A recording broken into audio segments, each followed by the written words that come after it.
faster.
time, no delay. Gotta get going now, there's no more time to waste. More speed, little less haste. 100 miles I'm running, never touch the brakes. See that counting, we can't let them wait. Never late, cause it's time.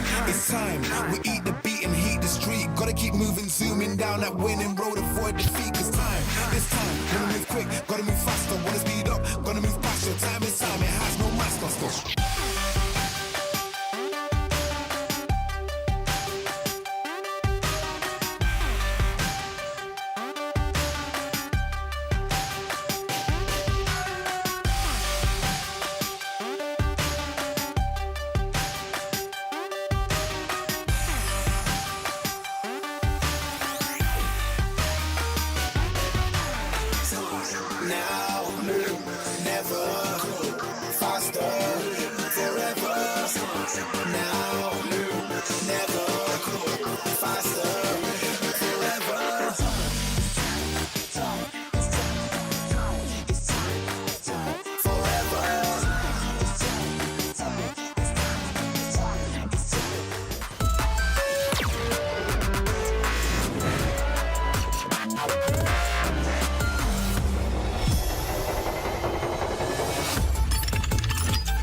Efficient because these guys just play contact. So okay, Team Supreme, we need you guys on the stage now. Come on, let's go. Let's go. Let's go.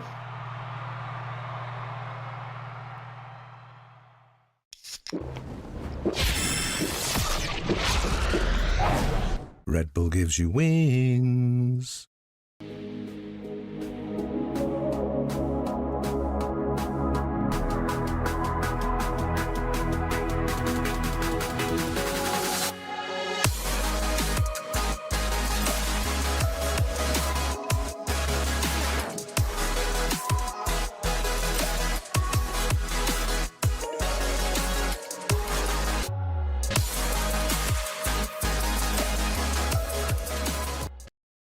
立ち日グループ100周年。私たちは愛する立川にかつてないワクワクや感動に出会う場所を作ってきました。そして今大きな夢の実現に挑戦しています。立川と世界を文化、芸術、スポーツでつなぐ。私たちが愛する立川を世界に愛される都市に。立川と世界をつなぐ立ち日グループ。When everyone strive to reach the peak, Zoe is here, participating in every frame, perfecting the view for every battle. From Seoul to the world, Zoe strives for perfection, knowing that every frame is crucial to victory. As the tournament rages on, Zoe stands with you. Battle. Every frame.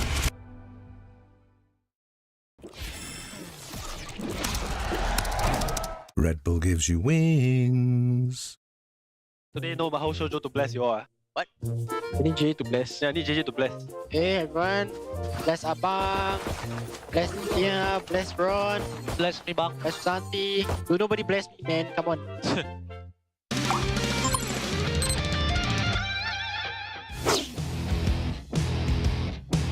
What the hell, Viper できて。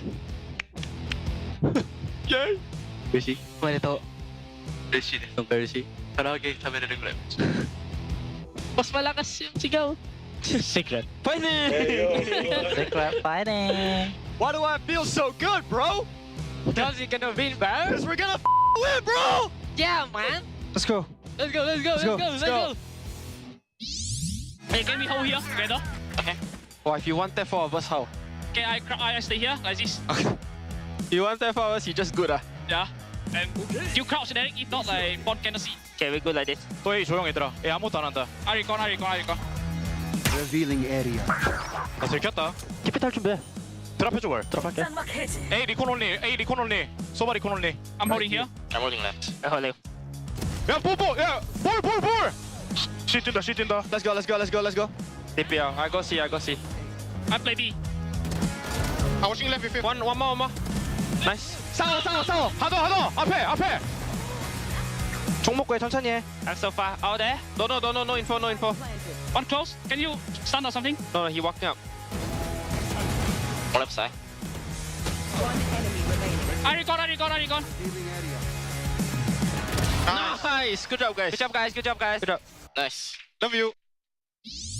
좀 붙어봐 얘들아. 그냥 A가 들어 있고. 나 리콘 까면서 가자 그럼. 일단 쇼트だけでいいかも. 리콘 꺼나갔다. 캐코 힘의 카메라. 아 맞대? 나니? 소바가 B야 일단. 소바 B. 가자 준비했어. 개막 쳐. 뺑 깠어. 리콘 X. 바로 이랬다. 브랜드. 야 뚝박.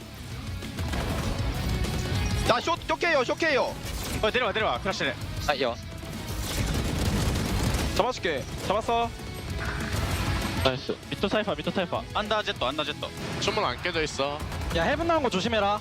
소바 B였어. 그냥 메인 쪽 붙어야 될 것 같긴 해. あんたは 리콘 내려와. ここ見といて。はい 요. 아또 크라시 입고 있어. 리콘. 소바 제트. 나 붙는 중. 나 그럼 왼쪽 봐줄게. 쇼문야 빨피다. 세상아 조심해. 오케이. 사이퍼 메인.メイン置いてるメインが。見てる。全然してない。アンダー2っぽい。わかんない。全員いるかも。出るかも。ウルト。あんだ。무슨 소리? 나이스. 미야길. うまいね。 야 맞대.強すぎた.あーもうなんだよあのウルト。いやなんだよ味方のソバルト。ちょっと待って。マジ頭おかしくなった俺もう。なんかウルト出たけど。でもサイファーに当てたっす俺。Running. One hell. Yeah, going through. Ready? 3, 2, 1. 3, 2, 1 flashing. Pop. Okay. Go on. One more. Under still. Right side. Third.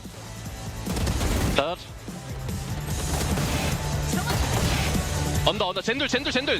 오면 반피야. 살게. 쟤들 미드 하나요? 그거 씌워볼게. 나이스. 일단 오면 필. Sova 81. I'm planting for Amen. I'm all back Amen. Two both shot. Yeah, one shot. One shot, one heaven. I'm playing Amen, okay? 1대1. 나 39. 빠졌어 형. 몸 2대 때리면 죽어 얘. I ping it for you.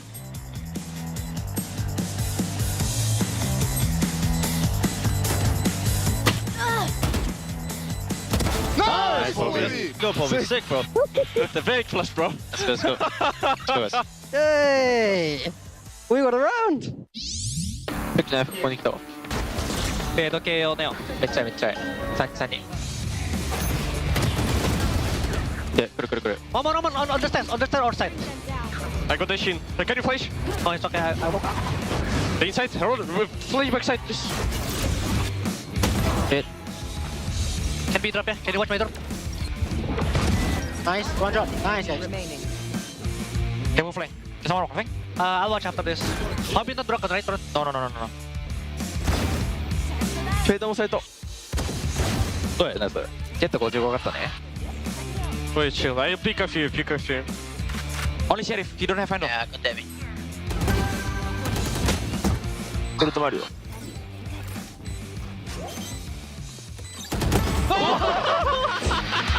いいよ。これ知ってたこれが起きるのは。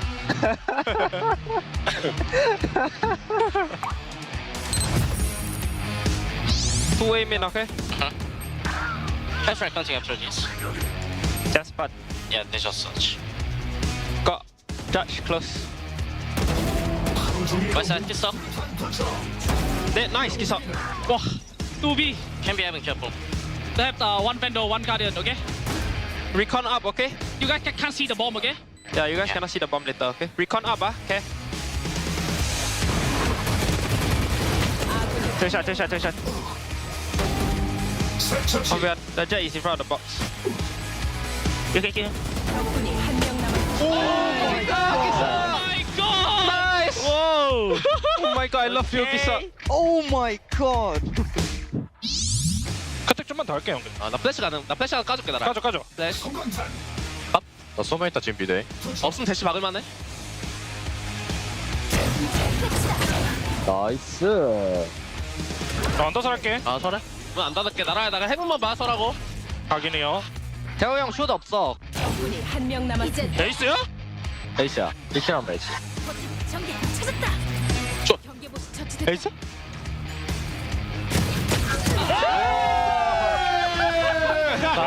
요번 시즌 처음 에이스야. 다 보입니다. 다 보여요. 와, 말이 안 된다. There's not just one guy, yeah, in C. Might be Abo, guys. Okay, can you pick this together? Can be Abo. I hold. Things there. Three. Come. Just go. Only one. Pressure one. Nice. Test. Give it!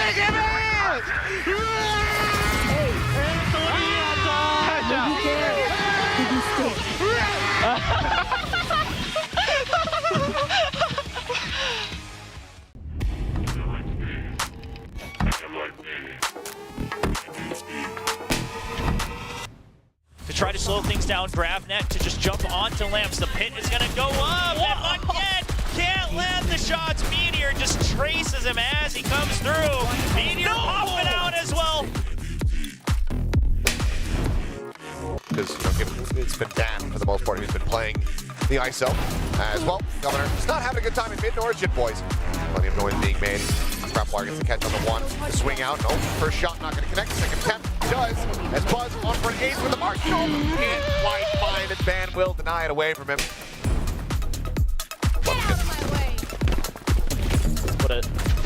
What a map. Yeah, went up over the top of Texture, instantly able to find Foxy9. The headshot comes through, and that means that the rolling thunder cannot come to play. Drop that down for the invested Texture. Able to find three. Mako and Buzz just did not stand a chance. Slow creeping forward. First challenge here around the corner. Finds it. The 4-piece. And there's the kill. And now see the replay. Bit of a mid hit as well, but something waited. 1-2 pump. Something able to find both quick kills. Gets out with the dismiss. Back here. Position with an exit strategy. Tailwind has expired. There's a shot, there's a shoulder, and there's the flawless. A 4K for something. There, but slides in now, and Primi holds the angle, trying to work alongside Jit Boys, his old teammate, just to clear out some of the corners. That's the first headshot going through now. A second as he flicks on towards Jeremy's head. He blocks out Tree, holds down the angle, still has the smoke blocked off, and then the second smoke just to back him up. The triple kill going through. Envy with the shockdown though, took down Jit Boys, and now comes out to the peak. Primi just manages to make it work. Nail on the head to Envy, the quad.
It's the penultimate day for VCT Pacific Stage 2, and we are live from a new venue, the Olympic Handball Gymnasium, with an amazing crowd for the weekend. It's down to PRX, Gen G, and DRX. Which team will take the title of Pacific Stage 2 champions? We'll be taking a step closer to finding out with our lower final today between PRX and DRX. I'm your host, Mika Fabs, along with Paper Thin and Asarai on the desk today. How are you feeling, gentlemen? I'm feeling great. This is such a sick venue. One of the cooler places in all of Seoul and Olympic Park. One of my favorite parks to come to. It's pretty far for me to get here, but it's a really beautiful venue, a really beautiful place, so can't wait to get the game started. And Asarai, happy birthday to you. I think production prepared a graphic for you, especially. What happy is that? birthday to you, Asarai. Yes. Where did they find this?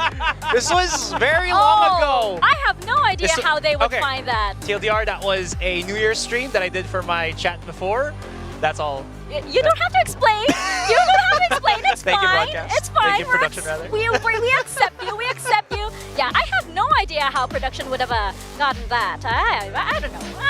Okay. Anyway, I we see how it is. need to we need to take a look at our journey so far, because this has been an amazing run for Pacific. And we look at our standings right now in our playoffs bracket. We saw Talon get eliminated last week, and that leaves us paper thin with our final three. Yeah, I mean, it's still really up in the air right now to see if anybody can actually stop Gen G. Gen G has been on one of the best performances we've ever seen in VCT history. If they can win this stage and then go on and do well at Champs, who knows? But today, with the RXL Classico, you know, kind of a really awesome battle between these two squads. You have the Korean super team in DRX and PRX, you know, that has always been a mainstay of VCT going up against each other once again. But in recent history, it's been a lot of PRX beating DRX. And the last time that DRX actually won against PRX from last year was when Benkai was still with PRX, when they still were a six-man roster rotating Benkai and something, so on and so forth, right? But now with something being in that starting five, and of course 1 year after, they're just looking nigh unstoppable, and DRX has yet to, as you mentioned, topple the Rexes. It's kind of bittersweet, isn't it? Or it's like, it comes full circle because we have this RX Derby right now, the El Clasico of yesteryears, and potentially, you know, tomorrow we could have the other one, the next version of that coming into our finals, right? So there were so many good memories, I feel, throughout the entire Pacific, right? And I feel that we have to commemorate some of those with our very own awards ceremony. That's right, we have our VCT Pacific Awards, and these awards were chosen from various, groups, of course, and audience included. So let's get to our first one, because this one, you guys will have to vote. You can do that right now via YouTube. We are looking for the winner of our Scene Stealer Award. Let's look at our nominees. I mean, this one to me already kind of has a special place in my It brings a heart. tear to my eye already. I know, it's so emotional, and you can see the fans as well that came to the studio. They've been really supporting DFM, so really excited about that. Then Benkai, well, he's Benkai. Yeah. This is how I feel right now. Yeah.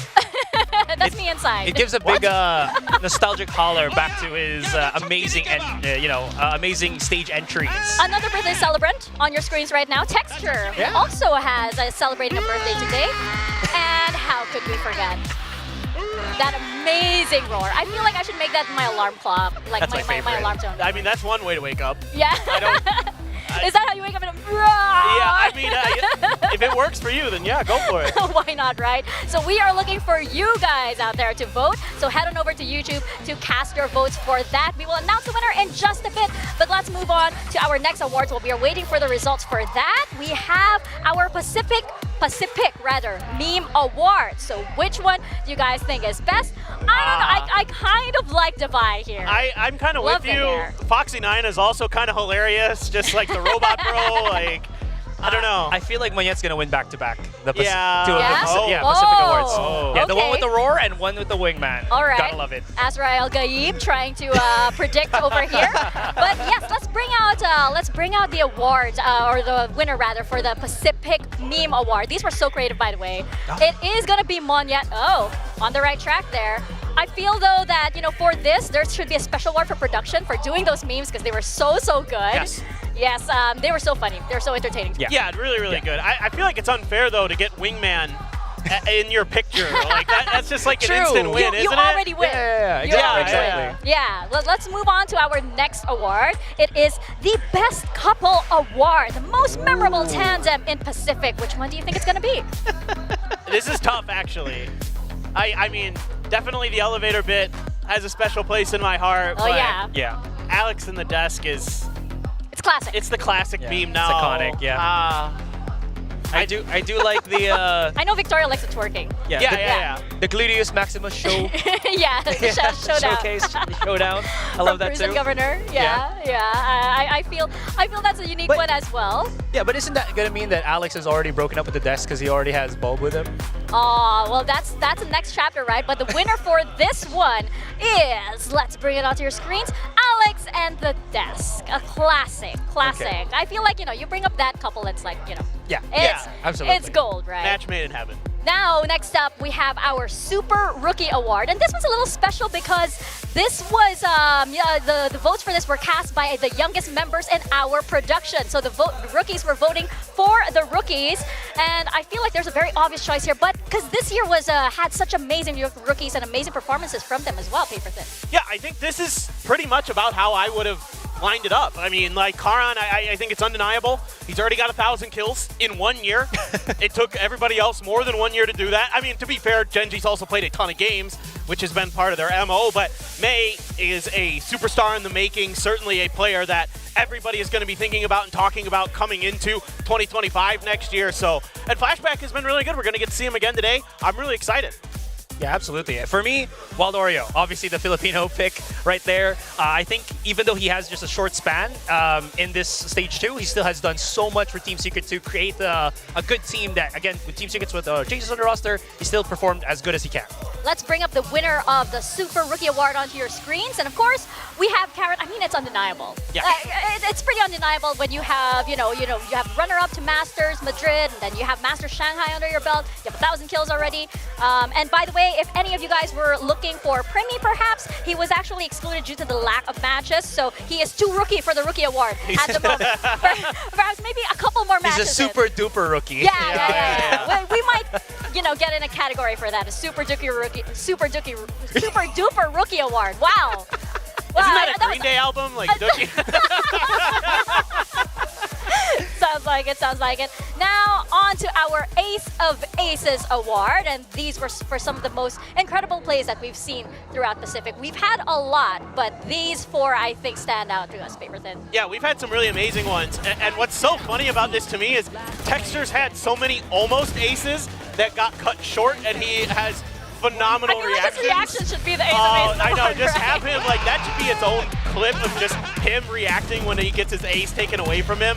But this Jing one is something special. I mean, just to go in, he gets some support from Forsaken as well in this moment, but the shooting is just outrageous. Like, when he's fired up, Jing is just one of the best in the business. Yeah, and to be honest, even if it's not a top 4, there's so many aces that we've seen throughout Pacific Stage 1 and 2 that could be in this list. There's just that many. And again, we just kind of voted on which one was the best for us, and these were amazing, especially this one with Karen, honestly, with that Sheriff. Really a stellar round for Genji. I think, though, that when we cast our votes for this, we kind of unanimously put this one in our list. It's this ace from Darion. Now, you and I are casting this Aserai. This is one of the most insane clips that you'll ever see. I mean, he takes 2 people out of the air with his Blade Storm. Yeah.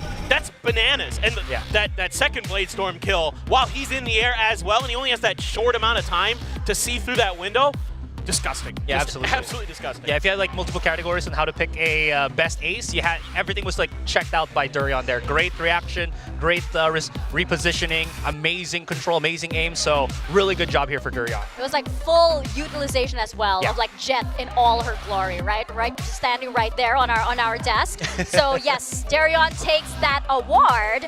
And now I think we do have the results of our results for our Scene Stealer Award are coming right up. Don't forget, you can vote for that over on YouTube. And I feel like, this is just some of the moments that we have on Pacific, but there are so many memorable ones. And it almost feels like bittersweet because now we come to our lower finals. We come to the end. It's our final weekend here at Pacific before heading over to Champions. It is this is every year for me, right? Like, there's a culmination and there's an end, and then you're like, really, we're done? Like, oh, come on, man. Like, I really want to play some more games. I want to see these teams, you know, evolve, grow. Exactly. So, but, you know, all good things must come to an end, and this has definitely been one of the best years that we had. I mean, Pacific's won a trophy.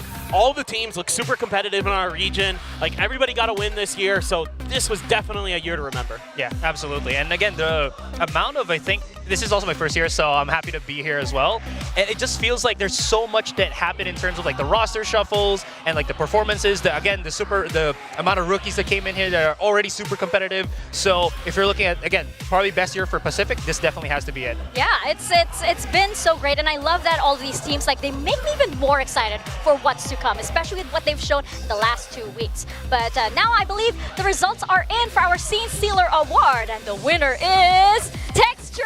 I think that, you know, overall, in terms of like entertainment value for Pacific, this guy is definitely a scene stealer. No, he is. I mean, it's so funny because in the last game we saw them, when Achilles and I were casting, he just missed an ace. Right? He couldn't quite get that last kill. And Achilles and I were just laughing because we knew his reaction was coming. Like, you just know it's going to happen. And he's just so energetic and emotional on stage, and he wears everything on his sleeve, you know, so he's definitely like such a amazing player to watch this year. He's just really stepped up for Gen G. He's definitely relatable. I mean, everybody who watches Texture and those moments are like, aw, he's just like me. The true, authentic gamer rage just full display on the VCT stage. And what's even more amazing is just he can hit those shots always, every single time, and it's even better now. Oh, and we're going to get a lot more of those Texture moments, of course, this coming weekend, right? But first up, it's going to be PRX and DRX. The APAC El Clasico, of course, making a comeback here on the big stage. So let's turn our attention to our lower finals, and we're going to send it over to Jen, who is on standby with our teams. Let's see how they're prepping for today. Hello, I'm here with the former DRX players. Hello, Stax, how are you? Yeah, I'm good. How are you, Bella? I'm good, thank you for asking. All right, who are you here to cheer for? Actually, 50-50. 50-50? Yeah, from 50-50. I don't know, I have so many good relationship on the DRX and PRX, so I'm gonna do on the middle side. Whoever wins. Yeah, whoever wins. All right. Okay, off to you, Zest. How are you? I'm good. Yeah. That's it. How does it feel to come here? I'm so happy to watch exact match. Yeah, who are you rooting for? Maybe DRX goes. DRX Korea. Oh yeah, go DRX, right? And we have some familiar faces. Hello, King. Hello, how are you? I'm good. No, I'm good. Thank you. Good. All right. Then, any message you want to say? PRX. Oh, DRX 화이팅. PRX? Yeah, DRX 화이팅. Yeah. And Arvi, it's good to see you. When have you been back? So one day before day, and I'm so tired, and I was going here, and okay. PRX DRX 자요. 파이팅. 파이팅. 파이팅. All right, bye everyone. Say bye. Bye. That was Bella with a few familiar faces. It's been a while since we've seen that squad. That's nostalgia overload for me. I mean, since I've been casting in Korea since day one, like, those guys were the mainstay of VCT Korea for so long. They were the ones going to championships and competing and everything, winning every year in Korea, but now they're all over the place, which is still exciting. They're all doing really well for themselves. Definitely, and of course we know that they're cheering for DRX, I mean PRX, or who could it be? I don't know. Let's see how our teams are doing.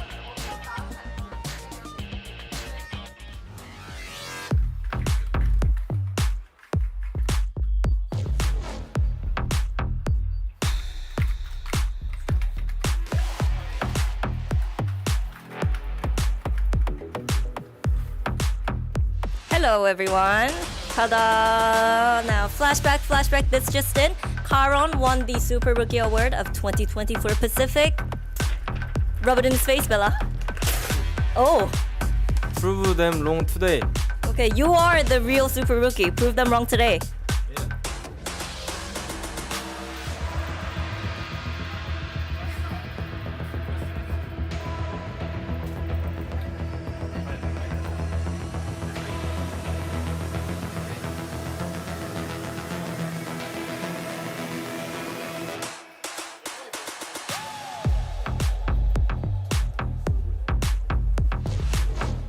Hello, hello, Alex. You won Best Couple Awards with the desk. What are your thoughts?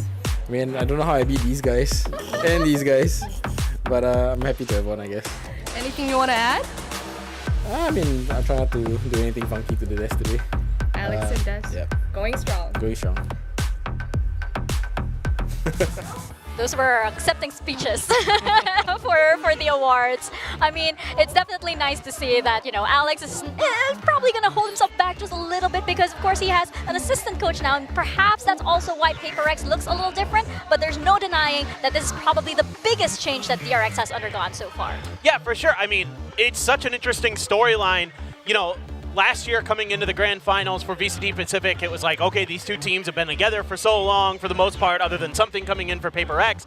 You know, they know each other so well. How is this going to all shake out? And it went down to the very last game. It went to a best of 5, and PRX is able to run it back. But this year, it's a very different look, especially for DRX, right? You've got a lot of young players. You've got a lot of new players on that squad, trying to then take on this veteran behemoth squad in PRX. Yeah, absolutely. And the big thing about that, at least for DRX here, is people might think it might be a struggle, but to be at least with how the players have been adjusting because they already had set roles and already had set agents, it actually has been looking a lot better for DRX.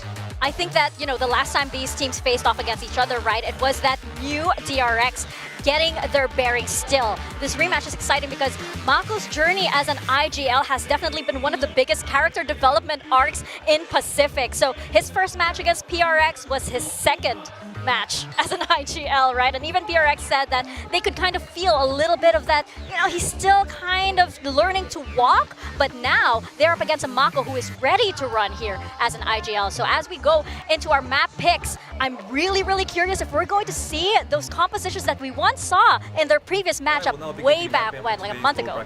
Yeah, I mean, it's hard to say for sure. Generally, DRX isn't going to change a lot when it comes to agent comps or things like that. Like, they might tweak something here or there, like one agent in or out to try to make an adjustment. Whereas we've seen with PRX, on the other hand, and who knows? A little playful? Yeah, they're a lot more playful. Yeah. I will say, though, at least with, you know, the exodus of stacks from DRX, there has been a need for a much more cohesive initiator. I think Bane has done that for the team. Okay, Abyss. But it's DRX that brought it out. I gotta say, of all of the teams, actually, I wouldn't have pegged DRX to be our Abyss team.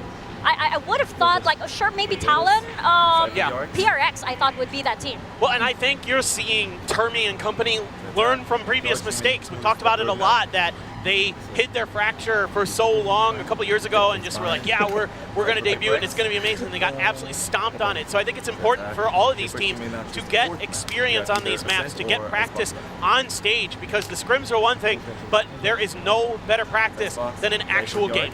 Yeah, and hey, I mean, it's map 1, so if you make a mistake and you lose it, there's still some some possibility of comeback because you still have the other maps that you're bringing out into play. But because it is a best of 5, there's less to ban, so we are going to be seeing possibly the whole enchilada here moving forward. What an enchilada it is. Abyss, Lotus, Bind, Icebox, and potentially a set. And I feel like we are such a lucky region for having Abyss almost consistently.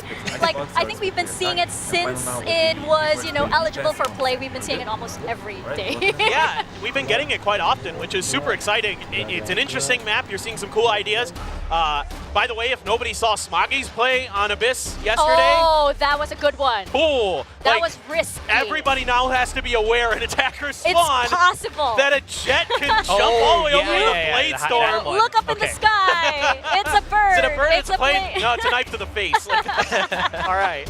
That could definitely happen. And I think that, you know, for a lot of these teams, it is exciting. It's very, very new, right? Nobody's had this kind of like tier 1 experience on Abyss. We're seeing it right now unfold before our eyes. So this is still something that is innovating. As you can see, we haven't seen PRX on Abyss yet. So it's going to be very exciting to see what compositions they're going to be bringing out. The one thing that's kind of risky here that we've seen, you know, with the Talon Secret game and moving forward, and even the foreshadowing that we heard from Alex when PRX was doing the interview with us, is how many times people have actually died from just falling into Abyss. So that being said, that is going to be a cause of concern moving forward, because that is a mistake that could possibly happen and could be detrimental to your round, right? It could very well be, but I don't know. I think PRX are more than prepared to deal with shenanigans like that. I think of all of the teams, they're more than prepared.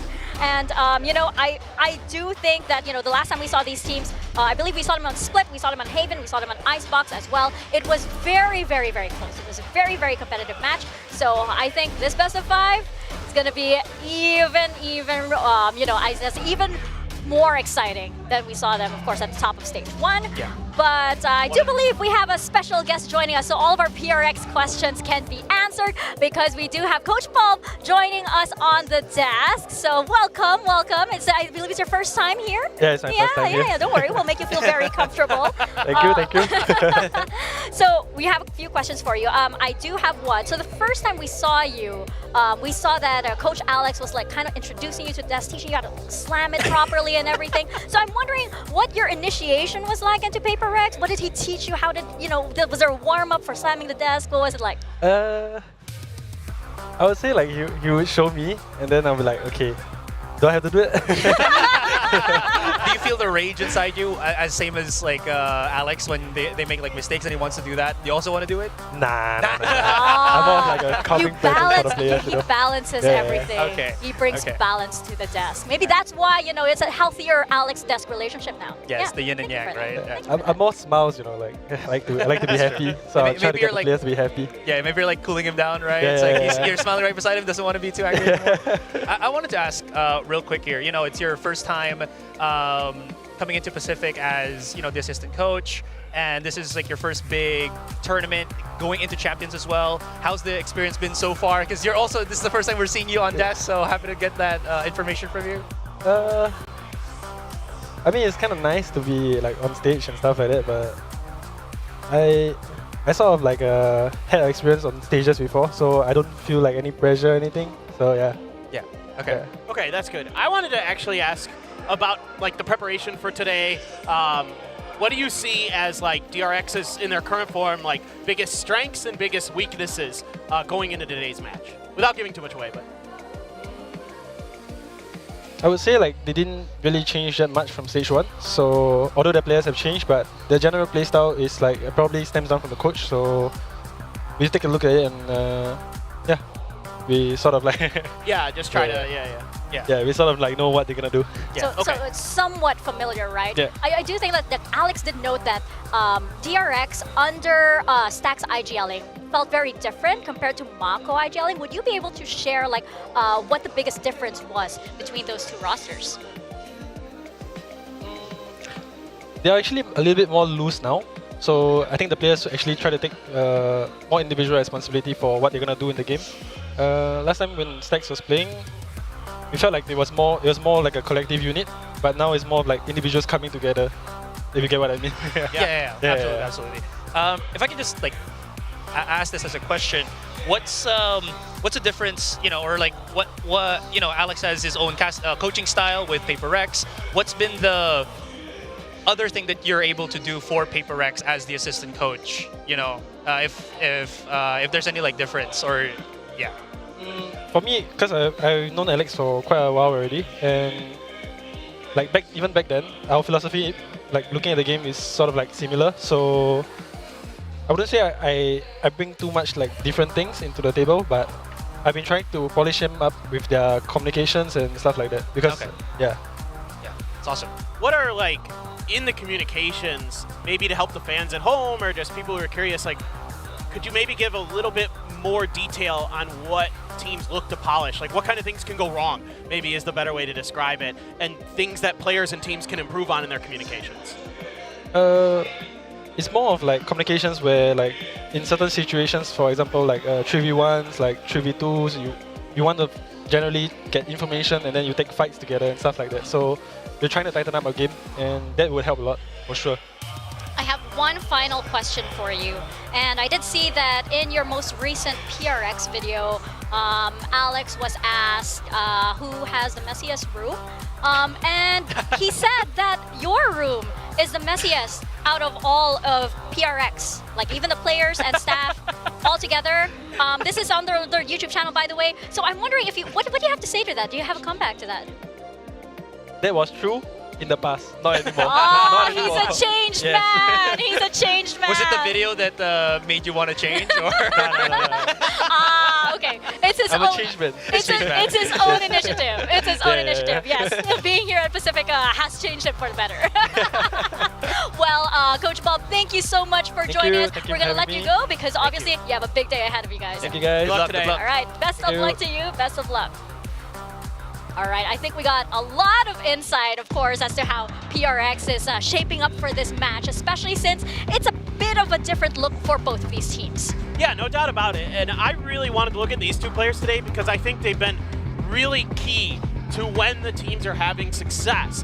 For Defy, it's pretty obvious. He's probably the best player in Pacific right now. Overall, his stats are insane. Not just against Foxy9, not just compared to him, but compared to just about anybody else in the league. He is having one of the best years we've ever seen. However, Foxy, when he plays well, when he's on point, he can really bolster DRX. He can come up with some big clutches. He comes up with big multi-kill moments. We know his mechanics are insane. He just needs to find some consistency, and being that kind of sentinel slash initiator player, contrasting with Devi here, he's really going to have to step up today if DRX is going to get over the line. Yeah, well, again, what's even incredible is you kind of compare his stats from 2022 to 2024. Primarily back then, DRX was using him as the duelist, right? He was explosive. And what's impressive about that is coming into 2024, again, you mentioned, he had to be that more supportive role for DRX, which he has done consistently, even though he's not bringing up the biggest of numbers. His ability to have that support util for DRX, especially for the other young guns, Bane, Flashback, has been, I think, very pivotal here, because without that, I think Mako's transition into IGL right now for DRX would be even harder. And his breach looks really good. Overall, yeah, he's not putting up huge fragging numbers, but you can tell the impact with the fault lines and the flashes and everything that you need to have as a breach seems very well in tune with the rest of the squad. So I've been really impressed overall, especially with Haven coming back into the meta and everything, that is a very important agent to have in your back pocket. No, he's been amazingly flexible. Even throughout, in past years, right? He's shown that he's, whatever the team needs, he's ready to step into that, right? DRX has said that last time they went up against PRX, it was the skirmishes, it was the duels that they felt were their weakest points, especially since PRX is PRX. Their pace can be so off-putting, especially for, one's own individual rhythm as a player, right? So that's what I'm wondering today. What kind of tempo are we going to be seeing from PRX, especially since they've been hanging back a bit, and DRX as well? What tempo are we expecting from them, especially since these two teams are so closely tied together? Yeah, they've been a little bit looser as DRX, actually. I'm really glad he mentioned that, because that's something that I've seen, Volb then confirming things that I've seen with my own eyes, and I'm like, sometimes you gotta think, am I crazy? Is what I'm saying, validation. Is this DRX? They're always known as this execute heavy, everything's gotta be perfect by the book, but now they're a little more loose, and that's what's interesting, whereas PRX at times in Stage 2 has dialed it back a bit more. Yeah, because you have to wait to see what DRX is gonna do, because they're so proactive right now with these kind of rookies. Again, we saw that when they had their first match against Haven. They were taking a lot of mid control just because they wanted to get as much information as possible. If they can find duels, sure, they're super confident enough to take those. So this is a DRX that is willing to take the fight to you. If you're not prepared for it, you're gonna have a bad time. Not to mention the rookies are also incredibly strong fraggers, right? Yeah. And I think Flashback has one of the highest headshot percentages that we've seen so far here in Pacific, right?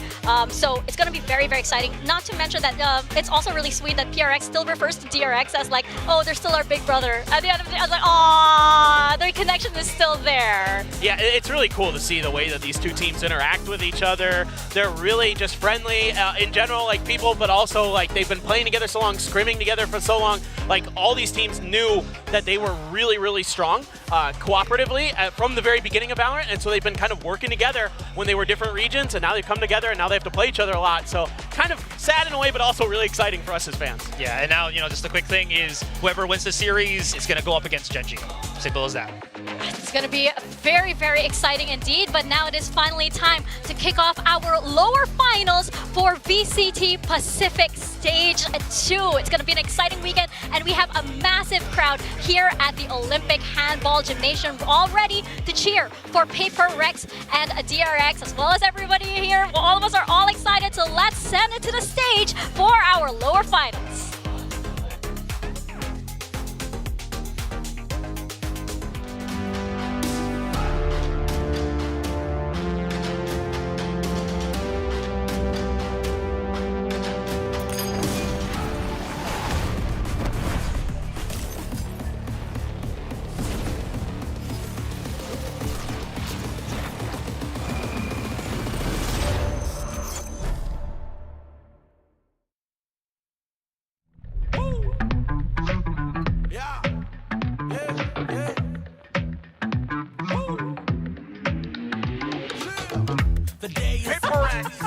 themselves in the playoffs.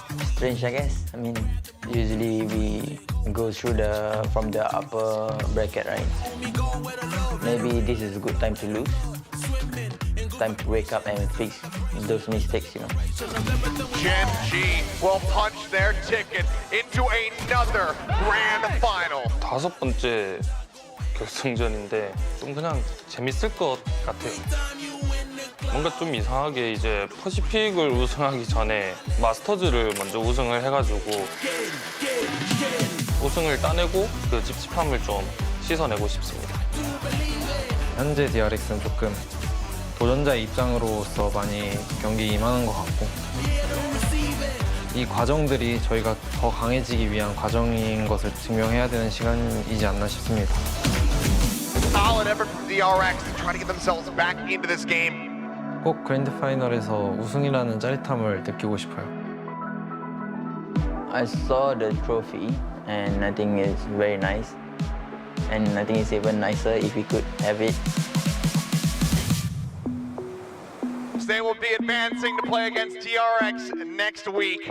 The RX Derby returning once more. DRX is always been our old friend. 게임 안에서는 엄청난 라이벌. 퍼시픽 내에서 패왕이라고 불렸던 이 파란색의 팀이 모든 것을 꺾고서는 챔피언스 탑시드로 올라가려고 합니다. 페이퍼렉스 상대로 좀 많은 연패를 기록 중이기도 하고 지금 결승 진출전이라는 굉장히 중요한 경기이기 때문에 더 이기고 싶은 마음이 큰 것 같아요, 다른 경기 때보다. And that's going to be a big one, isn't it? It's the one that decides who gets to move forward. I guess we would perform better when we are in the lower bracket. We play better when we under pressure. 올해 여러 가지 힘든 시간을 보내면서 더 단단해지고 더 강해지고 있다고 생각하고 믿고 있는데 결승 진출전에서 페이퍼렉스를 누르고 젠지까지 꺾은 다음에 퍼시픽의 제왕이라는 칭호를 다시 가져오겠습니다. I don't think they should be worrying about Genji. I mean, they're gonna play us first, right? We might play in Korea, but Pacific Trophy is always us. Absolutely insane performance here from DRX.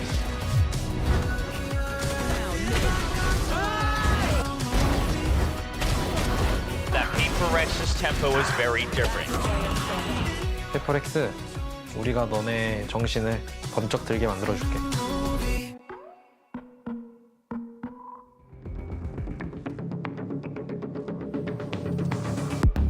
DRX.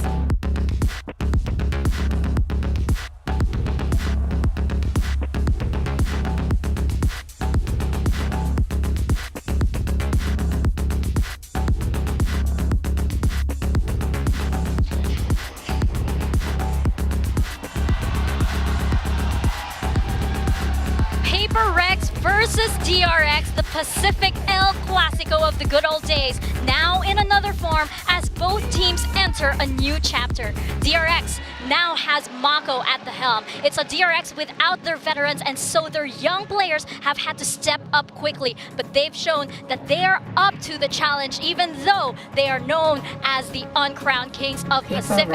And PRX, their playstyle has been evolving recently, but that doesn't mean that PRX are any less ferocious. We've seen that trademark creativity in recent matches. And of course, PRX still packs some of the heaviest firepower in Pacific in one roster. We know that PRX and DRX have been so closely tied together throughout the years, but with a new look for both of these teams, Paper-Thin, I think it's about time we revisit this rivalry that's as old as Pacific itself. Absolutely. I mean, it's one of the most exciting matches, even with a little bit different look to DRX. They have really stepped up to the plate like you were talking about. It has been an incredible job that Termi and company have done, getting these new, younger players integrated into this roster, getting Mako up to speed as the IGL. Buzz continues to be an absolute force at times, but they are going to have another really difficult task against a team who has a lot of confidence going up against them, and that's PRX. Yeah, and again, PaperX has mentioned that you cannot look at Gen G just yet. They are still here, and PaperX has yet to lose a single Pacific trophy. So they're still technically the undefeated kings of Pacific right now. And DRX, with everything that's happening with them, they still have all of the experience, and they need to bring that into a full combination up against PaperX right here, right now. I feel their previous matchup was so memorable because there were a lot of firsts, right? We had the flashback A's on Globe, we had Haven just came back rather, Jing was on ISO, and it was like something's 10th game on Fade. So teams were cooking, they were trying out new things, but now that these players have gotten comfy, are we going to see those compositions in their fullest, most optimal form? Yeah, I mean, I'm definitely really curious. You do see from time to time that PaperX will tinker with things. They'll try new things. We have no idea what the heck they're going to do on Abyss. We haven't seen it yet. I mean, DRX's Abyss looks really, really good. Yeah, but I guarantee PaperX has got something out of this world planned. I'm really curious to see what they want to run. If there's going to be a Sage in the mix, I feel like that might be an agent that they can lean into. They've got two really good Sage players. You know, if they don't feel, I mean, I assume Jing's going to be on Raze, but there's a lot of room for them to kind of play around on that new map, and they're definitely one of the teams I would expect to do so. Yeah, that's the biggest takeaway, right? Both of these teams, and especially right now DRX, are both teams that are willing to bring out different comps, or maybe it's just the players that they really just like these new agents as well. Again, as you mentioned, Flashback bringing out that Clove. Clove was incredible, and PaperX, what I really liked about this is how well they evolve the picks that they already have, right? We mentioned like maybe Jing needs to bring out something other than the Raze, and you see a highlight of him being caught by a Cypher tripwire, and somehow he just is able to like satchel twice just to not get shot by it. It's incredible. Well, wait no longer, ladies and gentlemen, because we are about to get started with PaperX and DRX. We're gonna toss it on over to your casters, Achilles and William. Let's jump into Abyss. Let's jump in indeed. Yes, welcome to the lower final. I'm Achilles, that's Chobra, and we'll be guiding you through this best of 5, a classic clash of RX teams. We've got DRX versus PaperX to see who is punching their ticket to the grand finals tomorrow to try to challenge against Gen G. A very different setting though, like you mentioned. I mean, usually they're fighting for that title of Pacific Kings representing Asia, etc. But now it's who gets the chance to challenge the reigning champions of Masters, Gen G, a complete new emperor out here in Pacific. And obviously both of these teams, they have a lot of revenge they want to get on Gen G. So there's a lot on the line in this single best of 5 today. It's also going to become that much more difficult because Gen G going through that upper side, of course, is once again going to have the ban advantage in that grand final. But we have to see which of these teams is going to be rising to that challenge. PaperX have been able to deal with DRX time and time again. We saw it earlier in the pre-show. It has been very PaperX-sided basically since the start of 2023. It's funny, right? We were talking backstage, and it hadn't really crossed my mind that it was that many times that PaperX has now been able to shut DRX down. Before that, it was always DRX. PaperX wasn't quite a rivalry even, but now things have flipped completely on its head. But of course, DRX now, the younger roster the Des talked about, trying to break through, and we heard Divide talking about as well in that pre-game interview. But now it's about pressure. Who can get through that pressure better? It's a best of 5. You lose, you're out. You win, you get to have one more chance. It's more about who simply can really stay in the game all the way to the end. So we're about to find out what that's going to be, but also find out what this Abyss is going to look like. Because PaperX, they haven't really been shy about it. They've been talking about how much they've been practicing this map for when any scrims on Split for the, the final week ahead of the playoffs. Said, okay, whatever, we know what we do on Split. If we lose it, it's fine. We're putting all of our focus on Abyss and getting prepared for that. So we're expecting something, maybe not even necessarily unique, but some crazy strategies given how much attention they paid to this. But it is DRX picking this map into them. So they will have heard all of this chatter, all of this big talk about this Abyss pick, and they say, you know what? We think ours is still pretty good. Yeah, and also, now we've actually seen a little bit more Abyss across all the other regions as well, right? So maybe, even if you hadn't quite thought about certain compositions or certain play styles, now you have a bit more of an inkling, so DRX surely has a wealth of information that they can prep off of.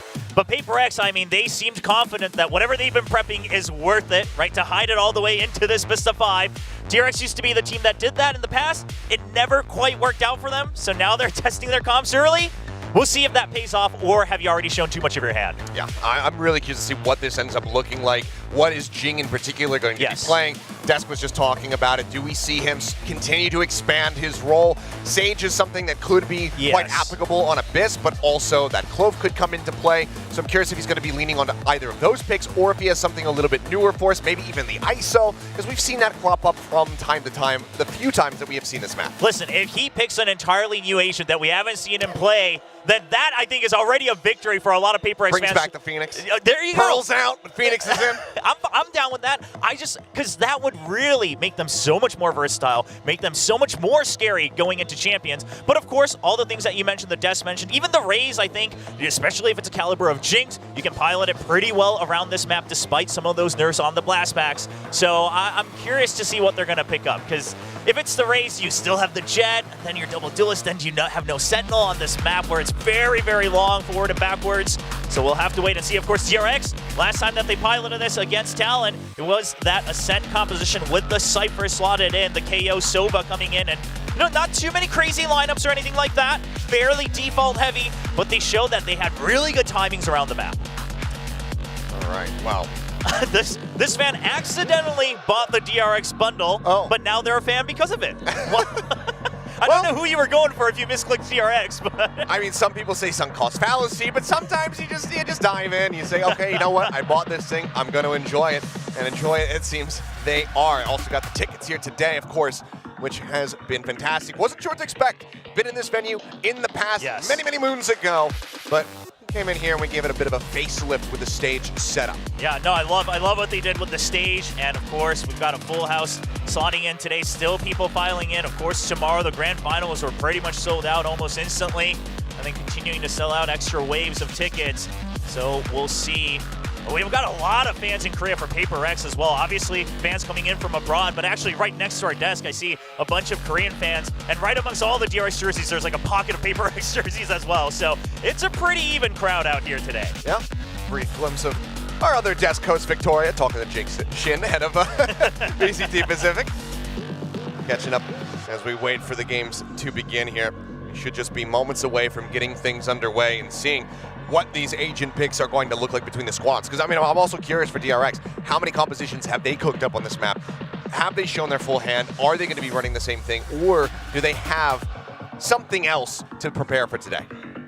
Listen, if they are going down the Talon philosophy, I would be very surprised, especially just because I think DRX, right, they still do need a little bit of time. I think it's already quite miraculous that they're looking this strong coming into the lower finals, that they're looking pretty good going into Champions, because we have to remember, this was a big shift, one of the biggest shifts that DRX has ever had to face in terms of roster changes, and that has led to style changes. We heard Bulb talk about it, we heard the Desk talk about it, much more aggressive now, going for some of those curveball plays. So if they've cooked up even, more than one composition, maybe some extra set plays, that alone would be great news for DRX fans. But obviously today, the fans, the players, everybody, you don't want to go home with just good news. You want to go home knowing that you're playing again tomorrow for that trophy in 2024. Yeah, for sure. But of course, that is a very difficult road to go along to try to, just play back-to-back best of fives. We have seen teams rise to that occasion plenty of times in the past, but will one of them be able to do it given how good Gen.G have looked?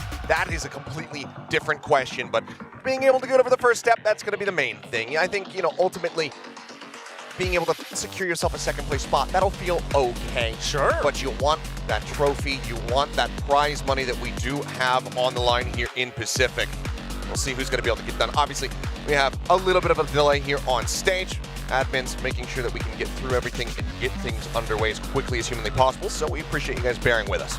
Yeah, hopefully it doesn't take too long, but I'm glad that you mentioned that. That second place can't possibly be the goal. Sure, it's going to feel okay, but especially on the side of PRX. They're no strangers to trying to get to the grand finals. Devi talked about it. They're used to going in from the upper bracket, actually, even when it comes to international tournaments, and yet they've never quite been able to close it out in solid fashion, especially when they go abroad. So now, when they have to climb back up from the lower bracket, how does that pressure affect them? This is going to be a new scenario that this roster hasn't really had to deal with before. Yeah, I mean, even just the best of five, a lot of players on the side of DRX have never had to go through one of them. We talked about that. And they're going up against PRX, who the last time that they played against each other in a best of five, it was that Pacific Grand Final, and it was our first ever reverse sweep in VCT as a main league. So I think that pressure should be racked up a little bit, and hopefully the veterans there of Mako and Buzz, as well as Glow and Termi, have helped to calm down some of those other players. Because Foxy9, he was present, He just wasn't on stage. Yes, he was backstage though. We did see him there cheering on the team, but obviously playing on that stage, it's very different. And that's something that we've seen for DRX throughout as well. Even players like Bane, it's great to see that he has a drive, that he's so hard on himself, but sometimes, oh, speaking of Bane, apparently that's what we got to sort out on stage. But, you know, he needs to kind of get over that hump, right? Yes, being hard on yourself to train better is great, but once you're on the stage, you got to get through the match you have right now. You have to be able to move on to the next round and forget about what just happened in the past. So we'll see if that's something that DRX, the entire coaching staff, was able to work on with this crew. Yeah, I mean, because it has been pretty stark. I mean, DRX, all things considered, obviously still incredibly good here in, you know, stage 2 into the playoffs. But, you know, Bane, that impact that we were seeing from him previously when, you know, before Flashback had rejoined the squad, when Stax was still there, it has been falling off a little bit in that regard. Because Bane was one of those guys who came back out and it was just like, okay, this guy is the real deal. DRX can still get it done. They still look incredible. But after the pivot, it has been a little bit lackluster comparatively. So I am curious to see how he in particular is going to be looking coming into the day. And of course, just Mako, how is his calling going to look? Because it has been nothing but an upward trend overall for DRX. You know, fairly hot start against Zeta Division, who were in a bit of a weaker state. They still end up dropping a map in that opening series. Yeah. Then it's a little bit of a stumble in the next one, but then otherwise, it's been climbing upward. So how does he look going up against the hive mind that is PRX? Because we know, like, while yes, Forsaken is primarily the one who's going for that overall macro calling for the team, they are just calling plays for themselves, saying, hey, flash me into this, fault line this for me, I'm going to do a blast pack entry, and it's been looking fantastic. Yeah, I mean, honestly, PRX is kind of the dream scenario for anyone that plays Valorant at all with your friends, right? It's just you take turns making calls, and whoever's feeling it that day, you're able to make calls back and forth. We've heard replays where something is even taking the reins and saying, hey, just let me call this next round, and then he gets it right. Sometimes he doesn't, but they continue to just try to bounce off of each other. And of course, Divide kind of always acting as that anchor, the one who's able to bring things back into reality, try to calm things down, see if he can be that uncle presence that PRX has always needed once again today against the youngsters of DRX. We should remind you, one of the youngest rosters all around the world. So, I mean, they continue to be. They've always actually been one of the youngest, but now all the way down there. So really starting with some fresh talent. That really are. As the recline comes back, seems like we're still working through some things, and this stuff can happen. Yeah. We're in a new venue. We've got a lot. I mean, the setup is also incredibly different, not just the stage, but worth noting, we also do have the Japanese as well as the Indonesian casters in house. Yes, yeah, so they're all out here. Fantastic to have them fly over to take part in this weekend, so they could be here in the venue, 5 with the crowd, 5 with the energy here on stage. It's been awesome to catch up with them as well. Yeah, and of course, a lot of the co-streams as well, the watch parties with people from all around, and the DRX crew. It's great to see King, by the way. It's been a little while since any of us have seen him. Been absent since like the beginning of the offseason, basically. But it's also good to know that he hasn't changed a bit. Just a little bit of teasing towards his old teammates over on DRX. Curious to see how those guys will be watching this all together, because obviously this DRX plays very differently than back when the OG crew was on it. And Mindfreak, someone that we haven't really quite named too much today on the show, but I think has really been stepping up, coming back from Shanghai, has really honed his skills once again to be back at the very top of the scene. Yeah, I mean, he's just one of those silent participants who you kind of look at the score line at the end of the game. If he doesn't have one of those big, you know, monumental clutch moments that we know that he's capable of, and you look at his score and you're like, damn, when did my freak get all those kills? How did he get all these assists? Like, I didn't even notice it, but the guy's just constantly involved. And then every now and then he just has those games where he is just clutching moment after moment, holding things down and, you know, securing spike eruptions, etc. But looks like everything is taken care of, ladies and gentlemen. And I mentioned it, I swear I had no information whatsoever, but Jing is coming out with the Phoenix here on Abyss. Listen, I think Phoenix can work on this map, but it's definitely not in the priority that I've considered. So I'm very surprised that you even mentioned this offhand. But hey, Jing, he's definitely at the top of the list when it comes to Phoenix players. And then it's the Neon for Forsaken as well. Which means that something is playing Breach. The Breach. Back to it. This is a incredibly different look from what we were expecting here. Because, you know, I thought it was going to be Jing if he did play Phoenix, and then something on the Jet. Yeah. So, but they want to go for the Neon here. Forsaken picking this up once again. This is going to be incredible. Here's the thing, is that DRX with this composition, you cannot possibly dream of trying to just face PRX head on. You cannot try to fight them on even numbers right now, because any combination of these agents from PRX will always have the advantage unless they've already been nullified by the KO. So that timing from Foxy9 has to be so crucial. DRX really has to play around the map in terms of saving that util rather than dumping it all early just to try to get space, because PRX will just re-clear it instantly. Well, you hear that music, you know what time it is. Long have you waited, now you shall be rewarded. Ladies and gentlemen, let's get ready to jump into this lower final, a best of 5 to see who is going to be going up against Gen G tomorrow to lift the trophy, to get that first seed of champions. Let's kick things off.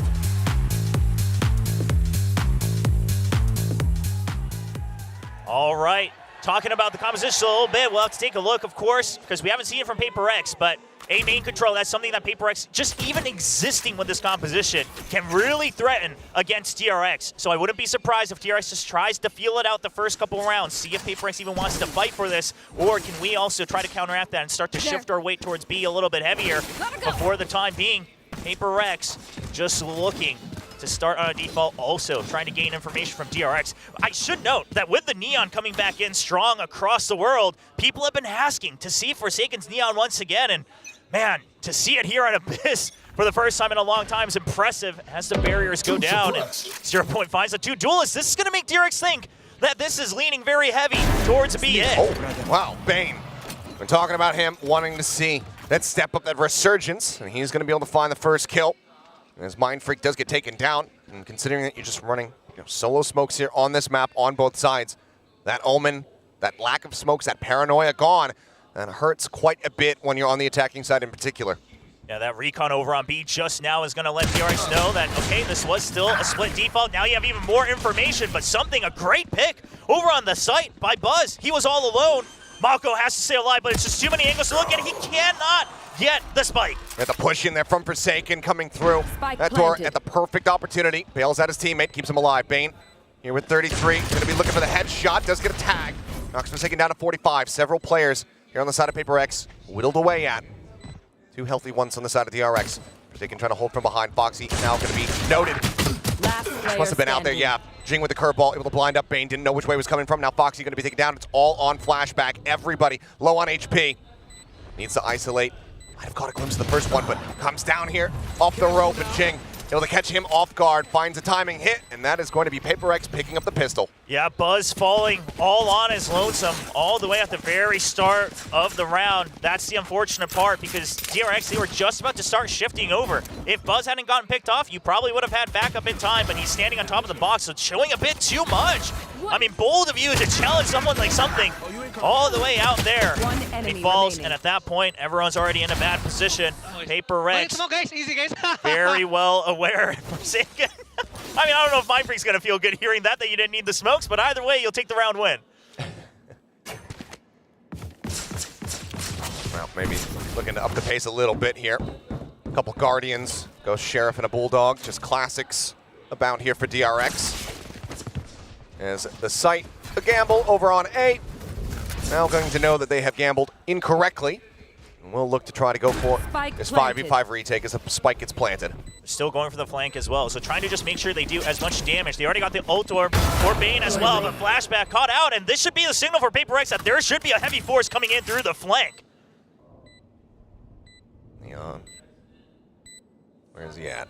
Pushing forward, looking to try to take some space. Foxy just going to be held at bay. Would love to just get into range to die to the spike. They're just going to hold. But yeah, I don't think he's going to be given that opportunity. They're going to push in towards him, so maybe he can try to catch one off guard as the moment is looking over towards that mid row. Mako will be able to find something, so they dodge out, having a potential flawless round here, but not taking away any of the weapons. Was just a ghost in hand there for something. And as Foxy says, okay, into the pit I go. And will give us 3 dead to the spike, 1 of his own volition, and PRX a 2-0 start. Yeah, a lot of people have been asking, why don't teams just jump off, right? You're on the eco, just jump off early, but I like what DRX did. You still try to get whatever exit frags you can. You know, the ult orbs are going to be valuable, and Foxy's there just to see if he can get a cheeky one, but if you can't, I still have a way to make sure that I am gone before the end of the round. Get that buy coming into the next, and it's going to be an early operator from something on that breach. Looking to just fight A main on his own without util. Definitely not something that we see every day, but of course, when it is him, you are never safe from the operator, and DRX should be well aware of that, but do they anticipate that he's going to be buying it this early? That is going to be the question. Forsaken, just a quick little jiggle peek out, spotting over in towards B. Nothing going to be noted there as something is keeping everybody covered for now, inching forward, trying to see if anyone got in a little bit deeper over at A main. Yeah, there's still a lot of angles to clear, but I do like this buy from PRX, right? Because DRX, it's either split default, 2-1-2, and try to play it safe and then just get shoved in on the site, or it's pushing out of A main. So PRX is waiting for it.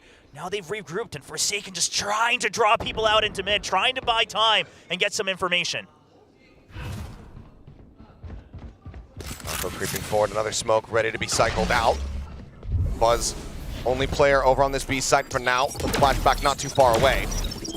Fragment gonna be sent. Something still creeping forward here, all on his lonesome. Smoke comes out, sends out a shot. Bolt line as well to go through. Okay, Mako trying to re-clear, but he doesn't have as much information, so it's just gonna be a hold, and it's gonna be an instant hit onto the B site. Yeah, Buzz able to find one before getting taken down by, trading that back out. 30 seconds left. There's a reveal, but there's something with the operator. Able to catch one, goes for the re-peek, but Bane finds a headshot. Forsaken similarly going to be taken down as Flashback finds the kill. You have to plant safe now.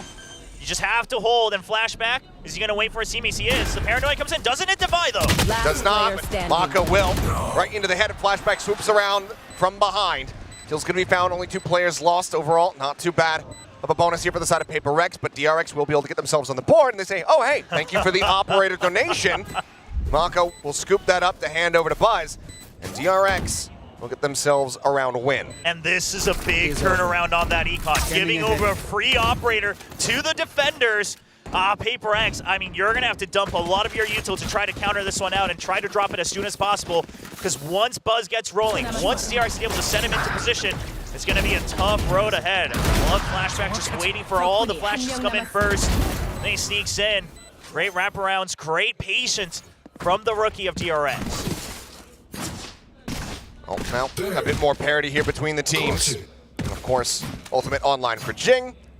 Always builds these up rather quickly. Run it back online, everybody outside of B.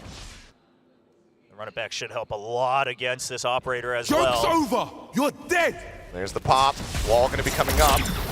Flash on the side. Looking for a timing shot there. Oh, as Foxy going to be spotted. Jing's able to collect. You can see all the assists, everybody participating in that one. The ult will now expire. Buzz zoned out by that fragment for a brief little moment. Forsaken filling the space. Buzz had the shorty drawn. Seems like he's very cognizant of a player being up this close, and he is indeed. Finds the shot. He's going to be taken down, and Jing, not getting scattered there on the approach, ends up falling.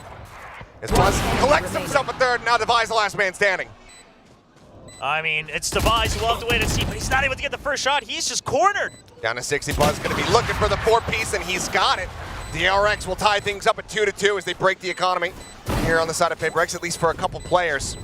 And this Buzz on that operator looking just fiery hot right now. Yep, this is worrisome. Because here's the thing, is that Buzz also understands with that conversation of PRX, I don't want to push out too far. They have to run it back. They're going to just try to overwhelm me. So he sits far back. He even tries to actually hit the second line of entry. He's not looking for the Phoenix. But afterwards, great clears. Bane getting ahead of the curveball as well. He's holding close, and then Mako's there for the anti-right to trade just in case Bane goes down. It's clinical from DRX. And now this operator will continue to rain terror on PRX. And it's been something that is, one of the few criticisms that you could very much push towards Buzz is the inconsistency on that operator. But that is a hell of a start.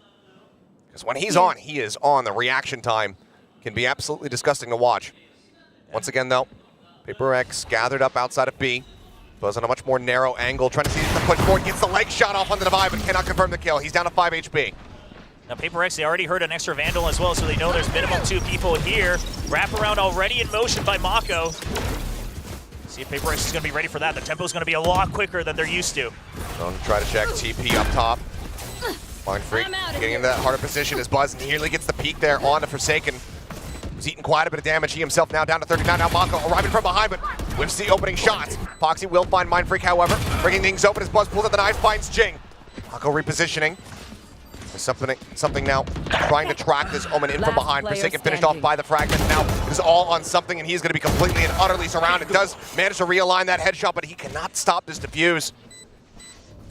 Question is, does he save? Looks like the answer is going to be yes. Holds onto the Vandal, given the economic situation for PRX is poor, which means that he's not going to have that Rolling Thunder online right off the rip for the next round. And DRX not panicking, right? Mako doesn't get the first shot. You know, he would have loved to, but even so, he just hides paranoid for the rest of his teammates to now be able to fill back in. They're pushing and pulling on these trades real fast, which, again, DRX, they used to have great set plays, but adapting on the fly amidst a skirmish is where they started to lose to PRX. Currently here on Abyss, looking a lot better with how much coverage they're getting for each other. Well, timeout call. Nice and early here from the side of PRX. Not happy with this lead being taken. Alex looking to intervene. Yeah, just trying to calm things down, and obviously the operator's going to be the big question mark. Mid, not explored much yet from PRX. He did have a little bit of that fake out from Forsaken earlier just to try to buy time. But see if you use that right now, because obviously if DRX reads it and has the operator prepared, you might as well kiss around goodbye. But at some point you're going to have to, because otherwise it's very easy to predict where the breach utility is going to come in from. It's very easy for the operator to make sure that he has an exit set up. So you need to give that threat that you're going to pinch around the operator so Buzz can't sit idly by. Well, relative full purchase coming through here from the side of PRX. Still able to scrape together these rifles, but it's going to be a Guardian half armor in play for Mind Freak. 3 players with half armor. Oh, Buzz. Yeah, I thought he might be going all the way forward, but it looks like they just want to delay, and Buzz is going to watch for the mid. So with that timeout, they're afraid that it's going to be a switch up, and PRX just says, nope, we just go the same way again. Well, as the smoke comes down and the flashpoint goes out, that should pretty much tell all. Spell command going to be popped, the wall going up. Hunter's Fury from Bane to try to intercept, but they're not far enough forward. But Forsaken still does get tagged by that one. Sprints right up into it. Knocked down to 44. It's flashback out of the smoke, able to collect one. Looks for another. Aligns the headshot, finds Jing. Aftershock forces him forward, but not into the open. He's still safe. He's still looking for more, and he's got it. Zavai does fall. There's something in Mind Freak left standing. The neural dump's going to be invested up over the top. The dark distracting flashback now onto the ace. Paranoia missing here on the Mind Freak. He's run out of bullets. He swaps to the classic to confirm it. And flashback gets it done. Well, that fan earlier who bought the DRX bundle accidentally, you're getting your money's worth because it's getting flashback an ace. What an anchor from flashback. And let's think about the impact that a player like Flashback can have on a team like DRX. It frees up Mako to be more fluid. So now you can just leave this one side to Flashback. The timing he takes on these repeats and the movement, the jiggle around Jing. It's just perfect on this round. Absolutely incredible. The sigh of relief. Not wanting to suffer the fate of Texture. Nobody wants that. Man, oh, what a start here to this lower final thus far. DRX now up 4-2. And now they swap. Flashback swaps to A. You know that now's the time that PRX has to try something new. It's going to be the anchor. He escapes from the 0 point. 0 point does not catch. Rolling Thunder is online. Something has that as well as the Vandal in his back pocket. Forsaken. Overdrive can come through. For now, Bane's going to be jumped back, but there's the reveal. Shock Dart not going to find the connection there. Divine is going to be pulling back, but something hold his ground. Flashback dead right off the rip. Now the overdrive going to be in play here, but Forsaken being a full flash. Held at bay for the time being. They have to push out. So they're going to. Quick dodge back, but shot not going to connect. Buzz, tailwinds away. Bane in the meantime able to find one. Mind Freak will be taken out. Forsaken finds Buzz. It's the off now out of play. The Rolling Thunder crashing through, and Forsaken's there to collect. Finds himself a second. Something gets Bane. As now it's all down to Foxy. He pushes out of the smoke. Gets a headshot. Flashbang. Confirms one, but as he jumps up onto the rope, Device swings around from behind. Foxy doing his damnedest, but can't quite make it happen. PRX not allowing for DRX to separate themselves further. Yeah, this time something adapts real well to the previous round. He knows that Flashback's going to try to find a timing to come back in amidst the chaos. This is PRX already downloading the tendencies of DRX. You know that as soon as the Util comes out to block the spike, that's going to be on Flashback to see if he can get a cheeky kill or re-clear back a site. Something just holds his ground. And that's where things start to fall apart. Foxy9 just realizing a bit too late that he hasn't considered the wraparound. This is my spot. This goes here. Has to be the reinvestment here from Buzz, buying down to get the operator in play once more. The half armor is him, as Forsaken going to be one player tagged up over at B. And keeping him noted, but the lion's share of players for PRX still over on that A side. Yeah, now the 0 point from DRX doesn't catch anybody on the A side, but you hear no further movement from B. So DRX, Right they're there. just going to hold. They want to try to clear mid Right to here. make sure that they have a way to advance back in. The drone timing is pretty solid. PRX, they're going to try just show themselves, but not how many. Tries to turn from the flash, but now that you hear the run it back, you hear the neon, you know that it's going to be everybody, the full forces of PRX charging their way forward. Bane able to break down Jing, playing off the back of that recon ping. Gets rid of the ultimate. Quick jump across, Jing eating a tiny bit of damage. There's the entry though. Bane's going to fall. Forsaken just swinging out dry, able to find him. Mako tries to hold things down. There's a player up above him, and Forsaken now making his presence known. Finds one, and gets taken down by flashback as Mako finds himself a second. Jing pushing forward, trying to find it, eventually gets that headshot. Trying to freak out the other. Now, the 1v1. Jing, a curveball, a wall versus Buzz. Planted. Backside plant. He's not looking for it. The swap out. Did he not hear the weapon? No, it seems like he has. Curveball sent. He's able to avoid it, but cannot avoid the headshot. Jing, snappy as ever, bails him out and ties things up 4-4. Jing going for the wide swing initially, just baits out the first shot from Buzz, and then he has priority in that fight.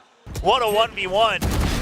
I mean, Buzz hitting some nasty shots, but just not enough to be able to clear things through.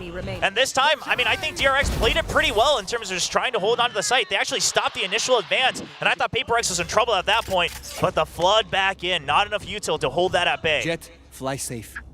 Now, Operator cannot be afforded. Unless Foxy was going to try to buy down for it. Looks like maybe the call's just to avoid it, change things up, go for the rifle. As Recon quickly gets cleared out, and this is the most mid presence that we've seen so far on the map. Buzz, big extension out all the way around B main. Knows that there's going to be a player lurking over it. He's able to safely skirt his way back over onto the B site. Yeah, but instant re-clear from PRX leading to DRX actually tightening their choke here on mid as well. If they're able to win this duel, or at least survive and keep control of mid, it's not bad for DRX. They might not anticipate this though. Foxy. Exactly. He's just rushing forward. The fast retake available, the flank. He could cash him on a complete offbeat here. I mean, opportunity for maybe even just 3 kills. Forsaken, able to catch Mako, but there's Foxy striking from behind. My freaking Jing Bolt's gonna be taken down. He looks for the third, cannot find it. It's Defy! Turns back, finds him, then turns right back over onto the site to take out Buzz. Oh, PRX either finished right back. It doesn't matter that Defy is low on health because look at this. They're re-clearing mid now. Something wants to just give DRX a taste of their own medicine. He feels like he gets under pressure. Defy could just pop the ultimate instead. He's resible. Get that HP back and he's brought back into the game. Revealing area. And Recon not going to spot anybody here on the site. Footstep heard there from Forsaken, just trying to flush him out into the open. Relay bolt going to be sent. Pop flash going to be sent as well, but now something ready to strike. Looks to line up the final shot, but flashback. Oh, he's not prepared for it. He did his damnedest. He found the other two. But ultimately, it's still one player left standing for PRX, and them gaining the lead once more. I mean, even on that last moment, it wasn't an instant kill. It looked scary for a minute, but I do think that something played that perfectly, right? He wasn't spotted. There was no reason for him to take that first shot because you still had members. You still had the numbers advantage. Foxy, what a great double kill, but Buzz, he's going to be kicking himself for missing that initial kill onto Defy. At the end of the day, this is what you get when you fight PRX. You have to hit your first shots. Now, timeout going to be called from the DRX camp.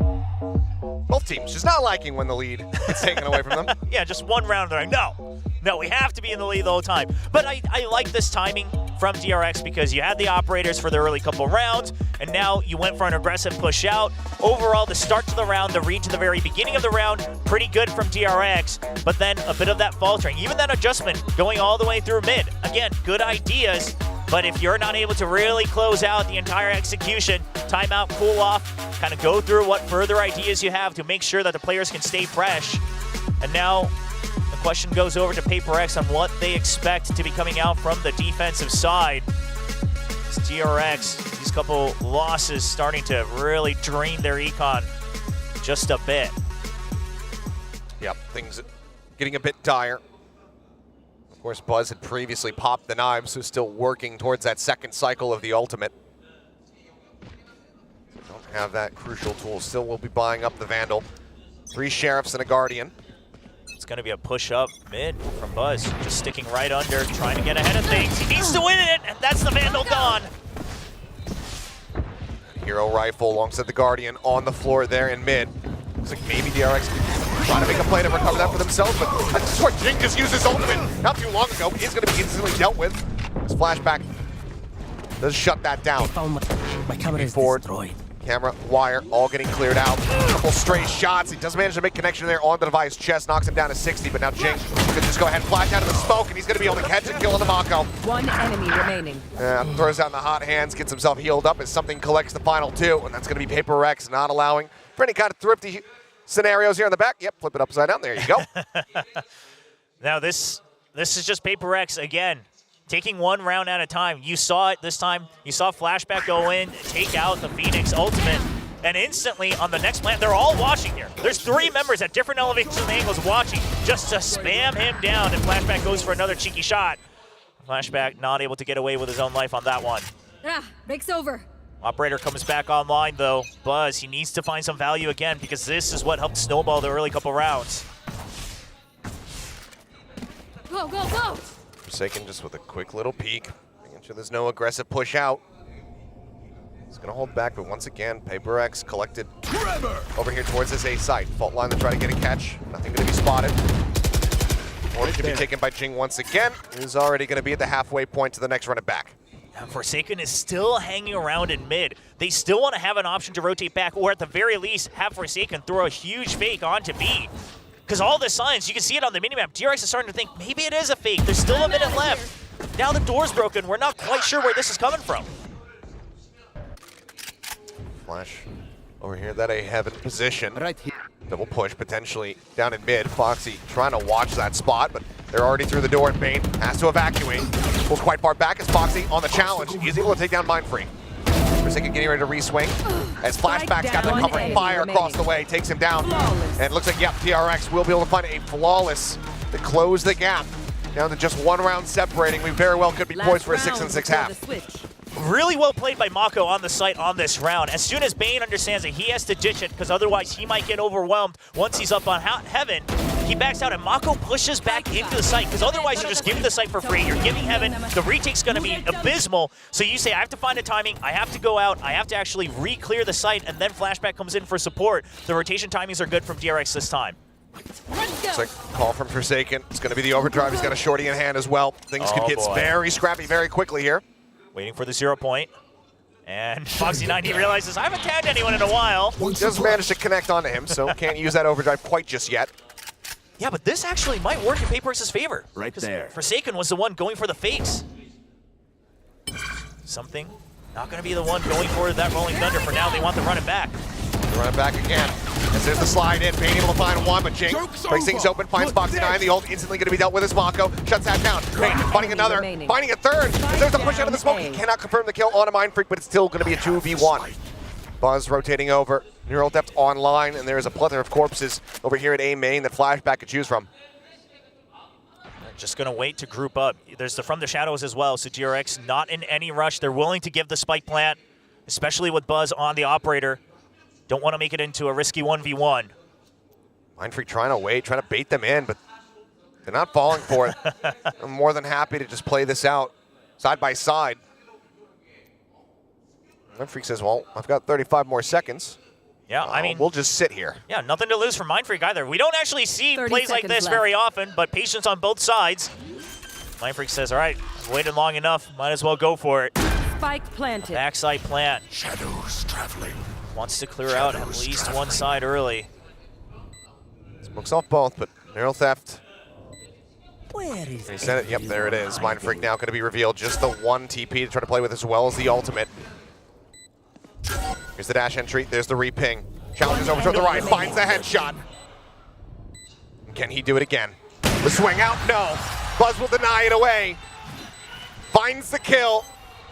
Confirms around victory. And DRX will tie things up 6-6 at the half. In all honesty, DRX almost let this round slip away. Gave the complete 1v1s over to Mindfreak. So that's a risky one, but at the end of the day, Buzz still able to get that clean shot. Mindfreak thinking he could get ahead of Buzz on the wraparound, and Buzz reads right through it. What a first half, 6-6. I mean, it's been delivering. Yes. We had the ace. We've had, what, like 4 run it backs? Also, I mean, looking at these stats, obviously PRX hasn't played it, so. Yeah. DRX just showing off that they've looked solid on it so far. But you're right. I mean, 6-6, we're going to get our full money's worth on Abyss today. And honestly, PRX going with a very PRX-esque composition, kind of all in onto that aggression to force those fights. But amidst all that, they've been using the neon speed to throw these fakes to just try to delay DRX's rotations just a bit further and then have Forsaken rejoin the team 1 second earlier with that sprint. Plenty of fans here for both camps. DRX fans got to be feeling pretty decent thus far. 6 and 6.5, sure, not in the lead, but continue to show us Abyss. They continue to show that they can innovate, that these players can step up, can compete against PRX. Can they close it out? That's what we're gonna wait to see as we take a look back here in the final round. Yeah, this Bane, the timing is so good, and this is something that DRX, this is where I feel that DRX is, love that energy from Bane, but rediscovering a bit of their own color once again, right? The timing is just so clinical going through these trades, and now the setup for it is happening a lot earlier than it did in the beginning of stage 2. Oh, look at this setup from PRX, going for a double push out along the ledge, and then Phoenix holding close. You got the fault line to cut them off at the window. Just Bane with a Sheriff here, as that 0 point's going to catch a lot of players. That allows PRX to hold on to their breach util as well, though. They know that there's no push coming out on B. They're still suspecting the wrap back over towards this B site, and for now, seems like they would be correct in this maneuver, but now PRX start to inch people back over here towards A. DRX, they might be overthinking this too much depending on the time. Because they were tagged, they're wondering if PRX is going to rotate back to A, and then maybe they can have an easier time rotating onto the other side. We'll see if there's any vision on either side. Even PRX getting split up 2-1-2 is an advantage for DRX with the compositions at hand. Well, right now it's about to be a 3-1-1. Jing just tuck back over it. Jiggle Peak going to be spotted. Buzz just rushing forward, breaks down the door. Flashback, able to win out versus the buy, but Jing trades it instantly. Paranoia, however, across and Mindfreak going to fall, but Jing arrives, manages to find that crossfire to take him out. Foxy 9 down A. ends up dying. Now it's just Bane and Mako trying to get him over the line, but Jing has himself a 3-piece, and Bane's going to be stunned up to all hell. Sheriff in hand, Jing healing. Gets himself out of that one-shot territory. There's a wraparound, tries to snipe him out of the sky, cannot make it happen. Jing will get the 4K, and PRX will take another pistol. Classic neon things. That jump, the slide, it's all perfect here from PRX. And Flashback, sure, a good trade early on, but the fact that Jing wasn't hit by the Paranoia, and Buzz, he tries to double check before he jumps onto the site, but by then Foxy 9 thinks it's clear as well. And he's already looking into the site, and that's where they allow Jing to just catch right back up to him. Jing 12-7-1, tied with Flashback for the most kills so far on this map 1. I mean, just goes to show you, pretty much every time he's hitting a curveball, it's him confirming the kill rather than his teammates. Buzz doing what he's been doing quite a bit as of late, which is, you know, he dropped that opening pistol, goes for just the shorty. Try to make a ankle breaker play here. The dash in is there's a spot out of the one. Mindfreak just going to be dropping down off the top. The shorty out into the open up top. And Devi will fall. Weapon snatched up. Just a ghost. Unfortunate for Buzz, but they still get the spike plant and now the trap as well. So it's not a bad hold considering the eco.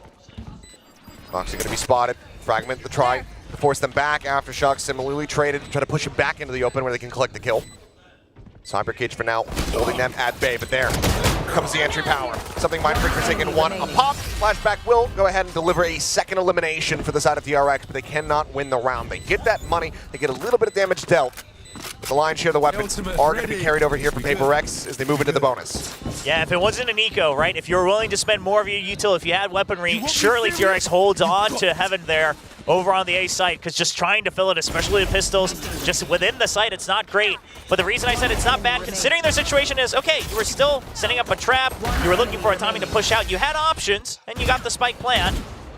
And now you're going to be looking to try to make more of it with the full buys. Run it back online already for Jing, though. Exactly. Right there. I was able to find that. DRX is ready for it. At least it looks like it on the minimap. TP forward, Aftershock to try to push him out. Buzz just staying sat here. They think that this angle's going to be clear, but it's actually Flashback who does manage to go ahead, shut that down. So Jing not able to find too much. Gathers a bit of information. They should note that some shots had come in from behind him. Something playing with fire, dropping from the higher ledge down below. And now just trying to make sure that the rotation isn't coming mid. Even taking out the drone, pretty good news for PRX, but DRX also seeing two, right? Swinging out from the A side, so they have some options to re-explore the map. Really taking their time with this one. It looks like maybe a re-exploration of A main from the side of PRX. At least position a couple players a little bit further forward, but otherwise, it is going to be DRX starting to make the pivot here over towards the B site. Forsaken set up, just that Guardian in hand, but still can do a significant amount of damage. Yeah, and then you still have something with the fault line to try to delay as well. And there's been enough time, DRX, they have to make up their mind. Yeah, I mean, you can see them warning pinging behind the boxes. Not sure if there's going to be somebody positioned in that spot, so you have to be wary about everything. This entry 30 seconds needs to go off. There's the flash, there's the smoke. Buzz manages to make his way over onto the site. Something going to be nearby. Fault line still available, a singular flash as well to try to escort them forward. As Buzz goes creeping across the opposite side, and oh, I think that jiggle peek out might have spotted Buzz. He drops down. Yeah, pings abound. They had noted him. Flashback somehow winning out the fight versus Devi, finds the headshot, but does end up falling down to 10. Bane similarly tagged at 15. Buzz dodges out the stun. Nothing found there. It's Forsaken, gonna be dealt with. Buzz finds one. The lone player here on the site itself to try to hold the ground. Gonna be something finding the kill. Opens things up for the retake. Finds himself a second. Foxy dealt with Mako, trying to line it up, and something is on a tear right now. Gets himself 4. And could very well find himself an ace. The swing out, and he's got it! Our second of the map. Something storms his way towards a rolling thunder. One charge off, and PRX convert the bonus. Oh, I mean, an unfortunate round for DRX, but this is credit to PRX. I mean, they knew, okay, it's that default plan. They can spam it all they want. They already have mid control, so the only option we got is to push out. We don't have time to flank around, and something takes the reins. He says, I will be the one that holds them off. What's happening? Right there. That's an ace, even something we'll be happy about. I'm out of here. Forsaken, jump across. Just playing on these ledges, making me nervous. With that quick peek though, he doesn't spot anything, starts to pull back.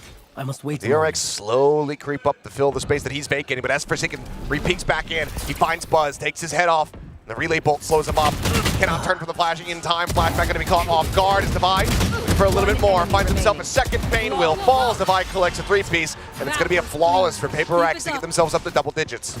Surely a timeout comes out here for DRX because your ideas of re-exploring mid on a timing have been getting read as well. Obviously 2 rough rounds in a row. That one's an eco, so maybe you give another chance to your players, but we'll have to wait and see. I think looking like it's going to be just a wait to call that next time out because you also have this ult cycle getting ready to come up to the side of DRX at near ult depth, as well as things like the Blade Storm, etc. about to be online. So seems like Termi is going to be waiting at least one more round.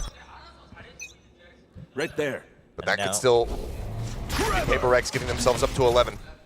Yeah, this is PRX just denying one of the orbs and taking full control of the right side early, trying to mess up the ult cycle that you mentioned earlier. Mako, not ready for it. Flashback does get the catch on a Forsaken and invest at near ult depth, but now going to be the Omen advantage here for the side of PRX. It's going to be a fast rotate. They know that the A side's weaker. Sure, the breach is there, but the fault line's gone for the time being. Ping out onto Jing. I believe the hot hand's going to be sent, trying to molly off that main position. Buzz swimming around the back is able to find one, but something up top does find that kill, but Foxy can trade him out. Plant now, coming in. One off that null command here is Foxy9. 3v2. All players from DRX situated here at A main. Checking to see if anyone's on site. Not just yet. You already confirmed one on Heaven. And DRX are concerned about the flank. You still do have a trip there, but obviously there is an Omen. Oh, wide peek out. Foxy nearly losing his life, now down to 18. Right here. Still holds onto the fragment, but no! Devi with his own takes him down. Shock dart lob in. Devi continues to push forward, finds the first now. Last player standing. Leaves it to the 1v1. The hold to half. The stick, he's looking for it. Oh my god, he almost has it, but Bane with a spray finally finds his target. Mind Freak not faking at all, but does end up falling. DRX, they will break the win streak here in the second half and get themselves an attacking round win. Yeah, a very much needed one, but Man, both of those players, credit to them for sticking to their guns. Mindfreak recognizing that the initial pings were off, and Bane just trying to control his spray as best as he can to cover all ground. But PRX, they are playing against these post plants as best as they can. They're always having someone push out to try to make sure that the double swings, the safe swings do not happen, that the spam is not available. Something that a lot of people have criticized about this map on Abyss. Forsaken again, faking this forward presence, making it look like he might have gone over towards rope. Once again, just sat here staring in towards main. Quick clear on the drone as he looks to pull back. Mako tagged down the boom board. Didn't quite see where that happened, but Buzz dead on entry. Forsaken able to find the headshot. Jing, however, going to be dealt with. Flashback finds that all the way at top mid. That's his way across to join in with the rest of the team. The plan about to come through, but Forsaken interrupts it and finds them both. Could it be another ace? He's gonna swing out, he looks for it, he finds Flashback. Mako, last one standing, and he's only at 26. He will deny it, but he cannot get the round win. 2 players left standing. PRX move up to 11. Oh, this is so fast from PRX. I mean, just on a snap. They say, all right, entry's dead. I've confirmed one, went back onto the back of site, onto safe zone. So you throw the fragment, the flash, and the relay bolt, and look at this, the lineup off the slot. Just nasty. A dream. Yeah, dream play for the Neon for sure, but a nightmare for DRX. We'll be calling the second and final timeout here of the map. Plenty of ultimates to try to utilize going into this round to try to stop PRX from getting that map point. Everything getting broken down once again here.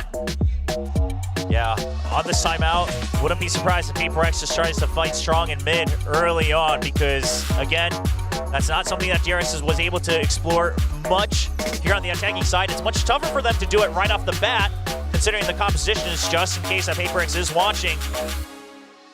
But perhaps just a little bit more presence there, trying to win those early long-range duels, trying to take control of vents towards A. That could be the answer DRX needs, because here's the thing, is that trying to push and pull, PRX hasn't been falling for it. They still have the Neon, who can provide that fast backup. And even the breach here from something, it's been always in the right place. PRX have really started to master how to place and position the breach around all of these maps that they utilize them on. For now, it's going to be a wait. Let me show you how to and just a hit onto A with the ultimates. You're going to have to save just a hero Vandal on Flashback looking for the flank. 0 point the check over towards B. Similar wall set up, but instantly the rotations starting here from PRX. Jing playing forward, catches a glimpse, catches a kill. Bane going to be taken down. Jing, he runs his way out as Buzz gets legged, catches a glimpse, has to swing out around the side, but something's got the shot, snipes him out of the air. And things are falling to bits here from the side of DRX. Just the denial on the ult, all that they can find so far. Now it's Mako, isolated, dead, picked limb from limb. As Jing finds himself at 3K, it's a flawless, and it's map point for PRX. I think this is a round where we see that DRX have kind of run out of steam. I mean, as soon as that first death happens, sure, I understand. It's just a hero Vandal. You're still on an eco, but your Vandal was still alive. And Buzz feels, oh man. I mean, Buzz feels the need that he has to make a hero play, and that's the hero play. That's the only thing he could have done, quite frankly, if he was going to hit the site. But there's just too many people. You saw the util that was flying out. But here we go. Now on the buy, DRX going to look to try to get some information early onto mid. Big change up. Push here in the mid from Forsaken. Flashback first contact, ends up getting taken down. Mindfreak able to find that kill and doesn't suffer that much damage. I mean, just great from both teams. DRX tries to hold on to this play. One extra round off the timeout, and PRX reads right into it. Yeah, and they're just going to be rerouting, coming back around from their side, where they have the advantage, not looking to push through mid over towards DRX. Buzz looking for the entry. Pop flash sent out of the smoke. Buzz distracted. Mindfreak strikes with his flank. Gonna find the kill. Mako brings it back, but now Forsaken arrives once again. And suddenly it's all on Foxy. 2 players to deal with. Something in Jing, a rolling thunder available to him. If he stays in this position, they can send him sailing off the side of the map. There's the rolling thunder coming through. There's no way to escape it. He ducks back around the corner, but the fault line's there for the follow-up. The flash into his face! And the quick mercy kill from Jing. PRX will take the opening map here in our lower final. A darn try from DRX, but This is just classic PRX W gaming style on the new map with their own interpretation of the composition, a double duelist. The Neon, so much value, so is the Phoenix to breach the whole thing. The teamwork shines for PRX. It very much does. DRX, they've shown the map before. They say, hey, we think we're well prepared on this. We haven't seen you bring out Abyss, but we're confident in it. But PRX, they have shattered that confidence, and now Lotus is on the horizon for map number 2. We're going to pass things back over to the analyst desk to break down all the action from our opening game. What an opening game indeed. It was Abyss, and you know, we had a big question as to whether PRX would really just go full-on W, but then they brought back the double duelist, they brought the Forsaken and Jing, you know, Neon and the Phoenix combo, and I think this was something that we were all surprised when we saw that Phoenix pick on Jing especially. For sure, it was a little surprising, but it makes some sense. Obviously an agent that Jing is very comfortable with, but beyond that, it works really well on this map because of all those hard angles that you have to clear on this map, and it gives them a ton of ability to do that, to clear some of those angles, while also setting up for some of those big explosive pushes that they want to do, especially on that defender side. When you have to run it back, when you have other stuff like that available, it's really difficult to deal with. And then in the post plants as well, all those curveballs are so annoying. Yeah, and the thing about Forsaken on the flip side, right, is I don't know if it was going all according to plan or what, because the first couple of rounds it looked very rough, I think, for PRX in the first half, because it felt like Forsaken was just too far from his teammates. He was trying to get so much map control, but when he tries to retreat back into his own side of the map, he gets caught by DRX. So I don't know if that was supposedly what he was supposed to do and get as much contact and information as possible, but in the second half, it looked like he was doing a lot better. So I don't know if it's just him just getting the grooves back on his Neon because he hasn't played for a very long time, but still, win for PRX. It could be, and I mean, that's just classic PRX, right? You have sometimes those first few rounds where they need a bit of that warm-up, they have a little bit of a slow start, but once they start going, I mean, they're that team that will definitely, like, you know, just pull out all of the punches. Yeah, I mean, this was very typical for what we've seen from them, where when they're playing their best is when they're playing together. And this is a comp where that is required because of all the combos that you have to be able to set up with the flashes and all those kind of things. With the breach util, something they're doing a pretty good job overall. Going back to what he used to play on Fracture, it's actually very similar comp to what PRX used to play on Fracture back in the day. So there's probably some comfort into kind of the hows and whys of why this comp does what it wants to do. But they have so much ability to clear space, so much ability to make your life a living nightmare. I mean, think about every piece of utility that can come out. There's the Paranoia, there's the flashes from 3 different agents, plus the relay bolts. It's so annoying to deal with. Yeah, and I gotta say as well, the stuns from Something, absolutely beautiful. Sure, you only have one relay bolt, but Something, he's been able to just have that follow-up bolt line, and it just works just as good. And you see how that kind of happens out, where, as you mentioned, you know, it's a combination where Vault Line gets thrown out, it's whether Divide flashes or Jing flashes, doesn't matter. If you're in that position where you get flashed, you're just screwed as a DRX player. Yeah, there were definitely a lot of big plays there that were thanks to Something, right? And I feel like for DRX, it felt very, very overwhelming at times, but I really do have to give it to their rookies, so to say. We keep calling them rookies, but like, I think by now, by the end of Pacific, we can definitely call them, like, you know, the mainstays here. Because, like, for example, Flashback, you know, with that ace, he definitely held his own against pretty much, you know, like, you know, the top fraggers that we have here on this stage. Yeah, his decision making was really, really good. His timings were really good on the defender side. Like, he has a really good read on this map and how to play it and where to be and when. The most important part of that is when. Like, we saw him so many times where he was really patient, found the right moments to strike, waited for his utility, all those things that sometimes maybe a rookie might overheat, they might over-aggress, something like that. He doesn't really do that too much when he's called upon on that Cypher to be that kind of back line or that front line of defense, depending on which side of the map he's on, but he was really, really efficient on the, in that role.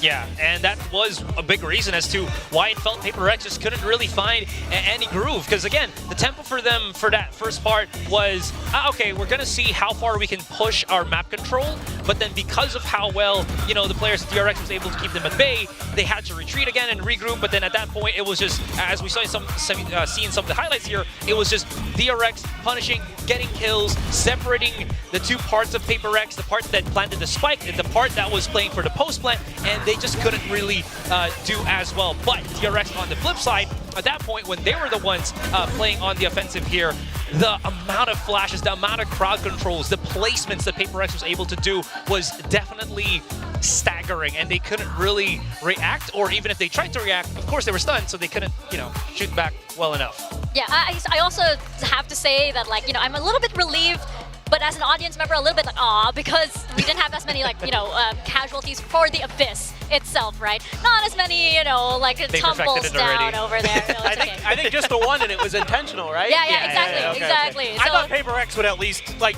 maybe Forsaken on the Neon would at least one time just because Alex told us, right? Just Alex slide told us right off. we were expecting that, but I think it goes to show like how well prepared they were on this map. And going into our, you know, we skipped over it in the pre-show, but we do have our predictions for this. And now that we have PRX winning this first map, you can see here that it's actually pretty split here. That we think that, you know, DRX. I did think also as well that DRX was going to get Abyss, especially since like they kind of like owned that map in the first few ones, so I have to say, pretty impressive what PRX has to bring out. But I think for me it was just when PRX comes at you with something that you don't really know what they're going to be bringing, that gives almost every team in the world fits. It doesn't matter who you are. So that's kind of why I leaned into it. I also predicted PRX to win today, so I thought this was kind of a bit of a mistake from DRX not to pick Ascent first. I think Ascent was probably their better option to be the first map. The fact that they let it go all the way to the end of me is very shocking. But yeah, definitely it's hard to deal with that. And also, like, this comp doesn't play into the things that DRX did well against Talon, which was like establish really good mid control. And PRX's comp is either really good on the edges by just making those choke points really difficult to get through, or just ignoring mid altogether and then just getting through to the sites. Yeah, the ability of it to flush things out, whether it's like, again, flanks or mid, is very strong as to why I think like DRX had a very hard time kind of containing it on that second half when they were trying to push onto the site. Yeah, well, now we are going into Lotus, and you know, everybody, I think like we've seen a lot of interesting strategies here on Lotus throughout the duration of Stage 2 of Pacific, and right now, I do have to say I want to favor PRX for this, just because, you know, it's the 3-site map, and for Mako, I think, you know, it might need a little bit more time for him to really solidify all of the comps, all of the strategies that DRX needs to work. But who knows? Maybe this 1 week preparation for lower finals actually did them well. Yeah, I mean, I think this is a map that DRX probably is getting pretty comfortable with at this point. It feels like they should be, you know, somewhat ready for what you're going to see. You're expecting the double duelist with the Jet and the Neon. You've had a little bit of taste of the speed and the aggression.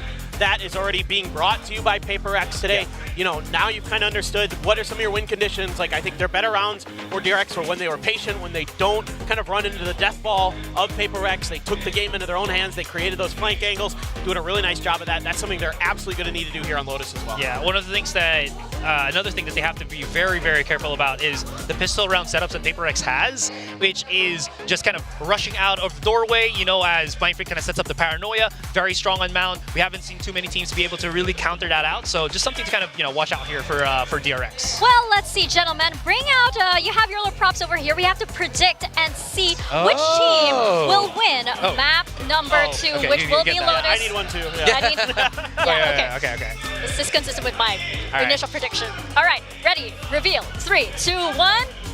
Ooh! Okay. We are in alignment.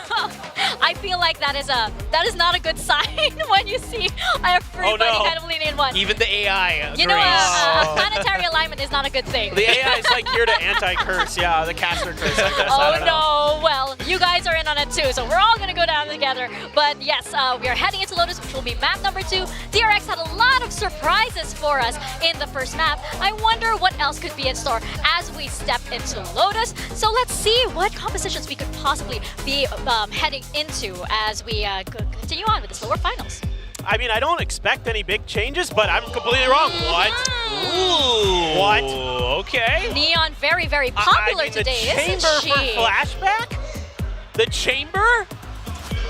I am shocked. Foxy on the, I mean, this makes sense, right? This is very similar to what T1 does, but on DRX. Yeah. The word, I think, is flabbergasted. I didn't think DRX was going to change. I thought they were just going to run the same old, but this is going to be wild. I mean, Buzz on the Neon again, but really, I mean, my eyes are just on flashback on the chamber. I mean, he has been proving himself as a capable mechanical player. You were talking about the headshots. Well, yeah, this is an agent that thrives on headshots. A definite big thing about this is the amount of control or areas that you can't control where you can place chamber at. You put the rendezvous at baby door, then you control the position outside of box, and you're able to get back into the B site quickly while also getting rubble control. Very, very strong. The thing about that, though, is if you compare it to other chamber players here, you know, Saya player, X-Grid, and the whatnot, they had incredible amounts of reaction time. And Flashback has to showcase that right now if he wants to have that successful chamber coming into this Lotus map, especially, again, against PRX. Well, I feel like it's one of those compositions where the more you look at it, the more it makes you want to think. And I definitely want to get the thoughts of our casters, William and Achilles. So, gentlemen, what do you think of this Lotus comp? Bold of you to assume that we're capable of thought. We just sit here and we yell about gameplay. Yeah. Well, what did the devs say? Flabbergasted? I mean, that's about where my brain is right now. Yeah. This is surprising. I was in the same camp as Paper Thin, expecting that we were likely going to see maybe a minor change from DRX, but not this kind of wholesale swap that we're seeing from them right now. Sure, yeah. I mean, especially with Buzz showcasing the Neon coming into playoffs, I thought, okay, the Neon is a possibility here, which probably leads into maybe a breach. But outside of that, like you said, like the desk said, the chamber is a big one, and Flashback has to prove it, because not many people have been able to commandeer this chamber to great success out here in Pacific. Well, they have not. Something for now. Lone player over towards the C side, pushing out over towards Mount. Maybe a challenge come his way from Flashback. 6 Headhunter bullets for him. Tap on the door, turns for the flash, but Bane able to find the headshot, and that's going to be a Sheriff upgrade now. Into the hands of Foxy9. Forsaken arriving in from behind alongside Jing to try to get a crunch going here, but Flashback going to be lingering in behind the box, keeping himself quiet for the time being as Bane shows some presence. He's quite a bit of damage, but it's still only going to be 1 kill there for the chamber before he falls. Spike's still not planted either, DRX. It's coming through now. Foxy getting the plant down to 3v3, but Foxy tag down to 41, Forsaken at 68.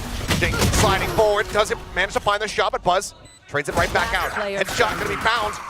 Trying to offer up the best possible odds here for Jing with that frenzy in hand. Finds a couple more shots as both players down to about 40 HP. Has to go for the reload. He's juggled around the pillar, but Forsaken will be able to find it. And that's going to be another pistol going the way of Paper X. Something that we saw in Abyss that DRX still hasn't really been able to counter from Paper X is the speed, right? That's always caught their ankle a little bit. Now here's the thing, is that Gen G's shown us how to combat it. It's just to spray them down before they start to get in. But DRX, even now, they're kind of waiting for their smokes to bloom. They're still just 1 step behind. I'm wondering if we'll see that change come through. Going through here on Lotus, since they're also commandeering a Neon themselves. Well, Buzz might not be the Jet. Same thing. Got a character that can go fast. He's just going to be picking up that shorty, trying to see if he can find another opening kill. This time the buy is different from Paper X. Previously we're seeing that Sheriff Ghost. This time a little bit more investment as the Outlaw also going to be in play. Ooh. Jing going to be stunned up as Buzz on the hunt, sprinting forward, but he cannot drop the weapon fast enough. Mind Freak is able to save his teammate. No damage taken. Bouncing forward, pushes out of the smoke, catches Flashback on the hop. That Headhunter shot cannot come through. 2 players swiftly dealt with. It's a very large push out over towards C, and this ushers everyone into something's waiting arms. Looks for the first shot, manages to nail the second. Now the buy is there to go ahead and reinforce and confirm the final kills. Flawless from Paper X to start things off 2-0. That's what's perfect. Yeah, I mean, again, it's one of those rounds where, yes, you were out of options, but the teams that win, the teams that lift trophies, they make something out of those rounds where you're out of options. And DRX currently, once Buzz goes down on this eco, yeah, you got the orb on C, but that's kind of a must, right? That one you should be getting even on the eco. So not gaining much for their troubles here. Let's see what the buy looks like as Paper X able to carry everything over and go with an extra upgrade. 2 Bulldogs now on top of the rest of the weaponry. It's going to be fair going into the bonus here. Back Prowler spotting a couple players shooting, so multiple presence confirmed here by Paper X, but now everyone starts drifting their way over towards C. Something similarly ready to peek out over towards Mound, has that Outlaw in hand. Yeah, that 0 point is going to start to provide an option to rotate here from Paper X. And I love what they did, by the way. They just smoked their own cross into rubble, knowing that DRX is going to want to hold on to Util here on the buy round. Oh no. A lot of pressure here from flashbacks, able to dodge out on one, but there's a slide forward. Bane does manage to trade one out, finds himself a second. On the jiggle peek, knows that Mind Freak is also similarly going to be there, sends out the Prelude to try to go on the hunt. Does manage to get the connection there. Ultimately a trade up for the side of DRX, but they lose that on flashback. You still have 50 seconds. Long clear, the slide around the corner, Buzz, somehow manages to backslide, draws the Phantom, finds a kill, Mako will get Forsaken. Something now, last one alive. Outlaw can do some damage, Foxy and Buzz, both will die to one tap. Buzz is going to be the first one to challenge, tucked away here on the side. Something is he going to be prepared for it. Suspicious of it, he actually gets the shot there. Buzz at 1 HP, the shorty will be able to confirm. So they find themselves a second. DRX this time around, not going to be allowing for that bonus conversion to come through. I mean, dropping that extra weapon does hurt, though. Sure, you get the plan. And it's not the end of the world, but you are taking a bit of a hit. Now, because PRX invested early, tried to buy back up, obviously DRX, if they can stay winning, they'll do some damage. Great coverage from Bane. They don't leave Flashback alone. More so, you're kind of using that chamber to counter how teams will try to take down the chamber. So hopefully that's something that DRX keeps in mind throughout, because PRX is a team, like we saw in Abyss, and we've always known, they play attack even on defense. Yeah. Quick haunt out. Careful. Going to be spotted, 0 point, confirming at least Flashback's presence. But ultimately, that's not going to be the biggest tell. Prowler will check back Rubble. Nothing noted. They know that there's no one playing forward. Still have to be worried about player over door, outside of baby door. I mean, this is still a lot of space for PRX. They practically have full control of the map. Flash out, Jing able to dodge out on that one. Still finds the shot on a Buzz, but Foxy and Bane coming alive. There's to break things open at C, but that's going to be the call to pivot now over towards A, because Flashback's been scaling forward. Hasn't noted anything quite just yet. 0 point, not going to be cleared. Similarly, though, only tells the tale of a chamber being on this side of the map, but Device still going to look to reinforce this A side. Yeah, you haven't still heard anything from Mound, right? Something was still hiding out in B main. He's going to clear it for insurance, and now you know for a fact that this is going to be an A side hit. Yeah, something he's able to dump the Judge, picks up one of those Vandals that was left by his teammates. Forsaken looks at, go ahead, slow the tide, this push forward here onto the side. Spot out. Forsaken able to collect one, Foxy caught with util. Ends up going down, but still main advantage going to be here for the side of DRX. Spy on the side, equalizes the count. Launch around the back as something finds Mako. And now is all on a flashback. Tucked away just outside of stairs. They line up for him! And flashback is able to collect as the C's hits the floor. It's a clutch to tie things up at 2-2. He survives with 6 HP. Just, it's amazing how calm this guy can be. One of the rookies here this year in Pacific.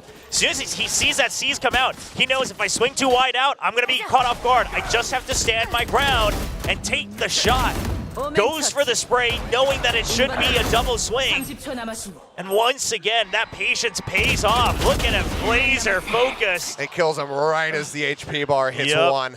I mean, that is incredible. Now, they're not quite out of the woodwork yet because you do have the overdrive from Jing. Looking like a bit of a sniper battle over there towards A. Back off from something, though. Pulls away from the angle as Jing still looking to push the issue. Does manage to take out Bane.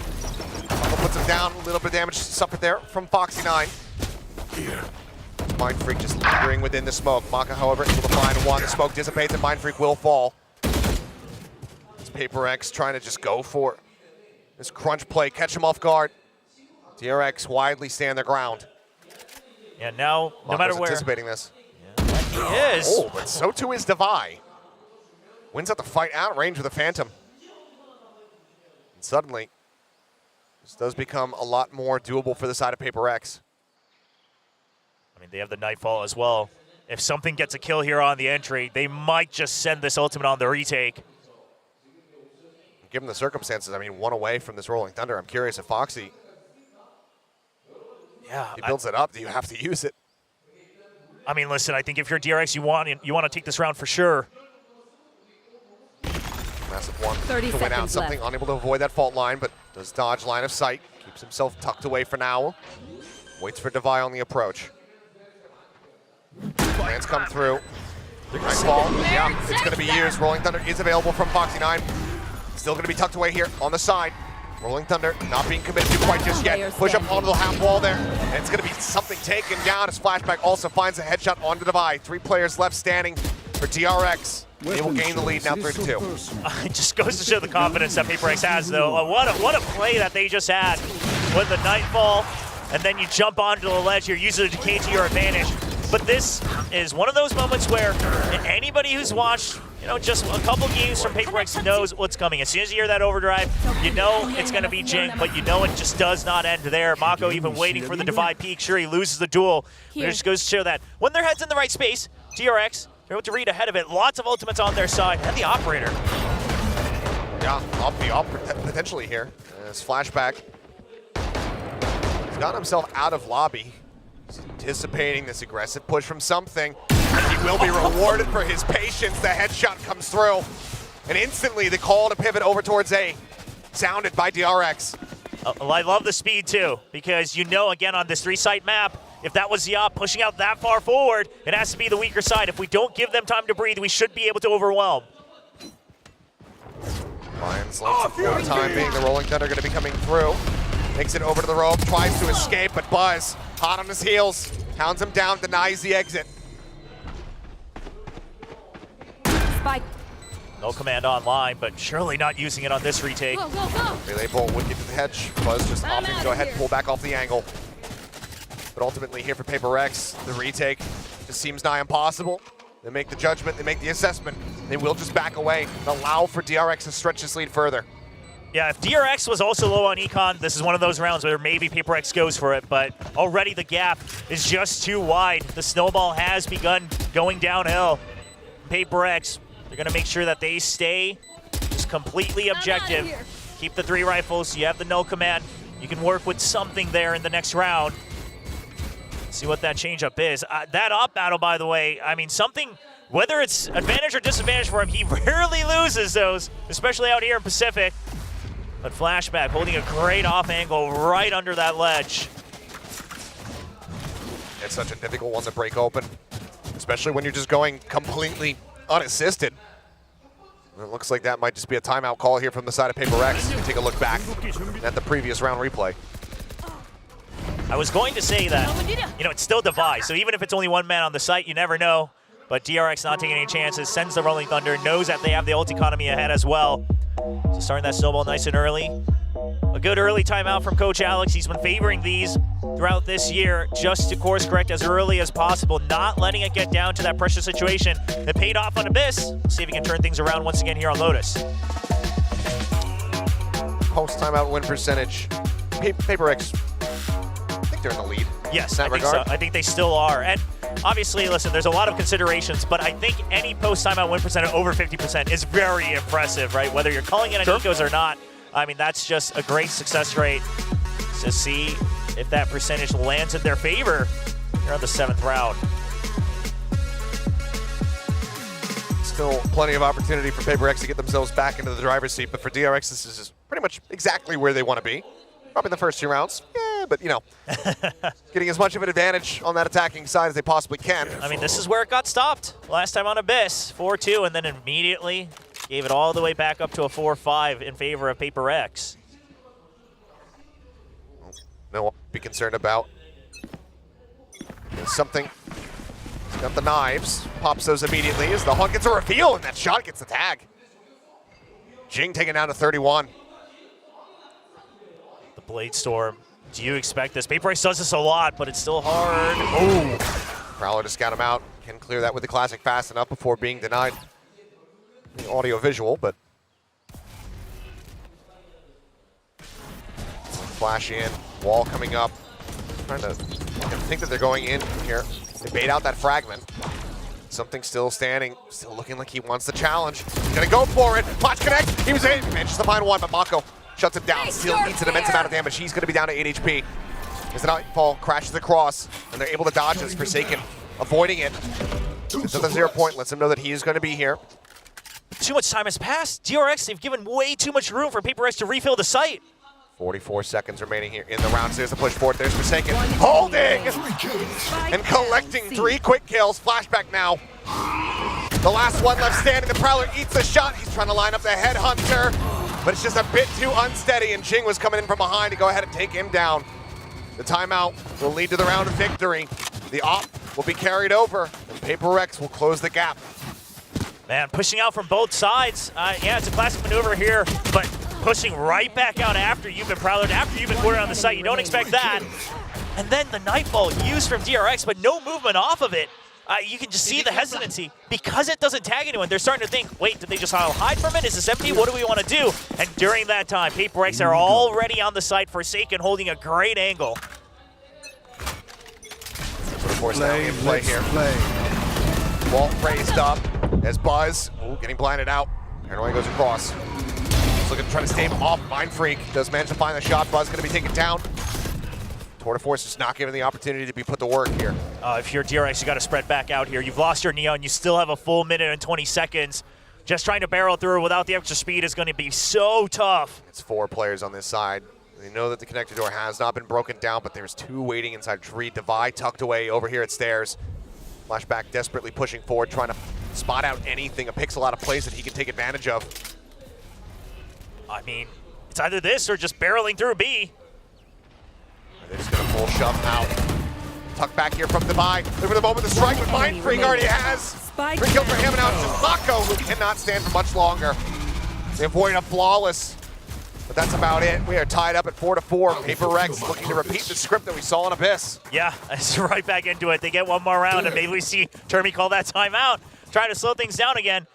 But this, we're seeing the weaknesses of the current DRX roster start to creep up again. Oh wow. What? Jeez. All right. All right, just another day on the stage, I guess. Just a round earlier timeout here from Termi, but again, we're seeing it from DRX, where this new roster, once they kind of lose that momentum in the round, they start to falter a little bit. They don't really have the patience to consider all of the options and try to find that one winning formula in all of those multiverses of that single round. And then they start to just say, hey, well, maybe we can throw a curveball. Curveballs are great. Listen, I'm glad that DRX is doing crazy things blindly, because that's something they've needed. But you do need to have rhyme and reason still behind it. That's what works for PRX. You got to start to download a little bit of that for yourselves. Let's see what the call is going to be. Cash-wise, DRX should still have plenty going into the next round. Still expecting another operator into the hands of Flashback here. Run back, the momentum build up from PRX, always something that you have to be concerned about. DRX desperately need as many rounds as they can get on this attacking side. The op will be in play, just Feign there with the half armor. Something similarly though, operator once more. All right, just gonna look to push them away from Rubble, try to set up for that operator on Flashback on the A side, and then still get information on Mount. DRX going back to the default, making sure they don't give too much free space over to PRX. Space being offered up right now outside of C. Yeah, and everyone's getting ready to start swooping their way forward here. But not going to be sent in. Prowler, he's trying to wait it out. He ends up getting cleared, tries to go for the flick. Would have been a monstrous one for him, but now he gets sucked up, and that no-scope is not going to connect. Forsaken on his lonesome, sends it the pop flash through the one-way. Does manage to save them off for a little bit longer, but now the Prowler on the hunt. Everybody hunting them down. Foxy holds the door, finds Jing, finds Devi. Fragment from beyond the grave will take down Mako. But this exec from DRX working wonders for them, leaving Mind Freak now on his lonesome versus 4. Yeah, sure, Mind Freak's had some great moments this year, but this is looking real tough, especially with Flashback sitting in the middle of the map looking for a kill. He does have that operator. Oh! Sends it the first shot, and yeah, had a connection, rechecks it, and Foxy dead. Certainly not. The double face. The RX play it wisely. They say, I've watched these 1v4s that your players have been pulling off on Lotus. Yes. Don't give them the opportunity. DRX, the timeout, it works for them. They regain the lead. And something I noticed in that previous round is it's a good set play from DRX, but now they're using it much more earlier, right? You're using it before you get to the site because that's where PRX is going to be. This is a solution that DRX has figured out that, hey, we wait to see if we give them space, they're going to take it. That's how they play defense. Then we use a set play early on, take space, and then you just barrel through. This time they don't lose any tempo. And now looking to fight Rubble while taking B main. They're keeping their options open. Clearly, that's some feedback that has come through on the timeout. Cover going out. Oh no, it's going to be a fast rotation here from PRX, though. Getting caught there by the paranoia. It's just a pullback, some space surrendered here by PRX, but everyone very close by, getting ready for a flood retake. Door broken down. Okay. Pivot here over towards the A side. Divide offering up quite a bit of damage. Breaks the ult. Buzz down to 46. Fast lane comes in, but it's going to be a re-pivot back into B now. Cover go. PRX just pushing and pulling them around the map. Spike now committed to being planted here. Foxy9 going to have another Rolling Thunder online. Paramount might have to use that here as Jing enters in from that A side, instantly finds two. Baited Buzz going to be taken out. Foxy taken down as the smoke flew. The offshot from Flashback. He goes wide. He has to reload and he cannot. PRX only lose out on something as they get to the fuse and tie us up once again at 5-5. I feel like I'm watching two PRXs fight each other. I mean, this is insane. At DRX, I love the pivot back and forth. That part's fine. You still had time to even maybe tease one more, rotate all the way to see if you wanted, but obviously you had no info. So you go for the stick, that's fine, but the post... Oh, man. Great narrow. Yeah, I thought it was blind, but it wasn't. But the post plan wasn't there. The idea of how are we going to hold B, the next step just wasn't quite there. And in that chaos, that's where PRX thrives. Right there. Just forcing that indecision from DRX. Overdrive Rolling Thunder online 4. Mindfreak going to be revealed, but still comes away with a kill as Mako gets taken down. Overdrive cannot find the collapse, cannot find the kill. Just a little glimpse there of one. As they look for the push forward, the fragment holding them at bay, but Mindfreak trying to play anti-flash, ends up getting taken down. Site for now opened up, and there's the Nightfall crashing across, connecting onto multiple players. First opening option from Flashback going to be going wide. It's Forsaken, just takes him down with a wallbang shot. Foxy finds one, but now it's just he and Buzz with something swinging around the back. The audio just now being regained by these players. Foxy just cannot hold his ground. Spike cannot be planted, and PRX will take the lead. They once again get up to 6. Last round in the half. Oh, DRX, they really need the 6-6. Because here's the thing, against the Neon and Jet, as great as Flashback is, I don't know how well he's going to do if they leave him to his own devices to try to hold one side of the map on defense. It's going to be a tall order. One enemy remaining. I mean, these wall bangs, by the way.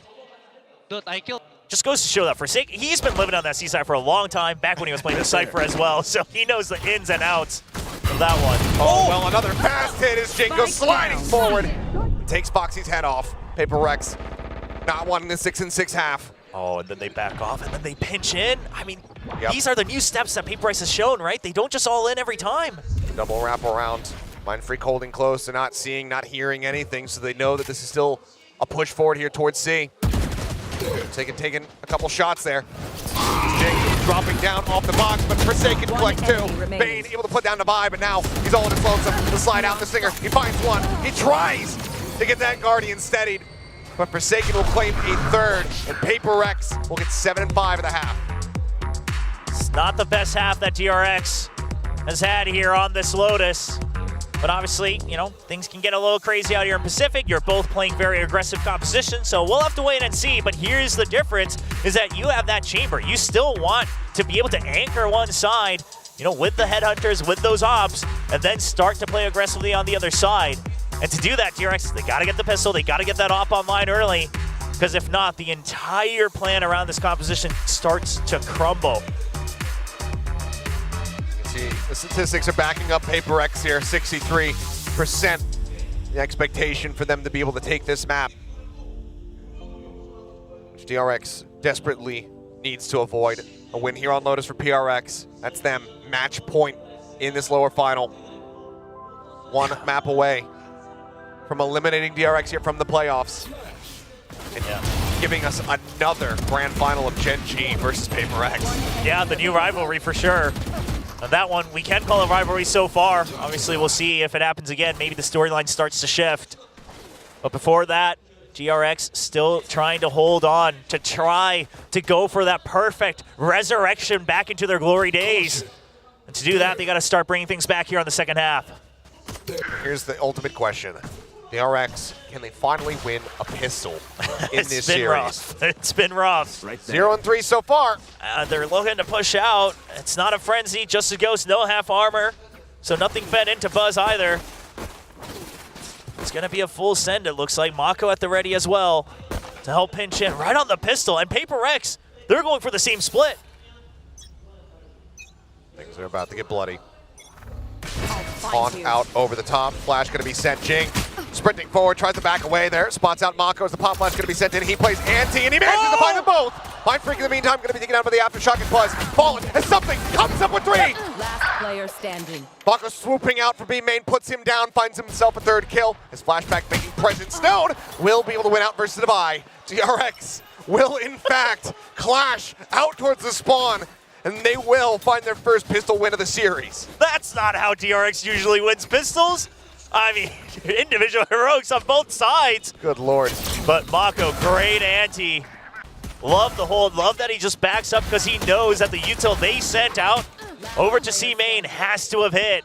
And that's something, almost brings it back. But look at this, the force buy. Oh, wow. PRX, they very rarely do this. I think they've done it once during the stage. Yeah. This could very well catch all of DRX off guard, and it's going to be looking like just a plow in towards B site. The question isn't, do you get the plant? You should get the plant, but the question is can you hold on? Oh, a couple players going to be spotted here, but may not registering that Jing was on his flank. Instantly, though, explosion of death. There's 2 kills going to be found from PRX, but 3 for the side of DRX. Spike down on the floor here on the site. Buzz in behind. Something just had a judge, no way to challenge against this Neon. Zavai, trying to track him, but Buzz, the smooth criminal, just slides his way out. Flashback will find the kill. And this force buy from PRX does not hold water. We are tied up at 7-7. I do have to apologize to our viewers. I forgot it was 2 PRXs fighting, so the plant was not guaranteed on the attacking side. But DRX, I love it. You know, you're prepped for C-Mound, but instantly you just open that door. Just even pressuring that alone is going to force PRX out of comfort zone. And the backup for Foxy9 as well. I was wondering if Bane was biting off too much, more than he could chew, but the backup is there. And when DRX starts to click, the rotations are so fast, but then one of these rounds, they get stopped. Foxy is glass cannon free. Surely that's, I guess they want to force up for an the operator. Yeah. But not having that half armor at the very least could come back to bite him in the rear. This updraft going to be sent. Drop down, something's trying to play anti, and he's getting shot in the back of the head. Buzz, guns down 2. This Sheriff buy up here from the side of PRX. It's instantly dealt with. Still an opportunity to deny away. The flawless here, but yeah, they know. Seas takes him low. They see the trail. They know that he's stuck in the corner. I mean, if anyone's going to do anything, it's going to be Mind Freak. Oh, okay. Yep, smoke through, but there's the spray down. And it's going to be a flawless as DRX take the lead. The relay bullets was so clean this time from Buzz because they're trying to pinch in, clear the corner, and instantly it was meant for Jing to get that kill onto Buzz, but it holds him off, and something just stranded, not looking at a single enemy. Paranoia perfect as well, the fault line. I mean, C-Mound right now, it is in full DRX control, and I think PRX, it will be valuable to just even explore Rubble just a bit, right? And just look how dialed in. Yeah. Bring them down. Now here we go, because you just want to put some pressure, kind of let DRX take the foot off the gas here on the C side. Softening up. Connector door here, looking for the break, and Buzz going to be regretting that one as something takes him out. Does get knocked down for the HP. The slide across the Jing, able to find Bane. The re-peek, and something somehow good for it. Taken down to 15 health, but still standing out. It's just flashback on his lonesome. Pushing forward, Headhunter. Now Bulldog decides to challenge with that, finds the shot. Swaps him out. 0 point looks to scout. Re-peeks. Divide dealt with. He's wary about a flank coming through from upper. None to be found here. But any kills that he continues to find is damage dealt here to the economy. PRX, and oh my goodness. He nearly finds another. Mind Freak, lucky to be alive. Carries over into the next round with 10 HP. 3 players survive, and PRX tie it up at 8-8. Yeah, PRX lucky to get away with those 3 rifles there. Looking how Flashback was shooting, but overall, playing their composition to their advantage, pushing up the tempo nice and fast, not allowing DRX to start to get those trade positions. And DRX, you know, greeting a little bit, just trying to carry over as many weapons as possible. So now that they're investing into the operator, they have to reclaim this round.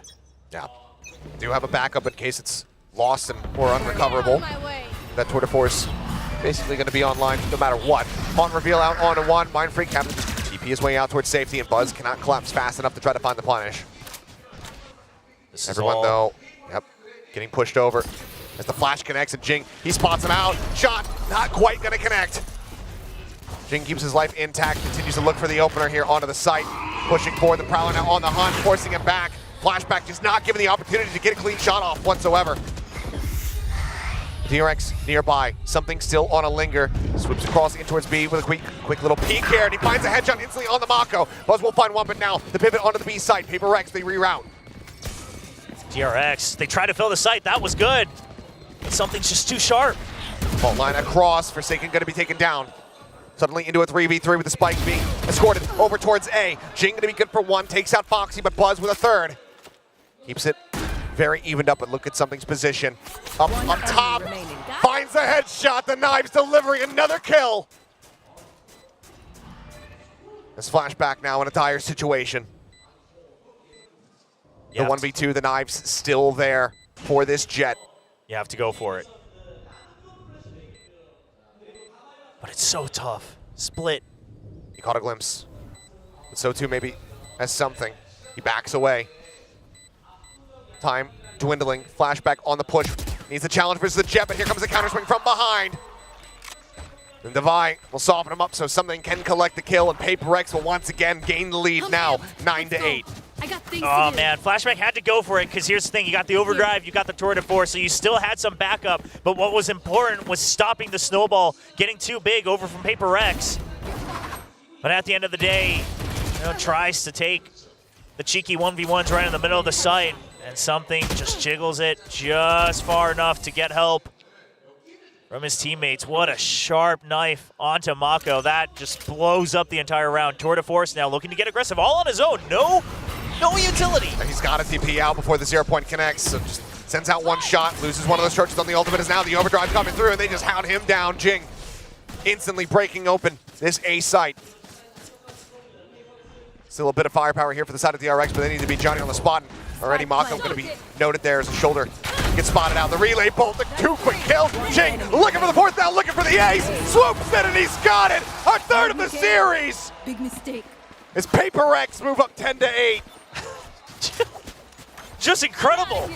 The headshots there on the double up on B Evan. It's nice and clean. When Jing first brought out this Neon during stage 2, one of the criticisms was, okay, the movement not as flashy as we're used to with some other Neon players. However, one thing doesn't change, and that's the fact that he's just cracked. Yeah. I mean, One enemy remaining. the reactions here. Incredibly good. And then just and then him just having fun. Yeah, always a bit jarring.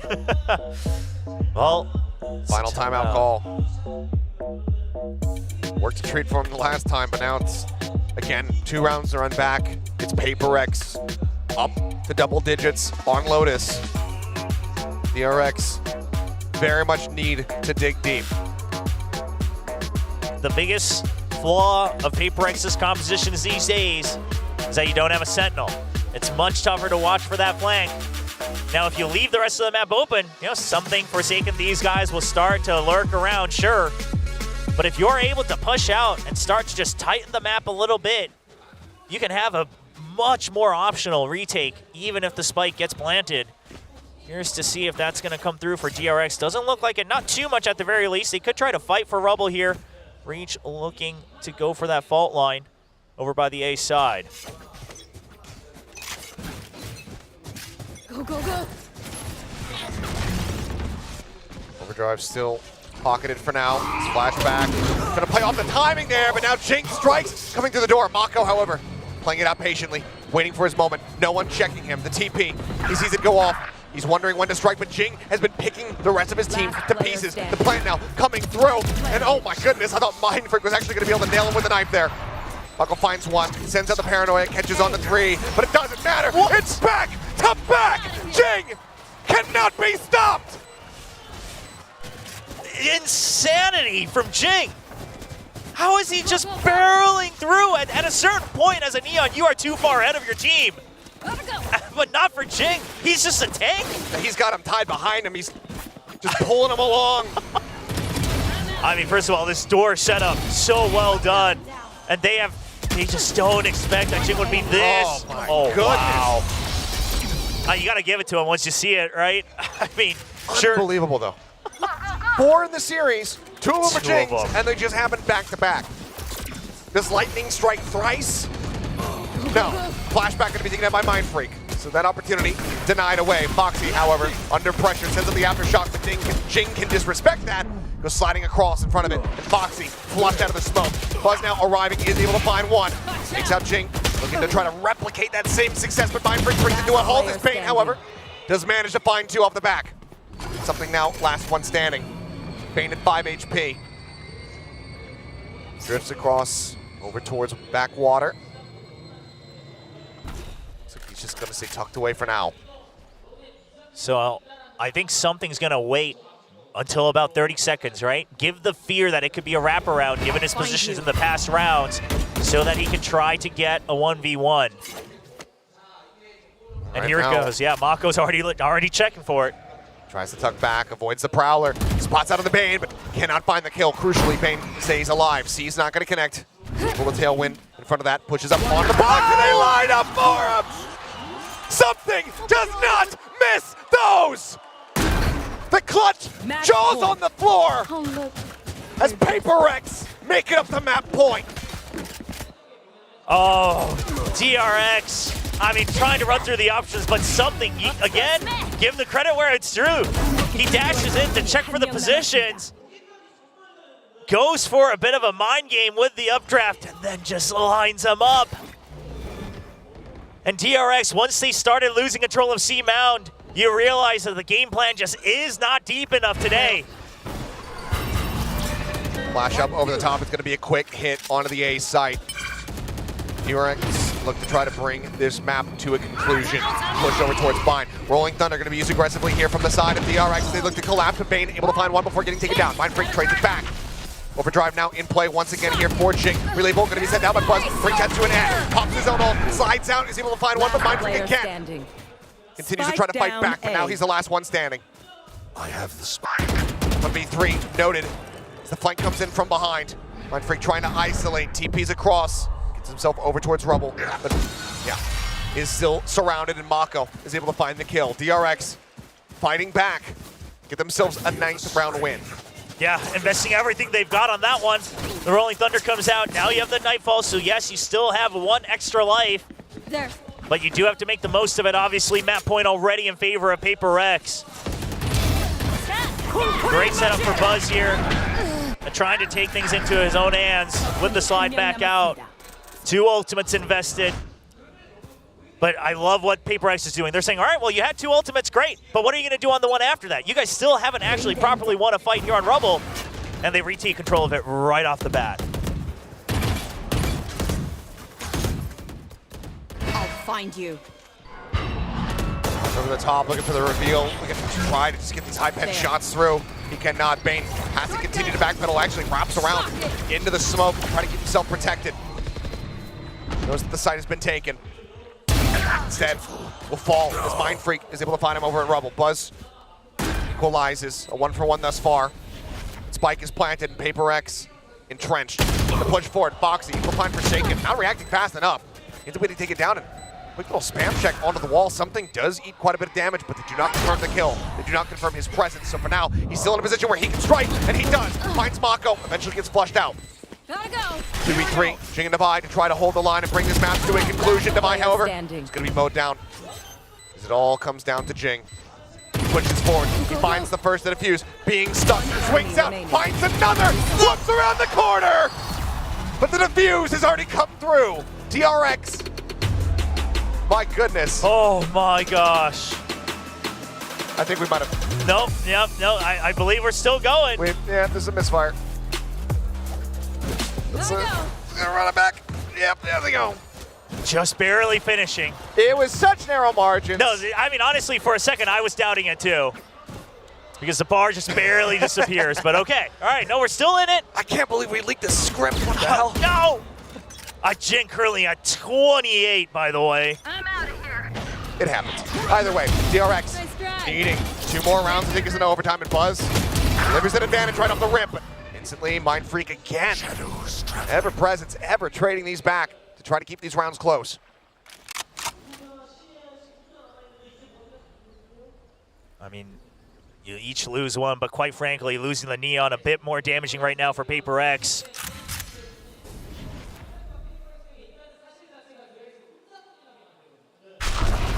Mako, TP check out over towards Mountain, spots plenty. Something, tailwind popped, pushing forward, Paranoia gonna be sent. Mako trying to go for a TP play, does so, but then something, the Paranoia expires. He's able to collect the kill. Cloudburst thrown down, Buzz filling space over here. Something very much aware now of his presence as Buzz continues to look around him, but it's gonna be Divide who's able to find the kill. 2 players now left standing versus 4 on the side of the DRX. They try to call their way back into this map, but Foxy9 only gonna be good for 1 before he gets taken down. Bane now alone, being chased, being noticed, being dealt with. No. Something able to find the kill, but Bane down to 20 HP. Grabs the Vandal and looks to reroute. I mean, you still have to open the door. They're gonna know. But he just wants to see if he can catch anybody. He's trying to peek with the door, trying to isolate anything that he possibly can. It's Devi, Jiggle peeking on both sides. Spotted. And he has the kill. Divide with a 3K will give PRX the win, 13-10 on their map pick of Lotus, which puts DRX now at risk. PRX have match point. They are 1 more win away from punching their ticket into another grand final versus Gen G. I mean, DRX do their darndest, and what we've seen with them against Gen G as well, coming into this lower bracket final, was that they have good plans coming in, but it just isn't deep enough, and PRX is able to outpace them by just a couple rounds. Well, plenty to talk about. Solid fight back there from the side of DRX, but PRX now up 2-0. We'll hand it over to the analyst desk to break down all the action from Lotus. A very, very, very close map, but PRX is just one of those teams where if they get that second win, once they start revving up, it's very, very dangerous. You suddenly see those clutches, you suddenly see back-to-back aces with the Neon. That's what happens when PRX suddenly finds their groove.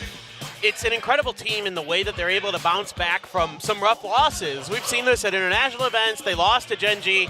Very emotional for them. You know, you could see it in the post-game conference that Alex was really beat up. I mean, he really wanted to beat Gen G that time, couldn't quite get there, and it really took a toll on this team, I think, mentally. But the fact that they're able to swing back, you know, have a convincing win against Talon, and here now they're really handling DRX pretty nicely. DRX comes out swinging with some good ideas on their kind of more favored side of the map, but it's still not really enough to get over the line against PRX because of what you're talking about. They just get fired up and then they start running you over. Yeah, what's interesting about that though is, you know, aside from the being fired up, is we all know that PRX is a team that can always get fired up, right? Is how well they're able to bounce back after so many round losses, or how difficult it was to kind of maneuver against Buzz and Flashback that was really controlling their respective parts of the map. You saw how good Flashback was on that Rubble control, Buzz as well with how aggressive he was on the Neon, or sorry, Mount control for Flashback, Rubble control for Buzz, and PRX had to kind of manage through that. And through all of this as well,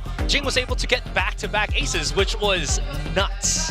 It was incredible. I mean, I remember we were like, we just saw 1 ace, and then we went off, we walked all the way here, and then we saw it, and there's another ace. I'm like, wait, am I seeing the same round again? It literally just happened. But I think that's also a result of PRX, right? We kept talking about how this entire stage, how they're maturing as a team. And a big part of that, as we saw through the many, many interviews with Alex, is that mental stability, right? They do acknowledge that it's those in-betweens that really matter, the mid-maps, or in between the maps where they really have to steel themselves and really make sure that they don't overheat, but they also don't lose that much steam.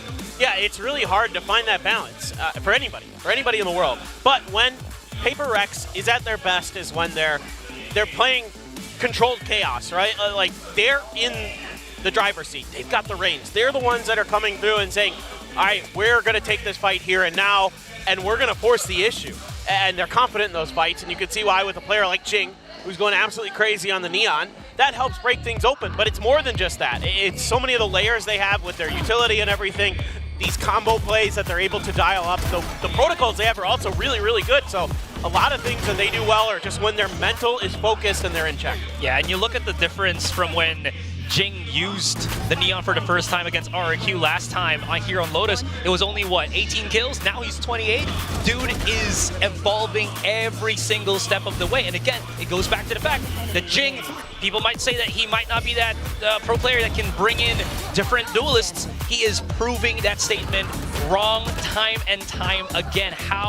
What is the ceiling for this incredible player moving forward as we are, preparing ourselves for match point in map 3?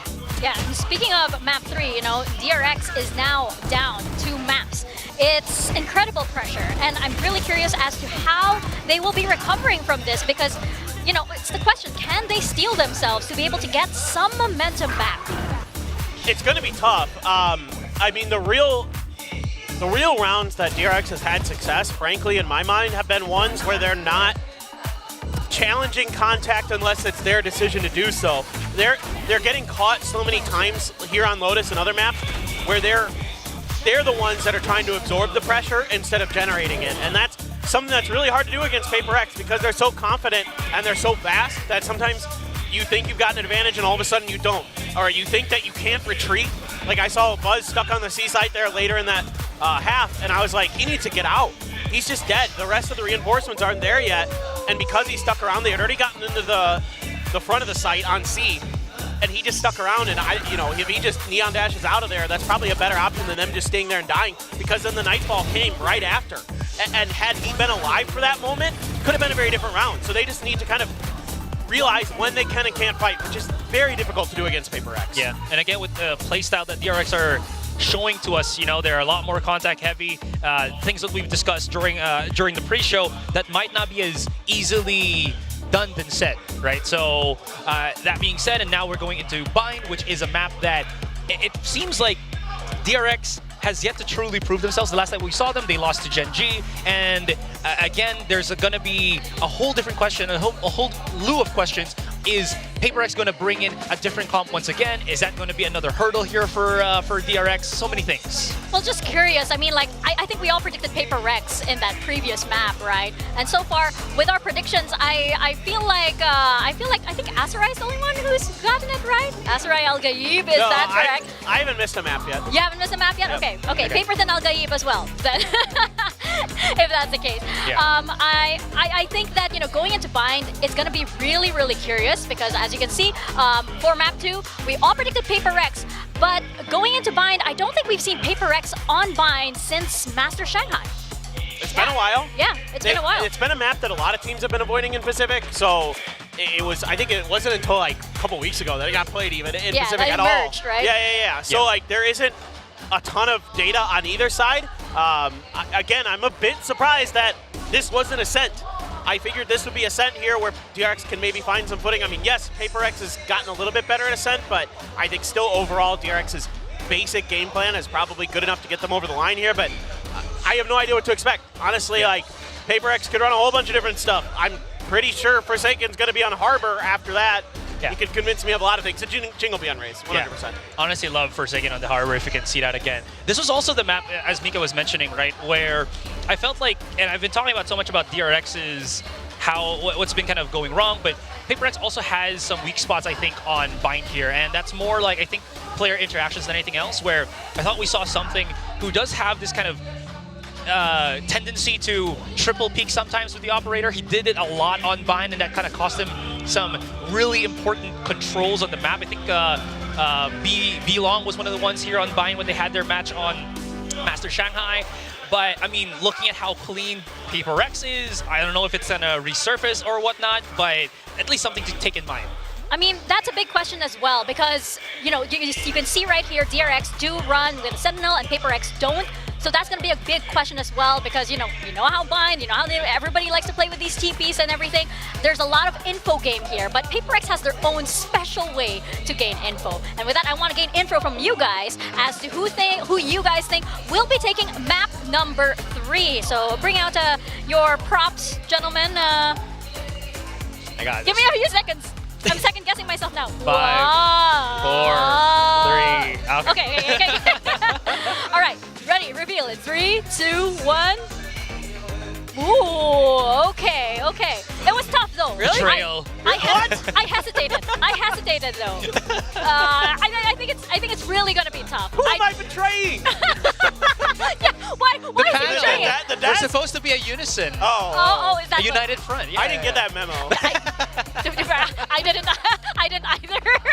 But okay. Yeah, it is going to be tough because you know you do have PRX that hasn't exactly brought out this map in a while, and I feel like if you're up against a team like PRX, being up against the unknown is very, very frightening. Yeah, I mean, this is a map that can be really up and down for PRX. I feel like sometimes I see them and I'm like, they're the best buying team in the world. And then the next time I see them, I'm like, maybe not. It can happen. It can happen. And it all depends on how their game plan is. And like, Forsaken's always got really interesting and new ideas on Harbor, and sometimes they work, sometimes they don't. Yeah. I'm more banking on that DRX has done a really good job of prepping for this map. They had to expect that this was going to be in the pool. Yeah. I think Termi's usually does a pretty good job of coming up with maybe some new stuff that he can integrate into this map. I mean, I think back to when he would put like RB on Neon plus Zest on the Fade behind him and did some really interesting stuff with that. So he can definitely cook here.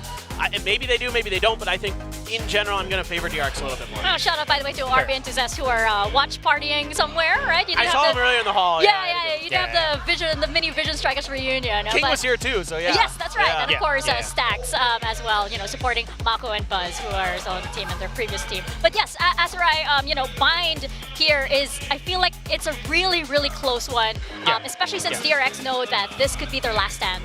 Absolutely. And again, one of the things that I think it's going to be difficult, I think, for both teams is if they start to run out of options, and for sure, again, DRX will have those kind of early rounds or start of the rounds kind of setups because of Termi, how good he is as a coach and just redirecting his team. How much is that going to be enough to stop them from making defaults, which, again, when you play on Bind, is going to be a very bad thing to do because default setups gets very hard countered by teams that are just aware of it, right? And we've seen it time and time again on Bind. Well, this is really interesting. DRX definitely cooking, going with the double controller, but then PRX also cooking, no Brim. No Sentinel at all. No Harbor. Well, that's not surprising for PRX, but no. Yoru, again, we haven't seen El Forsaken Clasico. Yoru on Bind in, I don't remember the last time, it's been a while. Yeah. But, I mean, have they really cooked again? Is this gonna work?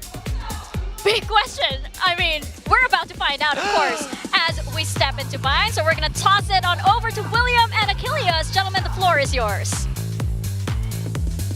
Thank you very much. And yes, let us dive in, as Azurai just said, El Clasico on the composition from the side of PRX. Forsaken back over onto the Yoru. Jing there on the Raze.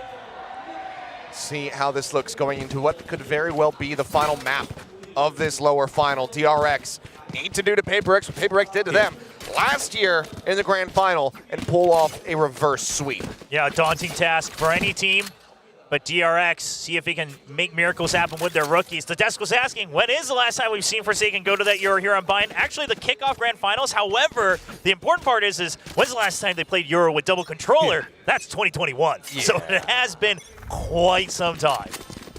Been a while there. It's quick haunt clear. They can just instantly rushing forward, trying to see if we can get anything over at Showers. Is Dizzy at the ready over here at B Long.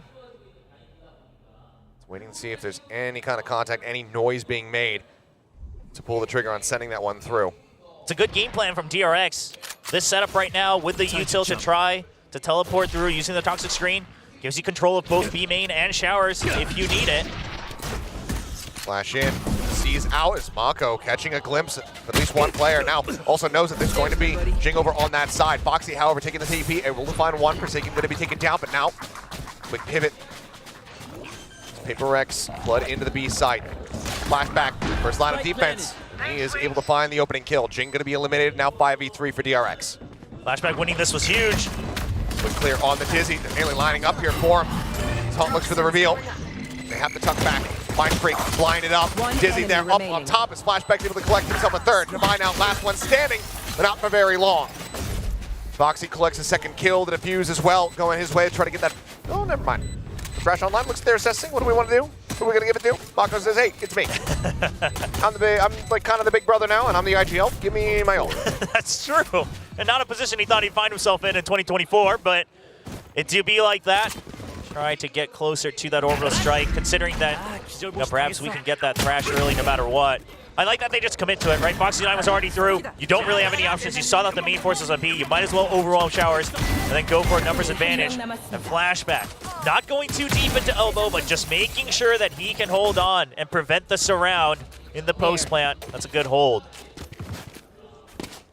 Very much so. And despite, I mean, not getting involved at all, Mako 000 does have 3 charges towards that orbital strike as well. Paint shells out, some space created as they look to just try to get these showstoppers online for Jing. As we have double shorty by. Caught my eye a little bit. Ooh, Foxy on top. Knocked down to 5 HP, but does get the headshot there. Taking down Devi. That's the sheriff dropped, but PRX, no concern for it. He just want to barrel through into lamps. Dire straight so for Foxy. Ends up falling in an isolated spot. Weapon could be passed over. Now he's not going to be in position for that. Paint shells sent down off the top of the spike. Moving away from the position. Jing trying to close some space. Ends up getting taken down. Mako finding one. Buzz able to get the trade back there as Mako ends up falling. Now the TP across. Bane not quite in position to find the punish here, but might still catch them very much off guard as the plant gets ready to come through on the B site. Yes. Plant should be able to go through safely. Mosh avoided as well, but the double on the window, that's a big one. He had to reposition. The Mosh was just about clipping him. They delay a little bit longer. Swingman goes on the hunt and something gets tagged lower through the tube. Shot down on that sees Foxy able to find one, keeps himself alive. As the defuse comes in, DRX will move up 2-0. First time they're doing that at the very beginning of the map. Finally on this third map of Bind, DRX taking the reins themselves in the very beginning. See if they can hold on to it. Because the story so far has been DRX climbing back up to 4 rounds first. See if they can prevent PRX doing the same. That's a win in the bag. No 4 rifle spot on top of a Spectre. You keep the 4 rifles. Now this, as soon as you hear that second shorty, that's one of those games where you're like, come on, really? Like, give me a break. 나이스. 야 이거 먹어라. When does it end? 이거 먹어. Playing like a wave defense game. Yeah, there you go. Just keep coming with more shorties. Well, the 4 Bulldogs and a Sheriff, it's still decent firepower, but obviously can't match up to 5 Vandals. Full armor as well for PRX. Smoke down off the rip here from Mako. Paint shell try to zone back, and Mosh Pit to also buy some space. Slow up this approach. Ain't not firing off any shots. Maybe he would just go for it blind through the smoke, but instead it's going to be something he does. That or he just pushes out instantly by the headshot as is Forsaken. Takes out Bane, Mako dead. Now, only 2 players remaining over on that A side of the map. Flashing back and Buzz going to be scratching their heads saying, guys, what the hell happened? I mean, yeah, this is your bonus. You carried it over. It's Bulldogs, not Vandals, so you go for something here. Try to do whatever damage you can, but Devi is ready for it. Scouting both angles right now. Further reinforced by something. Oh, there you go. There's the 1-tap. Buzz going to be shut down. Ping comes through. They are very much reading the position of Flashback. Devi, snappy shots to get himself 2 and to get a flawless for PRX, stopping any kind of bonus conversion. Yeah, Forsaken the only one who took damage as well, so this is a very, very clean buy round here from PRX. And I would love to see DRX just try to do a little bit more damage before the actual entry happens. They're so careful. They're always waiting for the actual play that they can make, and that always gives one extra chance for PRX to break in on an offbeat. And PRX, I mean, they're no strangers to that. They'll gladly take that opportunity. Here. Back just jiggle peeking over it long. That gets heard, pinged out. Full presence towards B site. 3 players here from DRX to try to intercept and shut this down. As he's going to be taken there by Flashback. Is he now going to be coming through though? As they realize the site is a little bit weaker than it previously was. Buzz stuck into a corner here. Foxy 9 on that crossfire, trying to offer up some support. Does manage to find one. Buzz gets himself a second. Another paint shell built up. Fake teleport. Taken, rushing forward. That's on the fake TP, pushes up on top of 2, but is able to find 1. Mako going to be taken out, but DRX not allowing for that momentum to be built up here by PRX. It's a big round win, and Buzz just staying alive alone was already so much value. Eventually still able to clean up the entire entry coming in from PRX. Love the crossfire setup with Foxy9 and Buzz as well. Waits until it tags Foxy9, but then Buzz just clears it instantly, goes back. And they just take turns picking off kills, and then Buzz plays safe in the tube to wait for backup. It goes for that early timeout. And this is where things have always gone back into PRX's hands. Can DRX, can Termi finally try to get a read into Alex's mind and prepare for what's coming next? Well, so far, it's been pretty decently solid from them, aside from, you know, the bonus round on the side of DRX. Yeah, obviously. See what the game plan looks like for PRX. I'm curious, is this the moment where you really up the ante, up that aggression, and try to go for these heavy distract your TP plays into the back of sight? It's an option. They haven't really done anything over by Showers either, just a bit of that fake on the pistol. So that's one option, but you know that if DRX is holding so much control over the TP, that surely Showers is still being watched as well. You've seen the toxic screen going across. So if you're going to go fast, I would have liked to see maybe something like a pinch from Showers all the way into short as well. But for now, it looks like PRX, they're going to go with the operator. When things go south, give something the operator and see if he can get that early pick, get control. But this is good overall on Bind because it gives you control of B main if you can at least force him back into the site. Let's see if it goes their way. I mean, something obviously on the breach on Abyss was putting up some decent figures, but so, you know, the op purchase going into the bonus, that's where things started to fall apart. That's where DRX were able to run things back. So it definitely is punishable here. But now no one is giving it the time of day whatsoever. As Bane pushing out, catching a glimpse. Forces Forsaken away. Jing in the meantime, boombotting forward here into Hookah. As Mako seemingly missing the head, did not catch him crossing. No, not quite. He was too far close. Oh, spotted, but a delayed reaction. Mako does finally suss it out, sends out a couple shots. Backs away though. Yeah, they're still waiting to use their util, but this is where PRX gets a chance to try to break in. Now they know there's going to be an orbital in play, and he actually sends it over towards Hookah to try to slow up the approach here, but still not going to be found. Mask is on. Dimensional Drift in play here for Forsaken, scouting him out.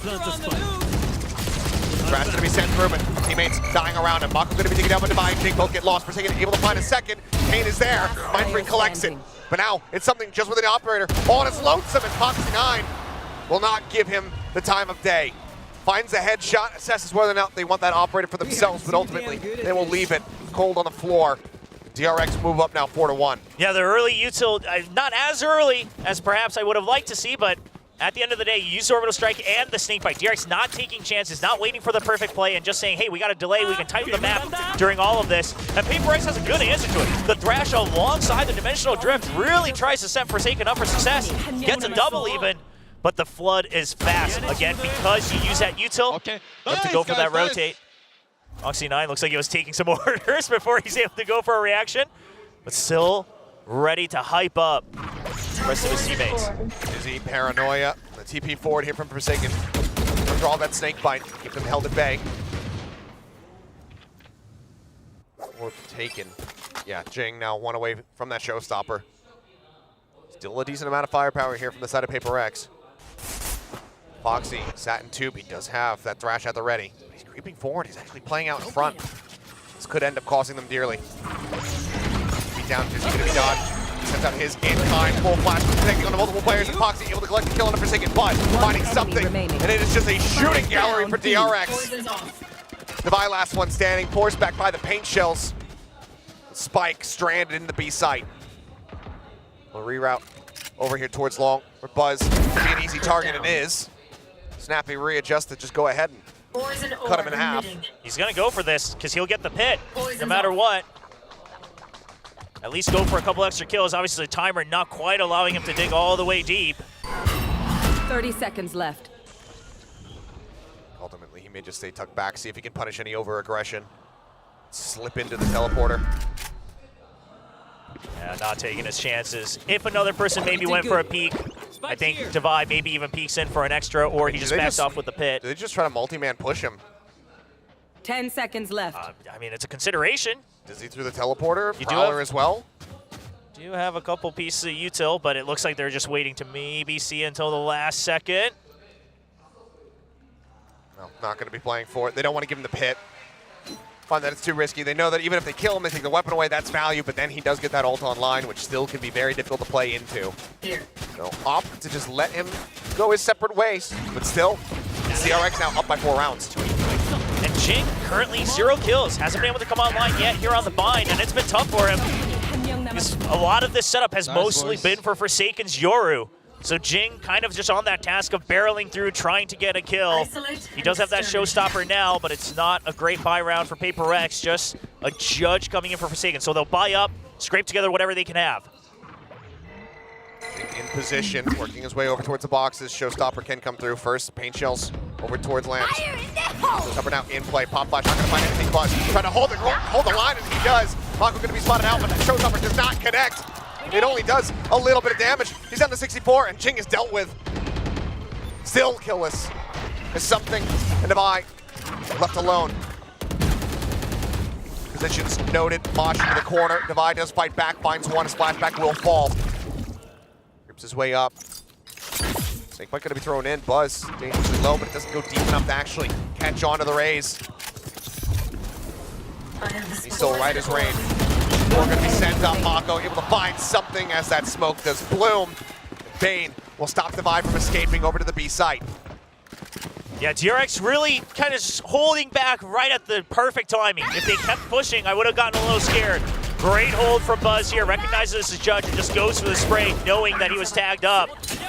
And meanwhile, again, Jing just tasked with trying to get a kill on his own.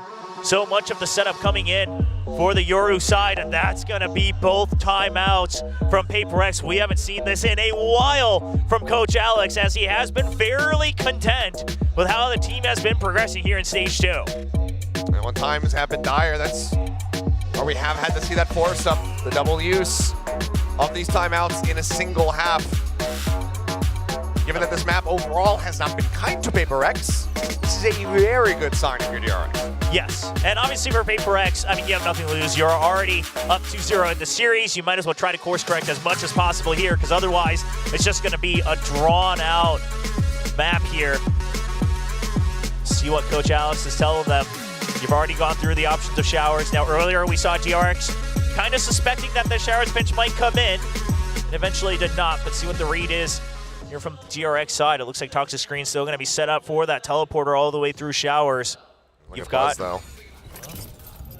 He knows that this is going to be not a goodbye. Yeah. Picks up that Outlaw. DRX, kind of similar to what we were seeing at times on Lotus. Their ult economy management has overall been quite good in this series, even though they're down 0-2. And I want to see them use a couple of these ults this round no matter what, right? Just secure the round, keep the lead. That puts you up at 7, a great half. You're on bind. Oh. Maybe not necessary. Mako finds an opener. Devi going to be taken down. Well, that firepower eliminated. Jing is trying to strafe out the angle, but Mako with the game sense strikes him down. Outlaw into play. Buzz finds Forsaken. And TRX, they are giving them no recourse whatsoever. Yeah, this is PRX. I mean, this round just separately in isolation where they start to just fall apart, right? The initial kill happens and you're just trying to regain some space somewhere else. And now Flashback should be ready for this. Spotted. Spike down. Drag across. Headshot found. Now Mind Freak able to dodge out on the haunt, but you should know that he's going to be drifting his way. Magnetized over towards that spike. And he is. Flawless here from DRX. Now up to 7 on this defending side. When PRX plays like the way that most teams do on VALORANT, DRX has good reads, right? You pick one off, okay, they're gonna look for space somewhere else. The Prowler hits, the Outlaw's ready, and then you say no news short, no news in showers. They have no control. They're gonna have to get some control over on B side. Flashback is ready for it. The other thing I will give Mako credit for is finally a little bit more spraying through the smoke, a little bit using that util to get extra damage in, because that helps a ton against teams who are gonna try to rush you. Speaking of rushing, it's gonna be a Thrash rushing down toward here, it would seem. Inshell on one side, Thrash on the other. Just going on the hunt, trying to see what they can spot. Devi tucks back, able to avoid it, but Buzz filling the space in behind it, does end up getting struck down. Solid pullback, Devi will find one. I don't mind it. We haven't really seen too many teams succeed in pinching mid. Like, I'm fine with pinching showers, but you're up 7-1. Go for a bit of a change. Mind Freak able to find one. Speaking of showers, Mako trades it back. Man advantage here for the side of PRX. Up from Forsaken, leading the way. finding the opening kill. Spike now going to be scooped up by Jing. It's flashback on a deep little incursion out towards this attacking spawn. It's not seeing anything. They know for sure that this is going to be that A hit. So the mission now for DRX is try to take away this operator. That's their main goal. Vayne avoids the first volley. Dodges a shot as the plant comes through. No one peeking out of lamps. Jing still not finding too much value. Picked off. Forsaken finds the shot that he desperately needs. And now with a 3v1, Flashback, the odds very much are stacked against him. I would love to see Flashback just try to fish for this operator. Now, PRX, they should have a decent inkling, right? I mean, already, only one person entering, not doubled up. You heard the gate crash. But is it a fake? He's gonna go creeping up and out, spots at the barrel, but Forsaken fast enough on the drawdown. Gets the quick scope kill. Find PRX their second round win of the half. Oh man, I thought the off was gone for sure. Forsaken, just an instant swivel. Now, the important thing off of that round is for DRX, what do you do off the condition you just did that you're pushing out, right? Obviously, it's because you have the ultimates, but how else do you use that? Do you suspect that PRX will hold back? Do you suspect that they're going to try to counteract with a rush? Because for now, PRX is going to be a split. They're going to wait for another push out. They're waiting for DRX to try to use that same strategy to try to push in PRX. Buzz now deciding that he wants to get involved here in the op battle. Because he spots out at least one over at B long. And Ops very much segmented away from each other. Buzz, he's over in showers. We got Forsaken pushing his way over towards B for the moment. Jing occupies some forward space here in Hookah. Okay, so using all that util just to allow Bane to get into position over on B because you already have the operator on showers. Time to jump.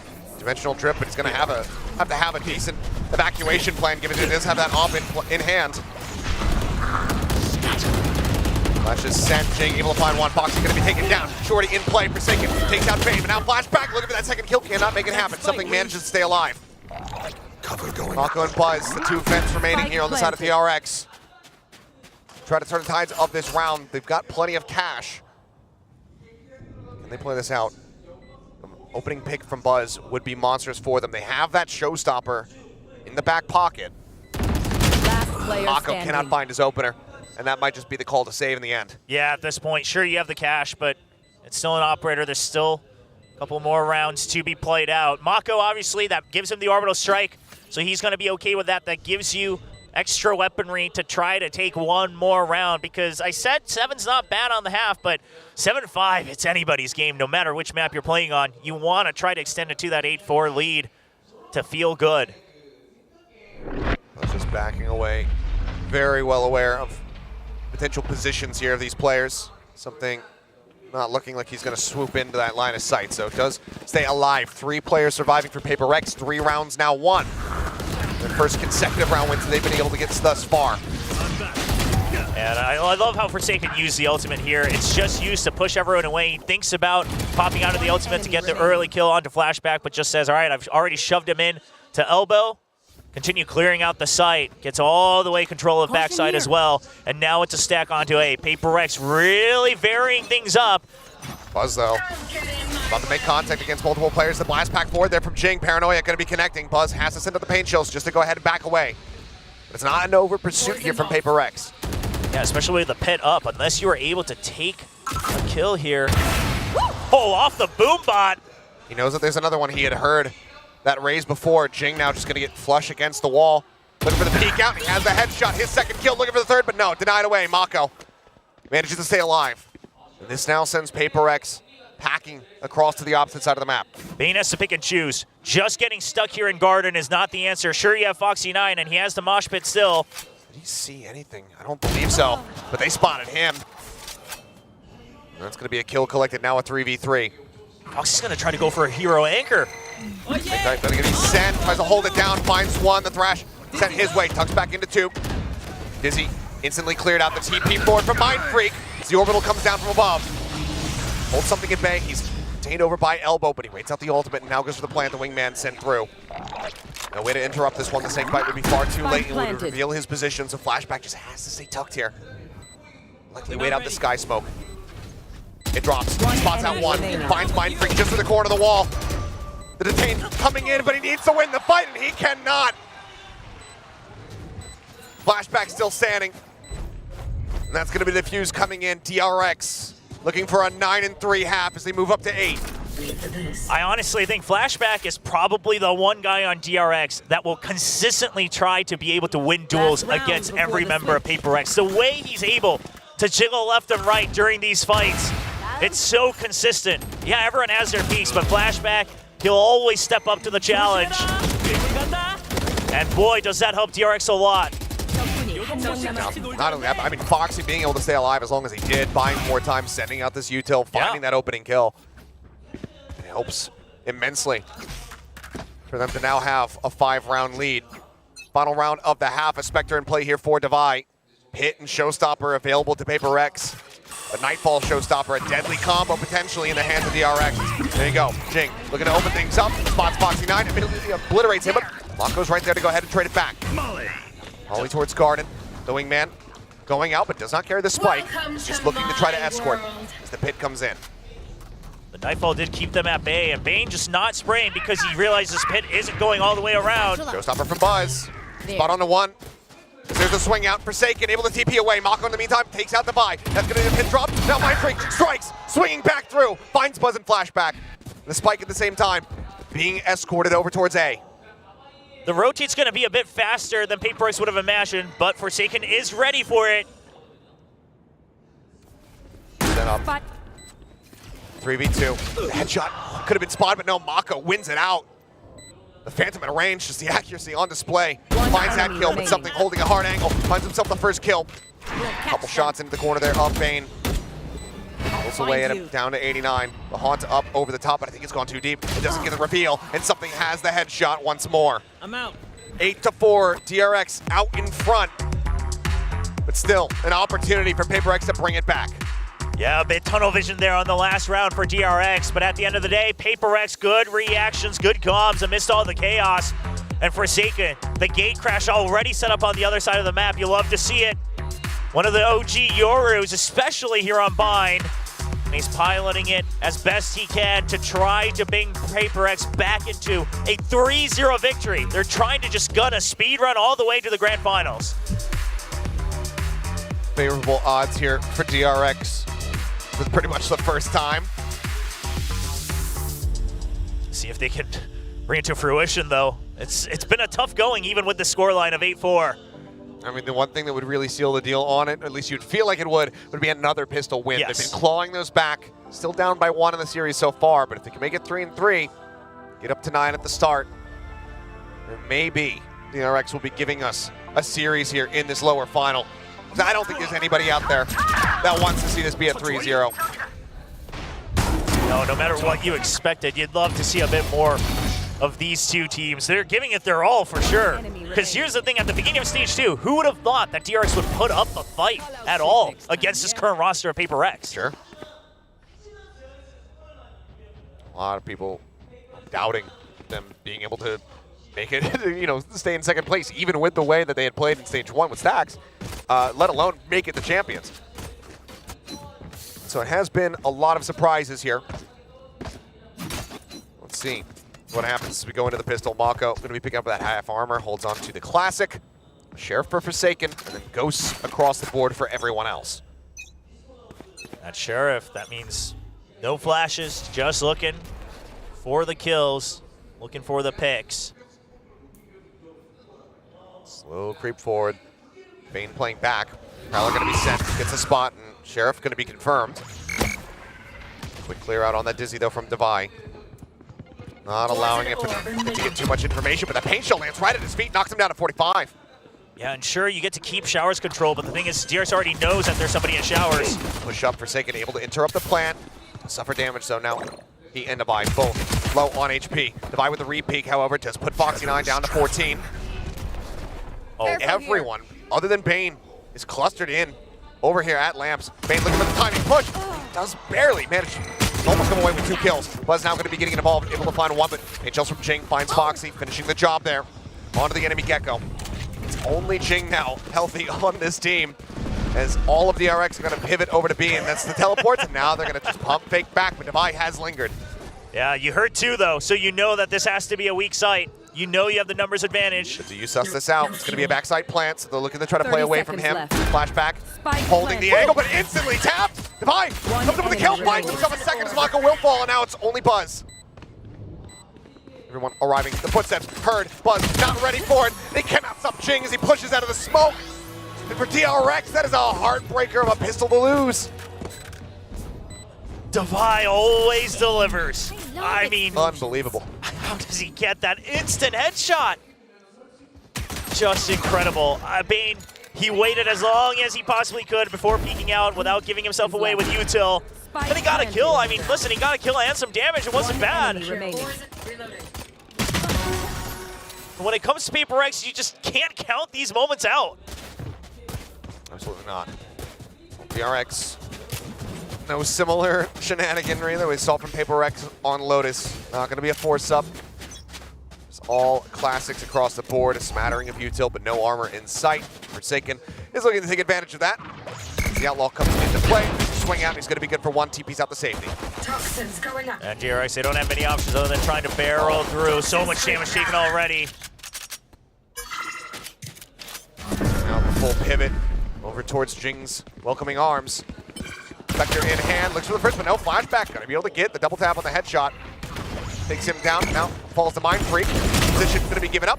Taking reinforcing will allow for a very easy cleanup. So Jing, the only casualty here. PRX, they close the gap, just 2 rounds separating. DRX does secure both of the ult orbs though. So Buzz already 5 points towards his ultimate, needs only 3 more. Trying to set up, because you had the lead, trying to just set up for that early explosive entry with the showstopper.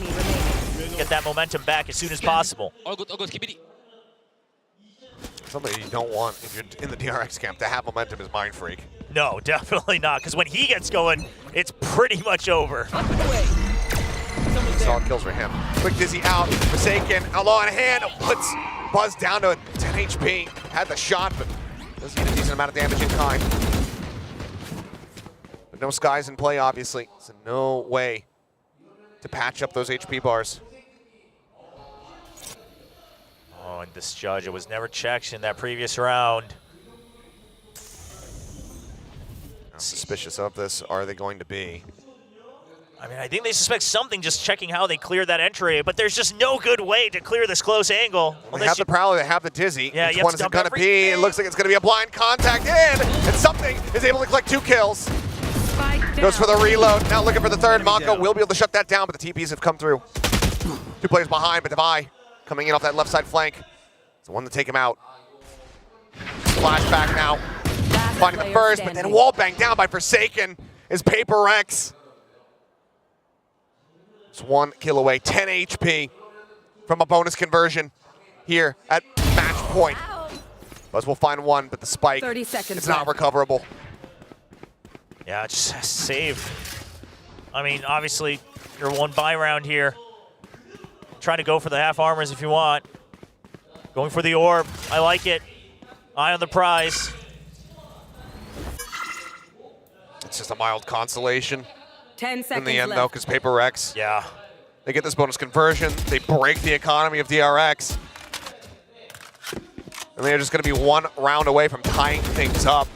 After the roaring start that we had from DRX, this is where you have to start having that anxiety grow, that concern that you're letting this slip away from you. Yeah, if it's not this round, I wonder if a timeout comes in the next round if you don't win it, because something that they were able to course correct on Lotus after the timeout was use your util earlier. PRX is always going to meet us earlier than we're used to. They're not going to wait for the full execute at the entry of the site. It's okay to use that early, because if you're ahead in numbers, that's where you start to feel better about facing a team like PRX. And there it is. The timeout comes out. Termi feeling that there was no reason to save all that util going into such a tight space here on this map. Oh, Bulb, a little bit of a yawn. feeling pretty lax about the overall series lead that they have over on PRX. But Coach Alex sharing a lot on his mind as well. Obviously, PRX not quite in the lead here on this map. Not quite in the lead, but damn close to it. But yeah, I mean, I'm sure Alex has been racking up the things to talk about, given that they had to burn Their second time out after round 7. So, it's going to be more than happy to have the opportunity. DRX, of course, do have another one in here in their back pocket, but we'll see what the call is going to be. What does the buy look like coming into this? You have that weapon save from the side of Buzz. He nearly has that showstopper online. Is it going to be, heavy contest, just try to secure that Shower's orb? Or do they go for something a little bit different? Seems like 3 Sheriffs and a Stinger for now. That's what's being shown. Crucially, that Outlaw now in something's hands. Still finding an immense amount of value. DRX just going to save up, not going to force up into a haphazard buy. Can get the showstopper next round as well. And look at this, early util dump just to clear the close corners. Now, unfortunately, they find no targets. Like going to be sent down, and Buzz just sent in to the Wolves as Forsaken takes out 2, something gets involved. Flashback, oh, he pops the clone, he's dizzied up, he's absolutely screwed. A flawless round here in response to the timeout. PRX tie it up at 8-8. And the fans a little nervous here. If you're on the DRX side, obviously PRX, yeah, you could give up a map if you really need to. But sure, again, an eco, but DRX, it's one of those scenarios where they don't quite have the depth of the old DRX. They don't quite have the leisure, the margin in their mental capacity to say, okay, we util dumped, but that's okay. Listen, it was our eco. We can now try to util dump somewhere else. We still have one more chance, something like that. You have a Gecko. But anyway, you now have the showstopper, Judge in the hands of Buzz, looking to just break open a site, and PRX are going to stack on guard, and they want to deny this entry. Showstopper popped here from Buzz. Slow entry, depending on where he wants to send this. Tucked up over towards the teleporter, but they're not taking it. They're standing their ground. Forsaken strikes him down. Showstopper, but no value, and Foxy certainly does. From in the corner, both of them taken down. The B site now broken wide open. Paranoia going to be sent to Jing. Dealt with. Mako able to find the kill. Spike planted. Foxy 9 helping to spare their blushes here as Mind Freak just fishing for any kind of wallbang shot that he could get. Shadows traveling. That's a good post-plant position here from DRX as well. They have full control of elbow. Got 2 people in the back of sight. Got 1 that can exit garden. So PRX, they're fishing for it, but they're well ahead. Something surely, yeah, goes for an exit frag here, though. So close to that Thrash. Ton of money. Decent opportunity of finding somebody that you can get the instant kill on. It will take both shots to take down Mako, but still finds it. Seeks the reload, but everybody else going to be able to get away from his line of sight fast enough to avoid further damage. 3 players surviving. Looks like something. Just more than happy to die to the spike. Trying to see if, maybe I can get out of there. Maybe I can find one more before. He cannot. DRX will reestablish the lead, but only just. Yeah, just barely. The showstopper not getting the kills, but it corrals them in right next to the TP. Flashback was pinching in, but Foxy 9 already good for the double. Now you have Thrash and Orbital Strike. On the other side, though, Operator comes online. Dimensional Drift as well. See if Forsaken can really ruin the game plan of DRX. But you see the similar weaknesses from PRX as well. Once you lose that initial positioning, they just start to file in, trying to take fights. DRX can try to use that to their own advantage. Grabs for Shower. Forsaken's still going to be detained. Line of sight not quite sought yet, but there you go. Buzz on the entry, finds Mind Freak on top of truck. Collects Forsaken as well. A site broken open, 5 members strong right now for the side of DRX. Is Plant going to be swapped over to Bane, try to get that Nightfall online, it would seem. Spike planted. Oh, something's looking for damage, though. There's so much money on the side of PRX. They surely try to do some damage, if not go for the full retake. We'll see, though. Foxy's watching for it. He's winning out the fight. Something going to be dead. And now for the 2 remaining members, the call will be made to just pull back away, to save. It's going to be flawless for DRX to re-stretch his lead up to 10-8. Massive round for DRX. And I like that something, he tries for it. Sure, if you take control of Showers and maybe you still go for it. Something, of course, makes the Thrash now complete with that death. Weapon here.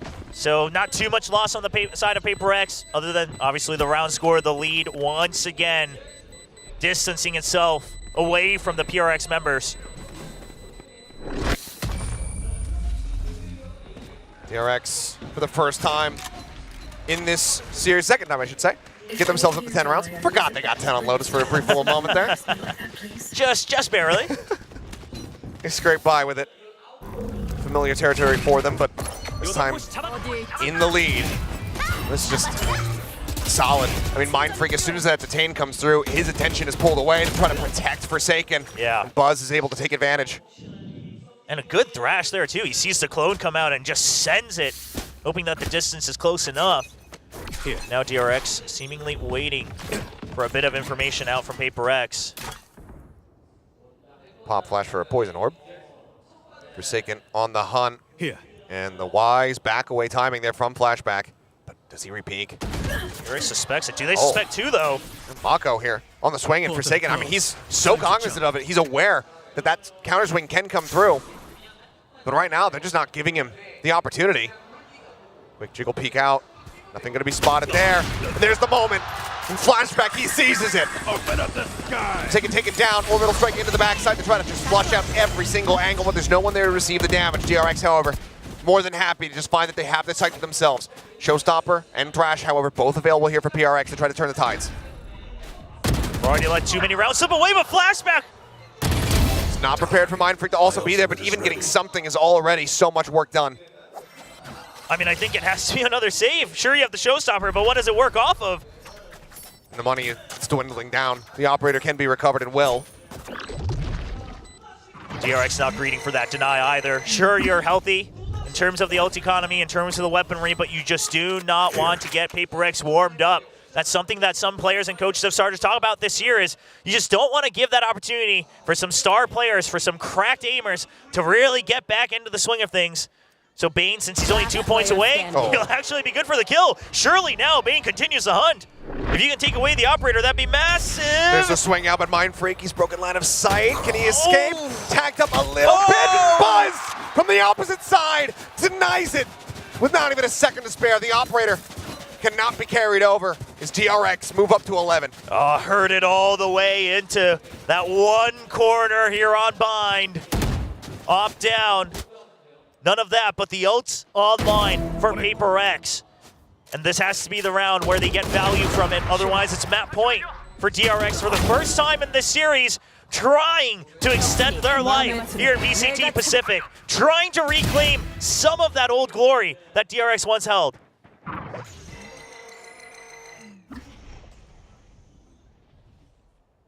Slow creep forward.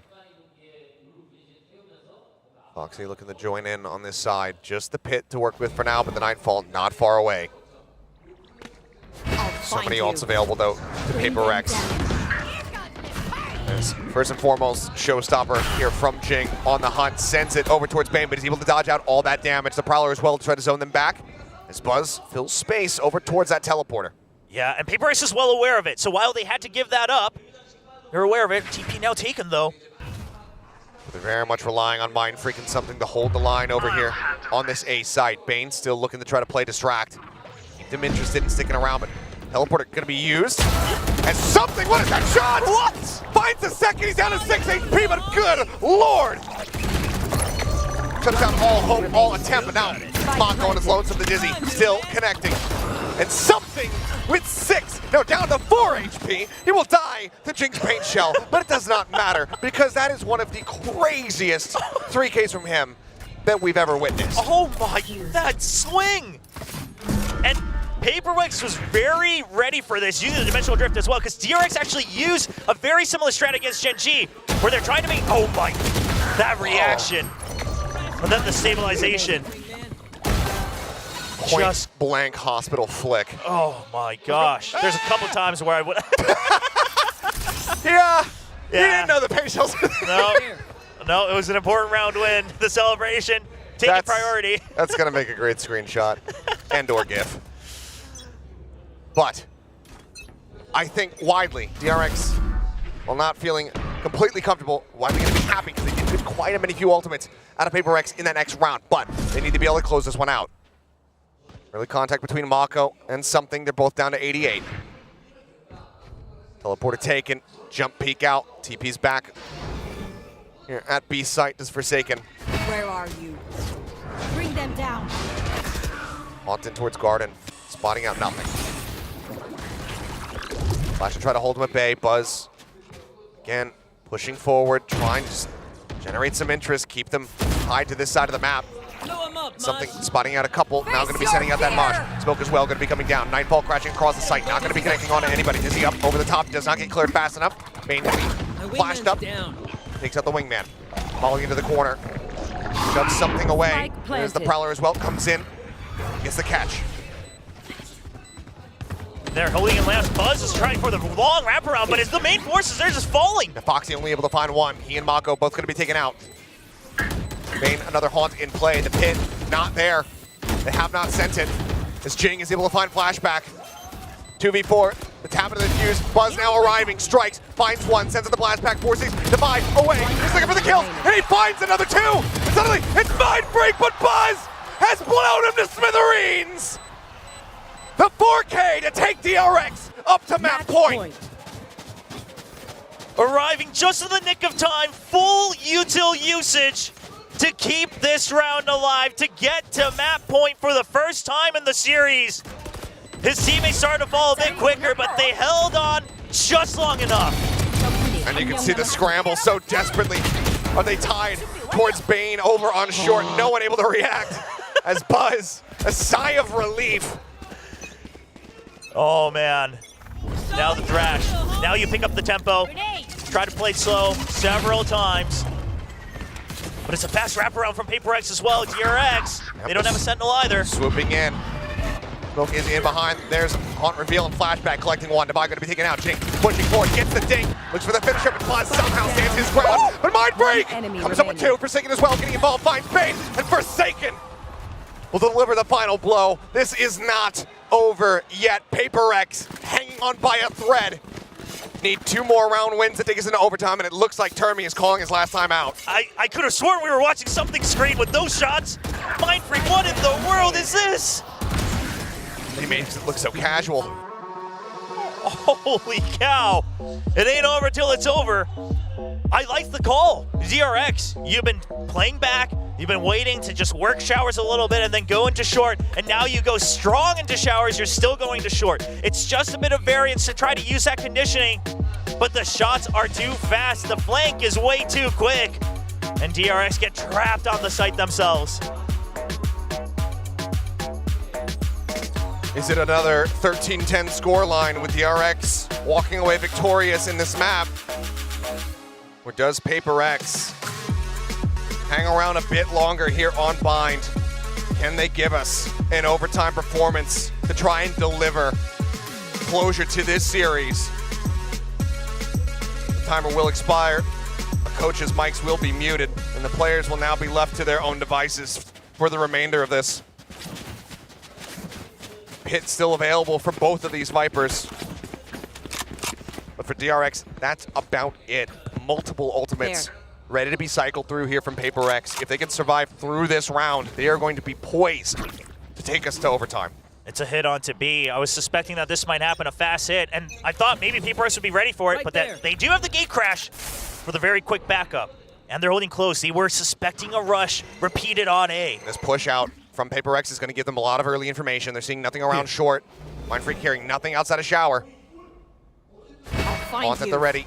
Bane sends it. Prowler to check forward. Cleared by Divide. Doesn't reveal that close position here from Jing. The flank. Nobody's watching it. No, they are not. Something now striking, finding both. Flashback and Bane taken down. Things start falling apart for the side of the RX. They can work their way forward. They could maybe get the spike planted. They don't have the pit. Wingman plant comes through, and now answering Thrash out from something, chasing forward, looking for a kill. Buzz works his way forward, up into Hookah, but Divide a little bit snappier with it, barely eats any damage. Comes away with that kill. Bounces out of Hookah, Mako gets to deal with him, and Mako comes up with 3, looks for the 4th. But now he's all in his lonesome. He's got the orbital strike, however. The tap onto the spike, Jing able to avoid it. Another smoke sent his way. Jing, belly of Mako finds the 4K. Needing the ace. Here's the tap. The push forward, and Mako delivers! The ace to close out the map to extend this series. Ladies and gentlemen, we have a series on our hands. It took a little while, but Mako answers the call to be that leader that DRX has been looking for. steps up to the plate, leads his brothers in arms, and shows them how it's done to stick it out in a best of 5. I've lost count.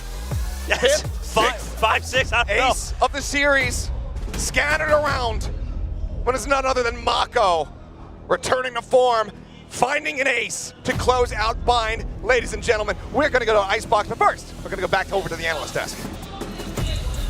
Ooh, what a way to close out that map, especially with that ace from Mako, who of all players, I mean, we put a lot of pressure on him because he took on that role of IGL, of one of the most, popular teams here of VCT Pacific, and he steps up to the plate, lower finals, one of the most high-pressure situations for this team. He still got it. I mean, the crazy plays that we're seeing throughout this series from both teams, really stepping up individually, trying to bring everything they can. Buzz had that incredible play just a few rounds before Mako's ace, where he flanked all the way through spawn. Like, there's a lot of great ideas from both of these teams, but even better execution. Yeah, what's even better here for Mako is it felt like throughout this stage 1 and stage 2, it feels like we weren't really seeing, the Mako of old, right? We saw a glimpse of it when they were going up against Gen G on Haven, right, when he was defending that B site, but then it just came out the full swing here, and he has made that statement. He's the captain now.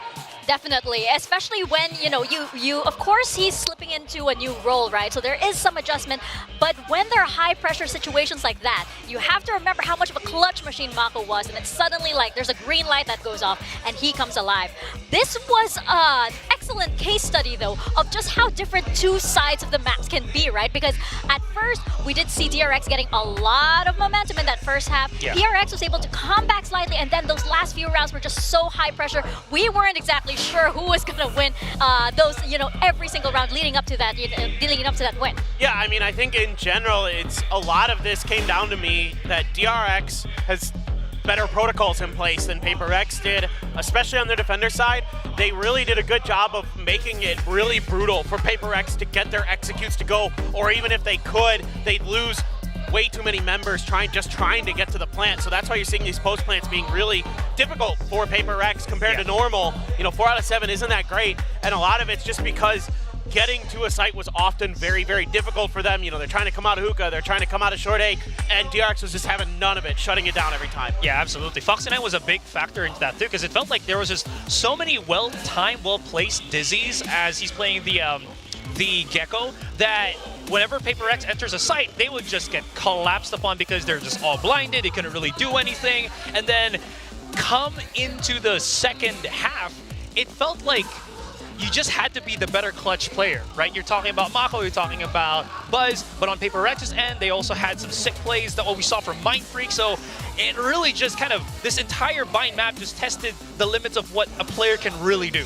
I think that this map also kind of reminded everybody of how much these two teams, how much the playstyles have shaped each other over the years, right? I remember from way back when how PRX was saying, well, the reason why we're so aggressive is because we had to deal with teams like DRX. And this is exactly why. They're remembering that nice push and pull that we had on those last few rounds was exactly that, right? Are you gonna go? Am I gonna go? And you see just how much of a great tango we have here in Pacific. Yeah, I mean, it's really cool because it used to be sort of the immovable object versus the unstoppable force, right? Yeah. But now it's actually a bit different. There's quite a bit of variation in both of these teams compared to what we used to see. I mean, obviously, PRX is really aggressive. We saw some of those really quick flanks that they would take on their defender side against what DRX was doing, but DRX in general is really adaptive, and they were trying some crazy stuff of their own. I mean, I already mentioned it, but that Buzz flank all the way through spawn, they did a great job of buying him just enough time to get there, but that's still a move that you didn't see from DRX in previous iterations of this team. Yeah. So they're trying new things. They're willing to go off script a bit, and that is giving them the ability to take some of these maps, have this really strong performance this stage and the last stage, even though it is a very different looking DRX squad. Yeah, absolutely. And again, it just felt like on the side of PRX here that, again, we talked about it, there's just so much stuff that they have to adjust on when they're going to be on the attacking side. I felt like, again, Jing was just having too much difficulty really getting into the back of the site. Maybe it's because he's still adjusting to, I don't know, the raise changes, or it's just really difficult to pierce through that defense that DRX has. But moving forward to this one, this is going to be a difficult obstacle to overcome as PRX. And real quick, let's just point out that everybody's been complaining that Jing doesn't have a map pool outside or A's. Well, his best agents have been not raised today. Yeah, that is Just very saying. true. Speaking of previous iterations of the DRX roster, by the way, I just saw this whole side just suddenly jump up and celebrate when DRX won, when Malo got that ace. So that was a lot of fun. And I think that, you know, earlier we did see our predictions for map number 3, and it looks as though we're a little bit divided over Look here. at me. Look at me. I'm the Al-Gaib now. And our ranks, of course, we do have to remind everybody how much we suck at these things. At least I do. Me and Quack are quite comfortable here in our Where am I at? What is? Wow. Yeah, what's going on? Shout out to Diamond. Yeah. I made it. Good job. Good job. Oh. There is a map number 4 though. Okay. Which team Sorry, I didn't see it. do you think is? Are you on the same page, gentlemen? Yeah, We're gonna Yeah, see yeah, yeah. exactly if you guys are on the same page. Please pick wait, your props. Okay. Which team is winning this? Okay. It's gonna be Icebox. Ready? 3, 2, 1. Reveal. Ooh! Here we go again. It's a quadra down for me. Okay. All right. I already did 3 You're paper just Yeah. picking Paper X the rest of the way, no matter what. I mean, like. Yeah, And we're why going to not? be surprised. Yeah. I think at least my predictions align with what I was thinking earlier today. So, like, I Yeah. haven't been that, you know, Yeah. flaky. For So, sure. But yeah. I will say again, the last time that these two went against each other was 13-5. Paper X had a very dominant game. So just kind of basing it off of that. Oh, exactly. Yeah. I think I'm pretty confident in Paper X's Icebox, but again, DRX could surprise us. They're really good at Icebox. They're really good at using the Clove to set up Buzz and other things like that. But, I mean, with the way they got dismantled the last time by Paper X, I have a hard time believing that they're going to be able to bounce back enough. Right. Well, we're going to see if they can bounce back. But first, we're going into a quick commercial break before we step into Icebox. We're going to leave you with some highlights from Map 3. Don't go anywhere. VCT Pacific. We'll be right back.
Left. Spike planted. One enemy remains.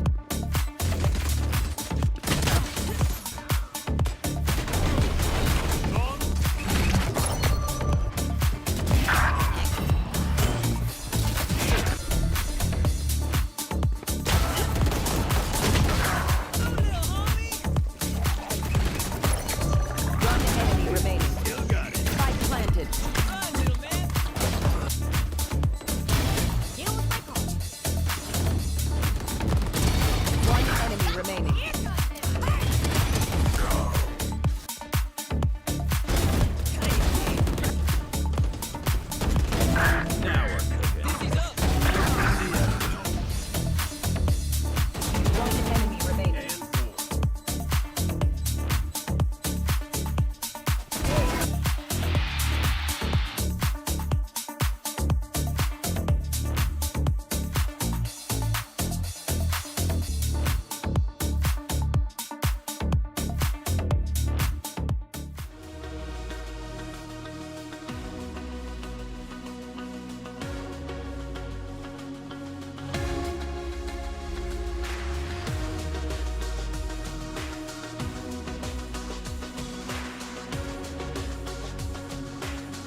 Alrighty, we are back and about to go into our fourth map. We've got Icebox here on the horizon, a pick from the side of PRX, the one that has been back and forth for them. Yes. I mean, generally, they still seem very confident on it. Obviously, Icebox, a map that is prone to a lot of just head-on skirmishes, especially on that A side. And PRX, they've always favored to pilot that Sage here for Jing. I don't imagine that we're going to see any big changes from PRX, but the question is Flashback, does he pilot the Clove once again? That's been their go-to in Stage 2. And it widely has been finding value for him. I mean, one of the ages he's got himself an ace on. Yes. So granted, that was on Split, and we've had so many aces in this series, so why not another one if he can find it? We'll have to just wait and see if that's going to be the case and what these comps are going to look like. But what we do know is that this series is not over yet. DRX certainly do have an opportunity to try to run things back. They have shown how dominant they can be on this map. The 13-0 over Zeta. What was looking like it was going to be a 13-0 over, I believe it was Talon. So they have put up some serious numbers when it comes down to Icebox. PRX. Oh, don't do that. Oh, no. Don't do that. Whose side are you on? That could be a big mistake for the PRX fan camp. Yeah, well, we'll have to wait and see. We've seen some people really bring that curse to full power, but the players now taking their seats one by one over on the stage, getting ready for map 4. DRX, they were in the exact opposite position last year. You mentioned it earlier. Last year's grand final of VCT Pacific, up 2-0, then the reverse sweep starts for PRX. Now DRX just wanting to serve revenge in the fullest. And what a storyline it would be if they can.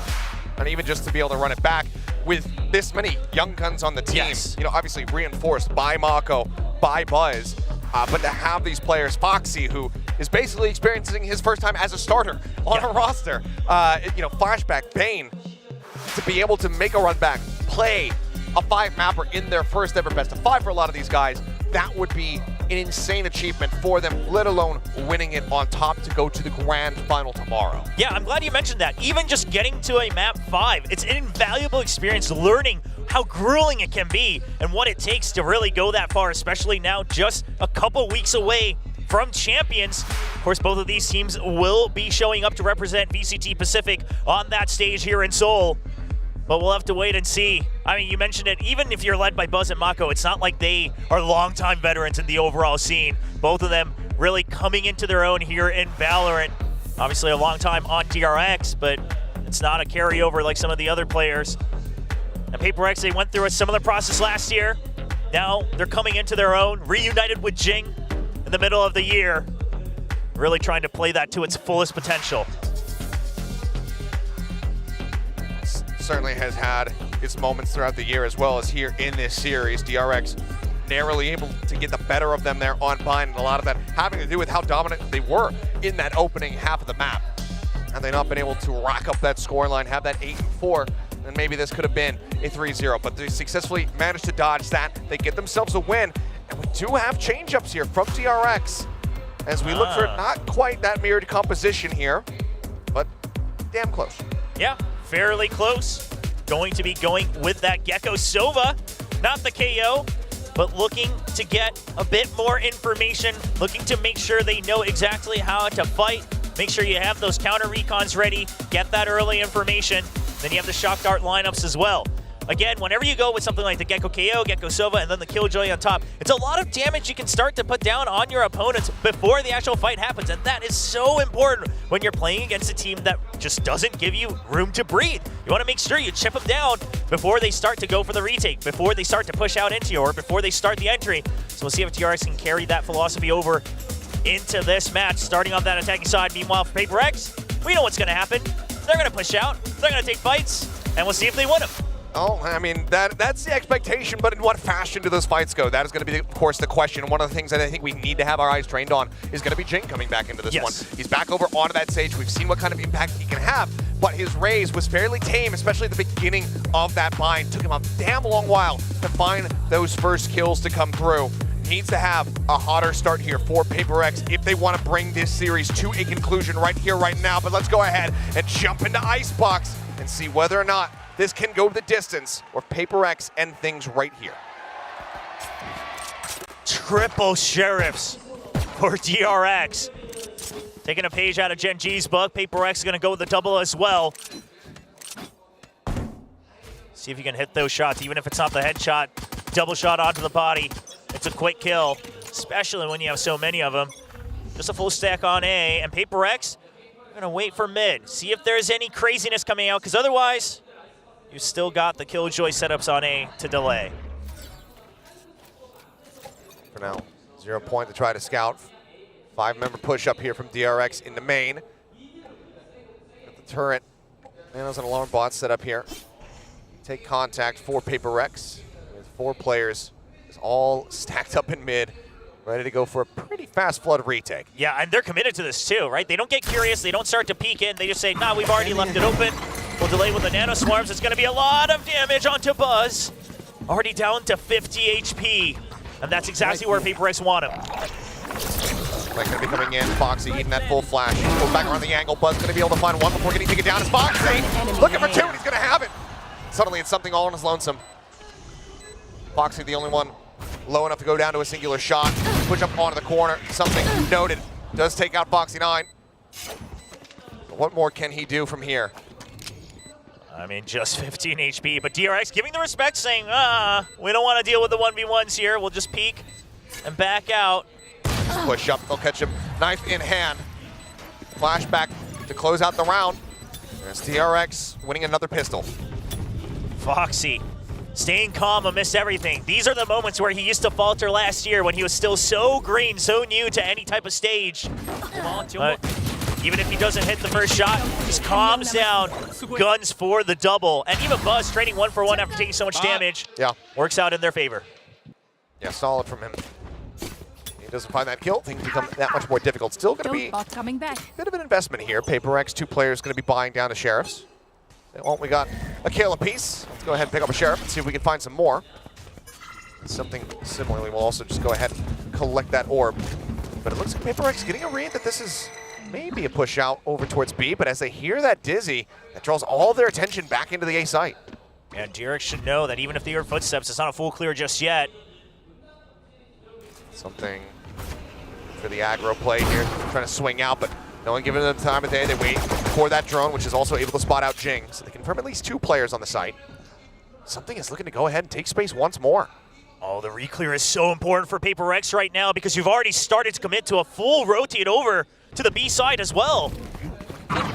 DRX are not going to be, it's not going to be as free as they imagine it could. Yeah, this pivot here from the side of DRX looking a bit dire, but now they make the call. Very good. Drifting back over towards A. Something, however, still could do some damage here if he goes unanticipated. Mako, the first to challenge. It's going to be a leg shot. Keeps his life intact. Something has to go ahead and backpedal. Yeah, no dash, but he's already committed to it. It's an eco. You're just looking to do any type of damage here with the sheriffs. And DRX, they will not give him that opportunity. They're not going to peek around him too early. They decide to just back off. Still have the double shock darts. You have a nano swarm as well. No punish means that it is going to be a 5v5 for the retake. Something already swinging around, getting himself closer towards the spike. Needs a bit of damage there as the nano swarm comes out to delay. Another one available. Flashback down, sitting that through, but the wall actually denies it. Jink has to pull off the defuse. Brings out something, however. Wallbang headshot on Mako, finishing the job. Plus, behind you, Foxy doing similarly, and also gets a third. Mako, the lone casualty. DRX, relatively clean anti-eco. What a start here for Foxy 9.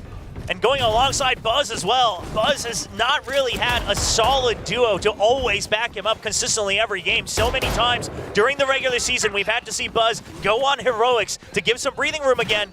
But here on the anti-eco, sure it's an anti-eco, but already the teamwork coming back alive for DRX.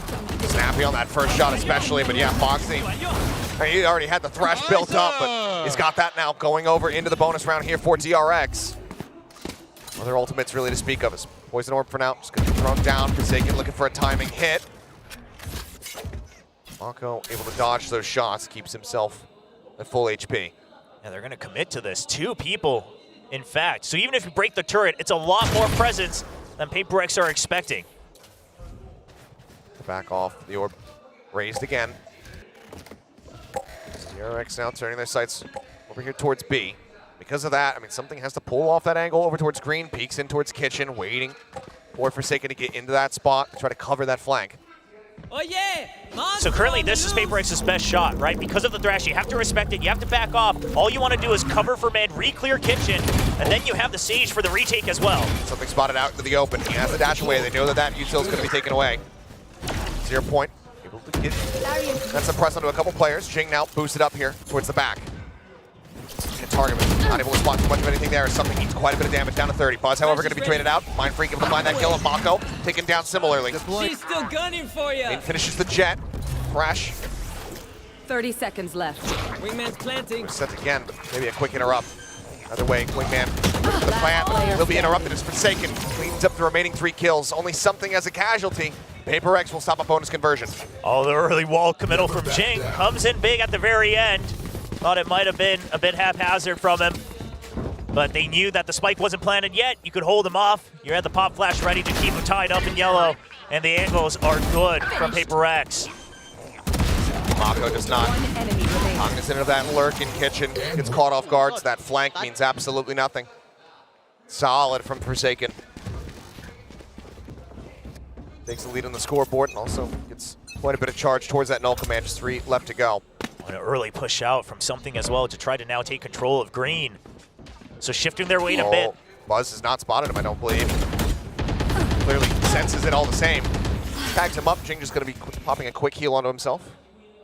Thinks better about setting the wall for now. With that early push out, DRX, do you suspect control over green? They kind of do, but something's just too fast on the reaction. Snappy with a headshot. Odds very much were stacked against Mako.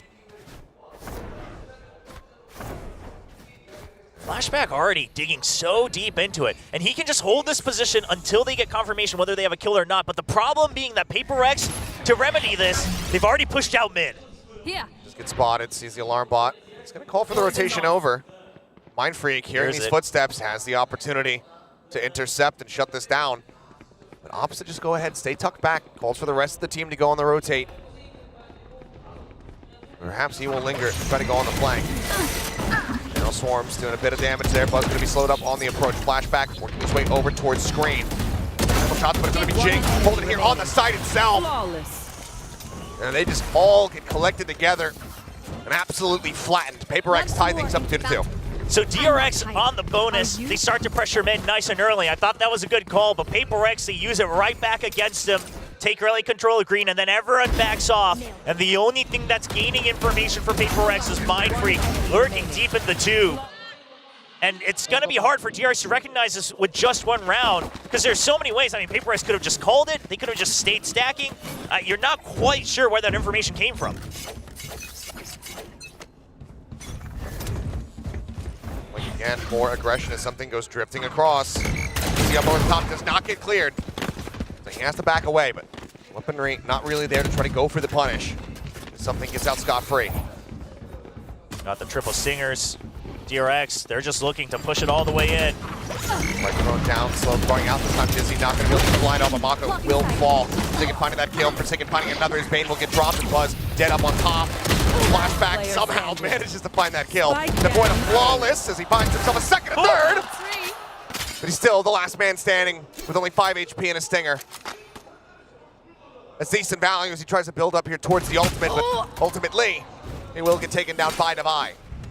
Yeah, already too low. It's great heroics, but it's a little too late, and obviously not much damage done against PaperX. Like you called it, brings Flashback closer to his ultimates, but the econ is flowing here for PaperX already as they take the lead. Flashback out here looking like Valorant. Maximizing the value off that stinger. A little bit of America's coming out of him. All right, so now DRX are going to slow things down. You're going to start to spread the map out a little bit. You try to just constantly pressure A site. Trying to erase any type of util over here in mid. Does get cleared. Push out at the ready. Flash going to be avoided. Flashback able to find 1, but Forsaken quick to trade it. Sage for a Killjoy. Something drops off the top of yellow. All right, so you recognize that the jet was up top. The jump peak getting it. You don't have a Killjoy to watch your flank anymore on the attacker side. And so DRX are just going to group up. I mean, you don't want to risk getting that first pick. You don't have a numbers advantage, so you can't risk that. Just have to push through, but they haven't really been able to get cleared. Not everything gets cleared. In fact, none of it. Watching for this rope cross, spots him out. Bane's going to be taken low on HP, but so too is the Vibe. He's going to be taken down. Buzz able to find that kill, but the nanoswarms are ripping him to pieces. It's up on top of the box. The Foxy able to find two as Bane gets taken down by the fragment. Now it's something. He has the knives. He can pop them here. Spike planted. Especially if he finds an opening pick. Cloudburst just to buy time, just to play mind games a little bit, force something to check every nook and cranny of the site. Swaps to the Vandal. He's got full util, the Tailwind. Still open for him as Foxy goes shifting around. Getting over towards Belt, pipes, cleared out, something. Just checking in towards Nest, nothing gonna be spotted. Looking for the peek, but Puzz sees him first. Takes him down, ties things up at 3-3. And DRX, they suspected this a little bit, right? You already had Foxy9 waiting by Belt just to peek out when the time is ready against that defuse, but then Buzz is covering him. Foxy9 still hiding away, not giving it away that both of them are hiding all the way far back. So they know that something, understands the win condition, and Foxy9 likes the call from his team. But you still got another operator coming out. You got the resurrection, you got the no command, a lot of things that DRX has to battle against. Lockdown available. 3 ultimates here to the side of PRX. No command, the res as well as the knives if things go a little bit sideways, and it's going to be Devi getting past that operator once more. Something pushing forward, trying to go for the shot, trying to get that flick, but has to dash away. DRX, they don't really have too much util to try to re-clear this, so they'll get whatever space they can on A. And Gecko making noise, exiting out of B, but for the time being, something suspects something is up.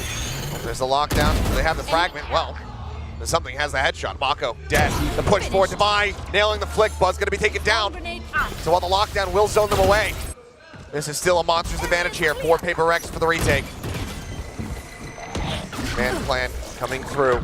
Spike planted. And that res still available, still could come through to make things a little bit more difficult for them. Bane holding close, gonna be spotted, finds one, but Foxy comes up with 2 kills, Devi and Jing. Both take it down, and suddenly DRX have the man advantage. And Bane not using his util, understanding that they have the man advantage, and understanding we just have to go for trades at this point. You see the Cloudburst coming out from heaven. Blocks up the recon, but there's also that thrash now online once more from Foxy. Something trying to take that forward space here alongside Mindfreak, trying to challenge it up and over the top. Something trying to just draw the attention, draw the eye away. But Mindfreak not sure which way to look, finds the first one, tries to flick up, and flashback. He will remain standing, and DRX will regain the lead. What a map from Foxy so far. Every round that DRX is winning, it's off the back of multi-kills from Foxy9, 9-5-1, another thrash online coming into round 8.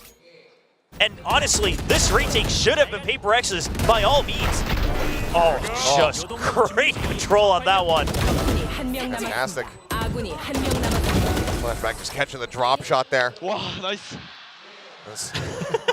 Given the way that he's been playing, I think we're going to be seeing more of that lad right there in these replays. Just trying to big up the team. It is funny that Foxy9 is currently doing all of it himself, getting the kills and then hyping himself up. But whatever it takes, obviously Buzz chiming in every now and then has been part of that core energy. And PRX, another timeout, first timeout for them. But yeah, that last round, the slow orbs kept DRX trapped. You were able to start to pinch in. You had the resurrection.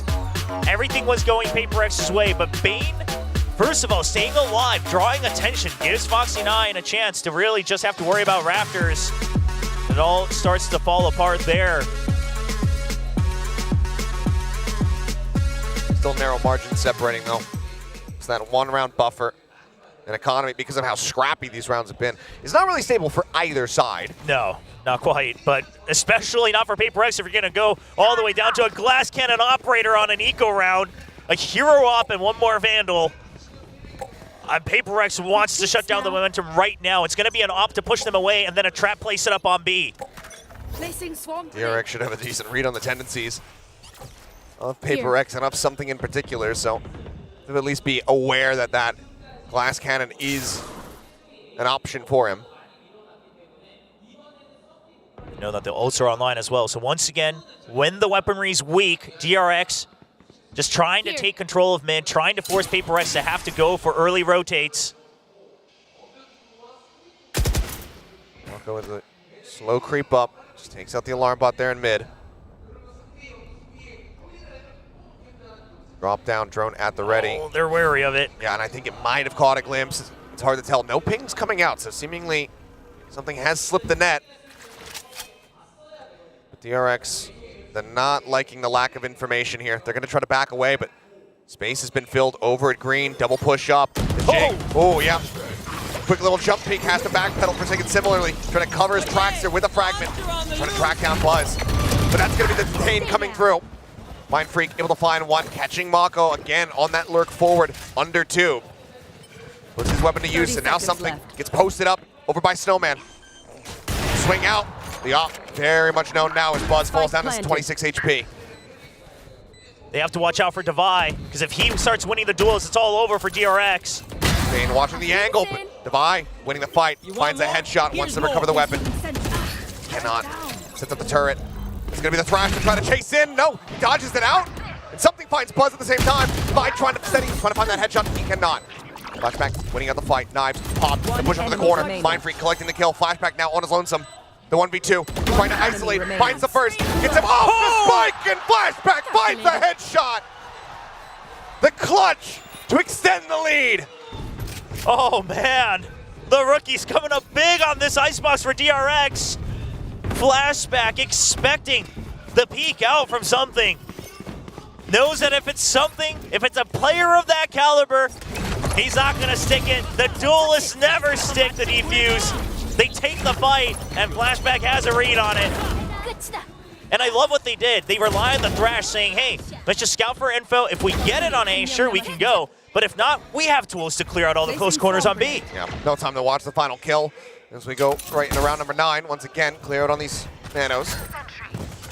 Flashback just at the very least confirming presence over at top mid. But this time, DRX, it's a much more aggressive push up, already taking a lot of space over at green. Mosh gets sent out. Trying to clear out all the far angles that PRX has to take. A huge kill onto Kitchen. Yeah, Mako, that's his first here of the map so far, and it's a big one. And Spot has been the bane of his existence several of these rounds, but this time fully anticipating it, comes reinforced with a teammate. Finds the kill, DRX. They find another round win, up to 6 now on the attack. Now, the big question is does Coach Alex use the second timeout again in the first half? You used one to try to stabilize, but it's just been running away faster and faster. It's hard to say. Granted, it is DRX on their attack. You suspected you as well. Similarly, they're going to have decent value here on Icebox when you do switch sides, but at some point, you do want to stop the bleeding. They go much further than this. 7-5, you're probably going to feel comfortable about. To make it up to 8, maybe that's where you see it, but plenty of ults to try to work with here for the side of PRX. Revealing area. Yeah, some of them they've been sitting on for quite a few rounds. No opportunity to use them. I don't think that res has been popped even once. Certainly not. 0 point. Scouts 2. Yep, shuts down the info as well, but DRX will still take slow contact. And these are things that DRX used to not do. Wonder if PRX is ready for it. Slow creep up. Guardian shots from Forsaken, just spamming out in towards mid, trying to see if he can find anything, but it's going to be Mind Freak with up to the goods. Flashback taking down something, finds Fox 9. Mako will be snake blade at Mind Freak's feet, and then also comes up with a kill onto the enemy jet. Jink hunting, tries to find Bane. White swings down, puts around the backside of the box. Jink finds that kill, and gets a quick pivot before Mako can find the punish. PRX breaking this win streak here from the side of DRX. Give themselves now up to 4. Yeah, and they might have not have been anticipating the exact same angles. Something seemingly holding an angle where he's expecting to dive in from Buzz. But at the end of the day, Mind Freak able to get the information that preps something just for the dive in. Much closer. And it's rounds like these that get players like Jink fired right back up. Well, they're able to get a buy together here, 2 players. Pretty much down to 0 as well as just no armor. And here comes that crunch again at A. Just using that wall to try to boost up, and DRX seemingly ready for this. Already have the punish onto something, but Foxy does get traded out. Jink coming away with that kill. Just not a good enough position to try to commit that res. Oh, and Forsaken knows that DRX wants to re-clear this just because that resurrection is available on Drone's Jing. going towards pipes. The footsteps to fake him out. Flashback, sending the alarm bot, but the swing timing for Forsaken is absolute perfection. But the spike not spotted yet, so they're not quite aware that Bane was still hanging back this far.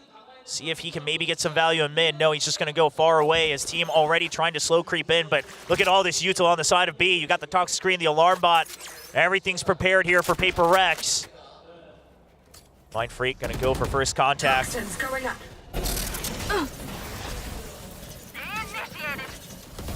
Lockdown sent here from PRX. Bit of a tempo use. Hunter's Fury being held. Seemingly DRX maybe wanting to try to disguise their presence here, but PRX are very much entrenched. 30 seconds A-site left. completely ignored. Push-up comes through. Ram Swarms to try to clear. That forces them back.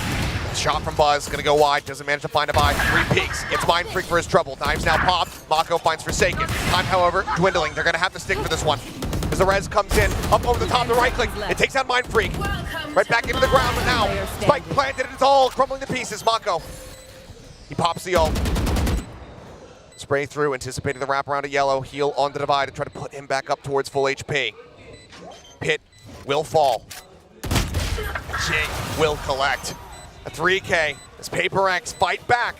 They look for a 6-6 half. A PRX, they understand where they're the strongest. You have the numbers advantage, so you're not going to bother with A-site. You've already committed to B. You'll wait until the lockdown gives you secure information. And then afterwards, the patience at the end as well. Waiting to see, does Mako reposition in the pit or not? Jing's able to catch him off guard, jumping up, trying to get elevation. And PRX start to climb right back into things, see if they can tie it up in the first half. The op returns here for something. Meanwhile, 2 Guardians and a Bulldog trying to fill the gaps here for DRX. There. 5 ultimates available here between the two teams. Things likely about to get quite scrappy. As Mind Freak off the rip. Be sending the pit on top of 410. Doesn't cover the side itself, but it floods all the way out into the front. And that is enough to dissuade DRX for the time being. Yeah, I mean, you know they have to go B. It's either that or they have to dig all the way through mid, but Devi's watching that all the way from Nest. Drone to try to clear out. Bane at the ready, now sending it. Clear does not come through. It actually gets the dart off, and Jing as well, going to be noted. Thrash now on the hunt. Thrash will come back. Jing just staying tucked away. Flush against yellow, and something on the jump peak takes out Bane. Lockdown now going to be committed. That means 100 Fury as well. Not going to be here in this final round. Quick clear of the Dizzy. Jing going to have to back away. Retreats all the way back, but still, that same wall's there. It's keeping them held at bay. As Buzz goes up over the top. Have to break this down. Now they have to try to look for the plant. Buzz digging deep. Quick clear on the Nano. The Wingman spotted the shot going wide. The Wingman intercepted. Plant not coming through quite just yet. Buzz pushing forward, finds the timing, finds Jing, but cannot find more. Devi takes him down. The jump out from Forsaken. Firmly plants his feet, takes out Foxy 9. PRX looking to complete the run back, and they will. 6-6 at the half once more. Not needing that second time out, the players themselves find the right answers. And a 6-6 half. And DRX, I mean, you consider the entire story of Stage 2, sure, it's a good fight, but right now you're looking to try to take victory in this BO5. And it's not going to be a strong start for the second half. Back to square one, and you have to push away PRX in that unrelenting aggression. You can see the live winning percent based on their performances so far this year, largely favoring PRX. And this is where the map has gotten away from them a couple times, DRX. Think about that run back versus Talon, where they had that damn near perfect run, and then suddenly it looks like a comeback is possible. See if they can pull together just something a bit more solid for DRX. A lot of times on this icebox, they've also had to rely on Buzz's heroics to really carry them through. But when something's hitting shots like that, as he normally does, it gets a lot tougher. I mean, Buzz digging deep. I don't mind it. You could argue maybe he stepped too far, but at the end of the day, he created space. That's what DRX needed most. But the weaponry not quite there to close things out. Half armor for Jing, just going for the wall. But still 2 Sheriffs on the side of DRX here on the defensive side. It's just Mako. Flashback. Maybe gonna go for that peek in underneath the tube. Try to intercept this aggression that's about to spill out towards green. Yeah, I mean, is Mako just going to hold there? Is he going to push out? Because right now he has no support. Looks like he might just be looking to scout. Already pinged his position as well. His footsteps going to be heard, and Mako decides to just go ahead and back away. Clears out the 0 point. Orb goes up now. Let's try to use that against him, but wall similarly is there. Nanoswarm popped. Mako just going to be swinging back around here towards Snowman. And you got to remember the Sage Wall goes up here on that pistol. And coming through, Buzz able to find one before getting traded out. Mind Freak similarly putting that Sheriff to use. Bane doing very much the same, finds something, but Foxy9 caught up in the crossfire. Ends up falling as Jing finds a snappy shot to take out the enemy Sova. 2v2, flashback, trying to dance around this one, but eats quite a bit of damage. Backpedaling as Mako swinging around the back, tries to get a jump on him, but flashback will survive with 15 HP. As DRX take the pistol, tying us up at 4-4. PRX even had a great pop flash there for Jing, piloting yellow so well. But DRX understand that we can't wait here, try to break the wall, anything like that. We just have to fight. We just have to flood them right back with our own util as well. And then the wraparound gives Flashback just enough time. I mean, straight long-range trades back and forth. Mind Freak doing his darndest to whittle down the numbers. What a desperately needed pistol round win for the side of DRX. I mean, you saw the stats coming into this one, how well projected PRX are to take this map to end this series. Wow, 4 Sheriffs for PRX. Doubling down on a map where the Outlaw could do a lot of damage. But they're avoiding it. Everybody similarly, once again, creeping up towards B. A chance to deal some damage as they're going to be playing into a Guardian and a Sheriff on the opposite side. Alarm bot, Nano back yellow. Here the orb. Yep, ready to alert. Alarm bot cleared out, 0 point. Scouting at least Mako. There's the push out through the wall. There's a flashback, able to find one. Guardian spam, not coming up with a kill here, but something with an opportunity. Nearly finds the punish onto Mako, but he's able to escape. Spike down for the moment. The wrap back around into Kitchen, but Foxy comes to the rescue. Mako survives. 15 HP remaining, but Forsaken Snappy with a headshot takes out Bane. Further damage dealt. And for DRX, can't really afford to lose too many more players here.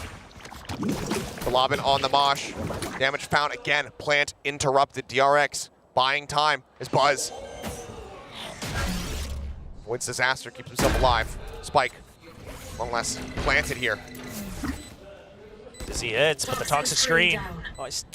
Drop and Mind Freak finds a headshot. Mako able to put him down. Just he and Buzz now to try to suss this out, to try to find Forsaken. Any ounce of damage, any wall bang will deal with Mako, but he says, I've got higher pen than you do. Takes him out with the Guardian, just reading the situation well. DRX avoid catastrophe, but still suffer heavy losses here in the anti-eco. Yeah, these are some very damaging losses, and Buzz goes right back to the Outlaw. Congratulations, Foxy9. All right, 1,000 kills. Clocking that in right before the end of the season here for Foxy. What a venue to do it in. Yeah, that's true. The biggest stage all year that he's been on. 1,000 kills, but right now, no time to celebrate. Got a zone right back in. And I mean, DRX surely caught off guard a little bit by just so many Sheriffs doing work. Foxy, if he doesn't swing that corner, that was his 1,000th kill, and it was the most important one of the round. Yes, absolutely. Because if Mako dies, the entire B side is just broken open. Deploying drone. 0 point to try to interrupt. That's going to be cleared out. Drone taken down. Dart connecting there on a Forsaken. But DRX, I mean, you have the turret in mid, you've got the Outlaw in B. So looking to just fight. It is full armors on PRX. Players catching here. Jing going to be spotted. Drop down off screen there for Bane. Mako finding one. Jing going to be taken out. Flashback fully blinded up. Still get some damage there onto something, but he's able to get the transfer across onto Foxy9. Mako finds himself a second, puts the spike down onto the floor. 3 peeks out. Just avoid getting taken out. Something, however, with a third. Finishes the kill on the Bane. As they wait for the rotate around here from Buzz to see what he can put up. Mako needs to try to draw a little bit more attention here for Buzz. Slow creeping around, spots out one, and Mind Freak. Re-peeks on the right, is able to find the headshot. Mako now on his lonesome. Toxins going up. Two players devastatingly low here on the side of PRX. Swinging from Defy, narrowly survives. The PRX not going to allow for that bonus conversion to come through. Keep them separated by 1 round. Oh, DRX would have loved to drop one more weapon, but PRX, sure, you lose all your armors, but you get to keep 3 of the rifles. That's the big news. And of course, the plant coming through as well. All the full armors doing God's work here for PRX. The full commitment. Oh, I think he got it. I don't know. It's a cliffhanger. That Mind Freak just baited him. Outlaw still in play. 2 half armors to maybe take advantage of. No, I believe actually they buy up. Last second Guardian from Forsaken to be able to afford the full armor as Bane, quick little dry peek, is able to back away to safety. Yeah, and this is going to continue to throw Buzz off a little bit. He's thinking, well, there's got to be, 2 people going for those half armors. Surely they don't all buy up to full armors again. But I like that PRX has a read on Buzz's economy and suspects that this is a possibility. Again, I mean, that clear out on the turret, that could cause some confusion here for DRX, but they still have 4 players once more on this A site. Yeah, the only thing they should be worried about really is Kitchen. I mean, I'm thinking that it's either the Viper or the Killjoy that you need to leave there. Everyone else can still look at A. Plenty of players spotted, though. The call to rotate back over comes through. 4 players to try to intercept this pressure here from PRX. Epoxy, dead off the rip. Forsaken, butt of the headshot. Bane gonna be taken down. The drop down from something eventually does fall as Mako comes up with a kill, but it's still a massacre, a slaughter here at the hands of PRX. And Buzz will put Jing low, but he cannot confirm that elimination. Once the re-peek, trying to figure out what angle they're gonna be coming from. Gets one, but tailwinds forward, tucks into the corner, sends out a surety first, but it's not gonna be enough to find that elimination. We are tied up at 8-8. I think DRX, you've got to change up whatever you're doing here on the A side, and seemingly that's going to be a timeout to discuss the same things because you're trying to fill the site ahead of time. But the problem is you haven't actually baited out all the utility from PRX. So you're just getting funneled into these corners where PRX can dash in and just hold angles against you, kind of flip the table on its head. So you have an understanding that, yeah, we can't just wait for the plant, that you want to either try to flood it, you want to fight it before it happens on the A side, otherwise, especially against a Sage. Otherwise, it's abysmal to try to go all the way through that grueling process. However, you're forgetting a step right here, and we'll see if Termi's able to course correct that. Pressure's on now for the coach, as well as for both of these teams. I mean, neck and neck here at 8-8. DRX is going to be looking to break away, take us into that 5th and final map of Ascent. I mean, Paper Thin's been talking about it ad nauseum on the desk. Why is this not the map that gets picked a bit earlier on from DRX? They leave it to the very end. But no matter the outcome, what a cherry on top of a banger series that would be if we can go the distance and get ourselves to that map 5. PRX have other ideas. Yeah, looking pretty decent on the ult economy as well. Meanwhile, it's going to be Sheriffs across the board for DRX, just a pit to work with, but no signs of wanting to use it, considering that you're all going for the Sheriff buys. Together. It's all 5 Sheriffs. Certainly do some damage, but Sotu gets something. Bane is completely blinded up, caught off guard, and take it down. Very early kill. Spotted out there as Buzz, similarly has to back away. He gets tagged low. Something about the push up does so. Buzz is going to be taken down. Dizzy does connect. Something, however, is still alive and well. As the team comes to the rescue, Foxy will be able to put one down. Mako comes up with 2. Spike down A. As he sets up a snake bite, slow things up. Spike not planted. Mako, does he have it in him? Sees the alarm bot planted. Get a glimpse of that spike. Does he know that it's still on the floor? I don't think he's actually identified it. As there's the push out. Double face, the opposite side of the screen. Very solid damage dealt there, but PRX will claim the lead for themselves. Yeah, Divide was weak, but That's why they double up. PRX respecting Mako, not giving him the 1v1s. Using the toxic screen to their advantage to make sure they only have to care about one angle each time. And this is PRX having a good read. Right off the bat, it's a double flat. Oh, man. Nice shots. Whatever you can get to try to get a morale boost. But now the buy. Sure, you had an idea, but the Thrash comes online. Hunter's Fury, Operator, everything that DRX has to offer. But this has to bear fruit for them. Sync by the try. Stave them off here at Pipes. Stops them from being able to peek the corner, clear out that 0 points, so plenty of information going to be gained from PRX. Yeah, I mean, it's double initiators on this side, so you know that there's not as much delay over by the B side. It's flashback all on his lonesome. PRX, they still have a lot of time, but it's an all-in right now. They're set up. There's an ult command interrupting that alarm bot. They ignored for the time being. Mako wrapping around over towards Snowman as Hunter's Fury going to be opened up, trying to interrupt, to delay this plan, but now they have the pit in play and no one gets tagged. Crash should maybe try to clear this out. DRX in a rough situation. You have options, but you're trying to make sure that the spike doesn't quite go down. Still has not been planted. Fragment to try to hold them back here.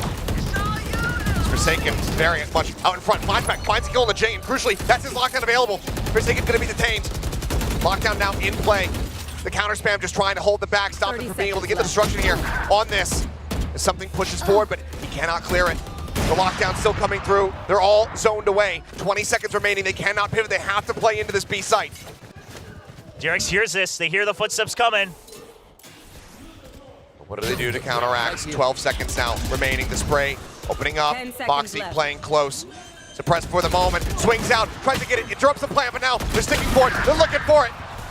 Shock Dart not going to be able to confirm the kill. Buzz trying to line up the shot, but he cannot. And now Bane on his lonesome. Both players dangerously low. The wraparound. It's coming through from Divine. It's perfectly timed. Chaos incarnate in the round, but PRX thrive in it once more. And they move up 10-8.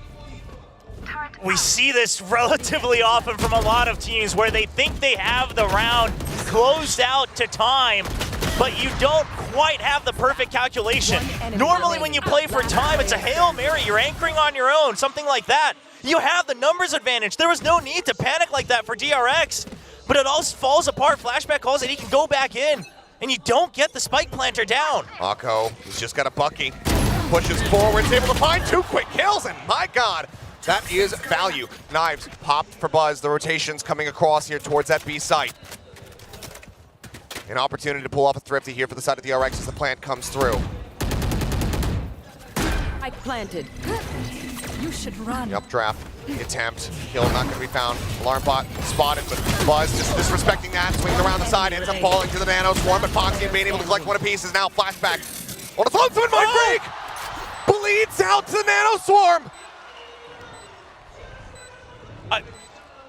Oh my God. Just too much chaos for even PRX to handle. What an unreal pairing of rounds. Goodness. Just absolute insanity in back-to-back rounds as DRX pull off a thrifty to close the gap down to 1 round. And it all starts with Mako buying a Bucky. It's over the pit. I'm like, okay, he's going to drop the pit. He's going to play with the Bucky. Sure. No, he's just running at him. Yeah, I mean. This is lunacy. Yes, and this is the craziness that Coach Bo talked about from PRX, right? That this is a different DRX. They will do these things that they never used to do. It only took replacing 3 players for them to finally start buying Buckies and pushing out, but hey, it's happening, and it brought them a round win. And it's the second and final timeout call here from DRX, unless this goes to overtime. I'm sure Termy saying, well, good job, but also. Yeah, I mean, because here's the thing, is that while Mindfreak was panicking as well, so was Foxy9 on that push in. I mean, both teams getting caught up in the chaos, just trying to serve each other up, one up at a time. And this time it works out for the better for DRX, but so many rounds before that, it has favored PRX. Very narrow margins. Pop back for Buzz, that's the big news. Pit still online that you mentioned. But there is that resurrection for PRX. Res available, knives there, the pit just 2 away from Mind Freak. Moxie 3 on the Thrash. Get out of my way. Everyone set up outside of A. Is something gonna go on the just blind walk up, and Buzz just sprints forward on the rope, comes away with the easy kill. And he goes back, he's trusting the Gecko to cover him. The res is there, Foxy does manage to take him down, but Forsaken was covering fire, finds him. Foxy out of the equation, ultimately in the end, a 1-for-1 butt with the ult on top.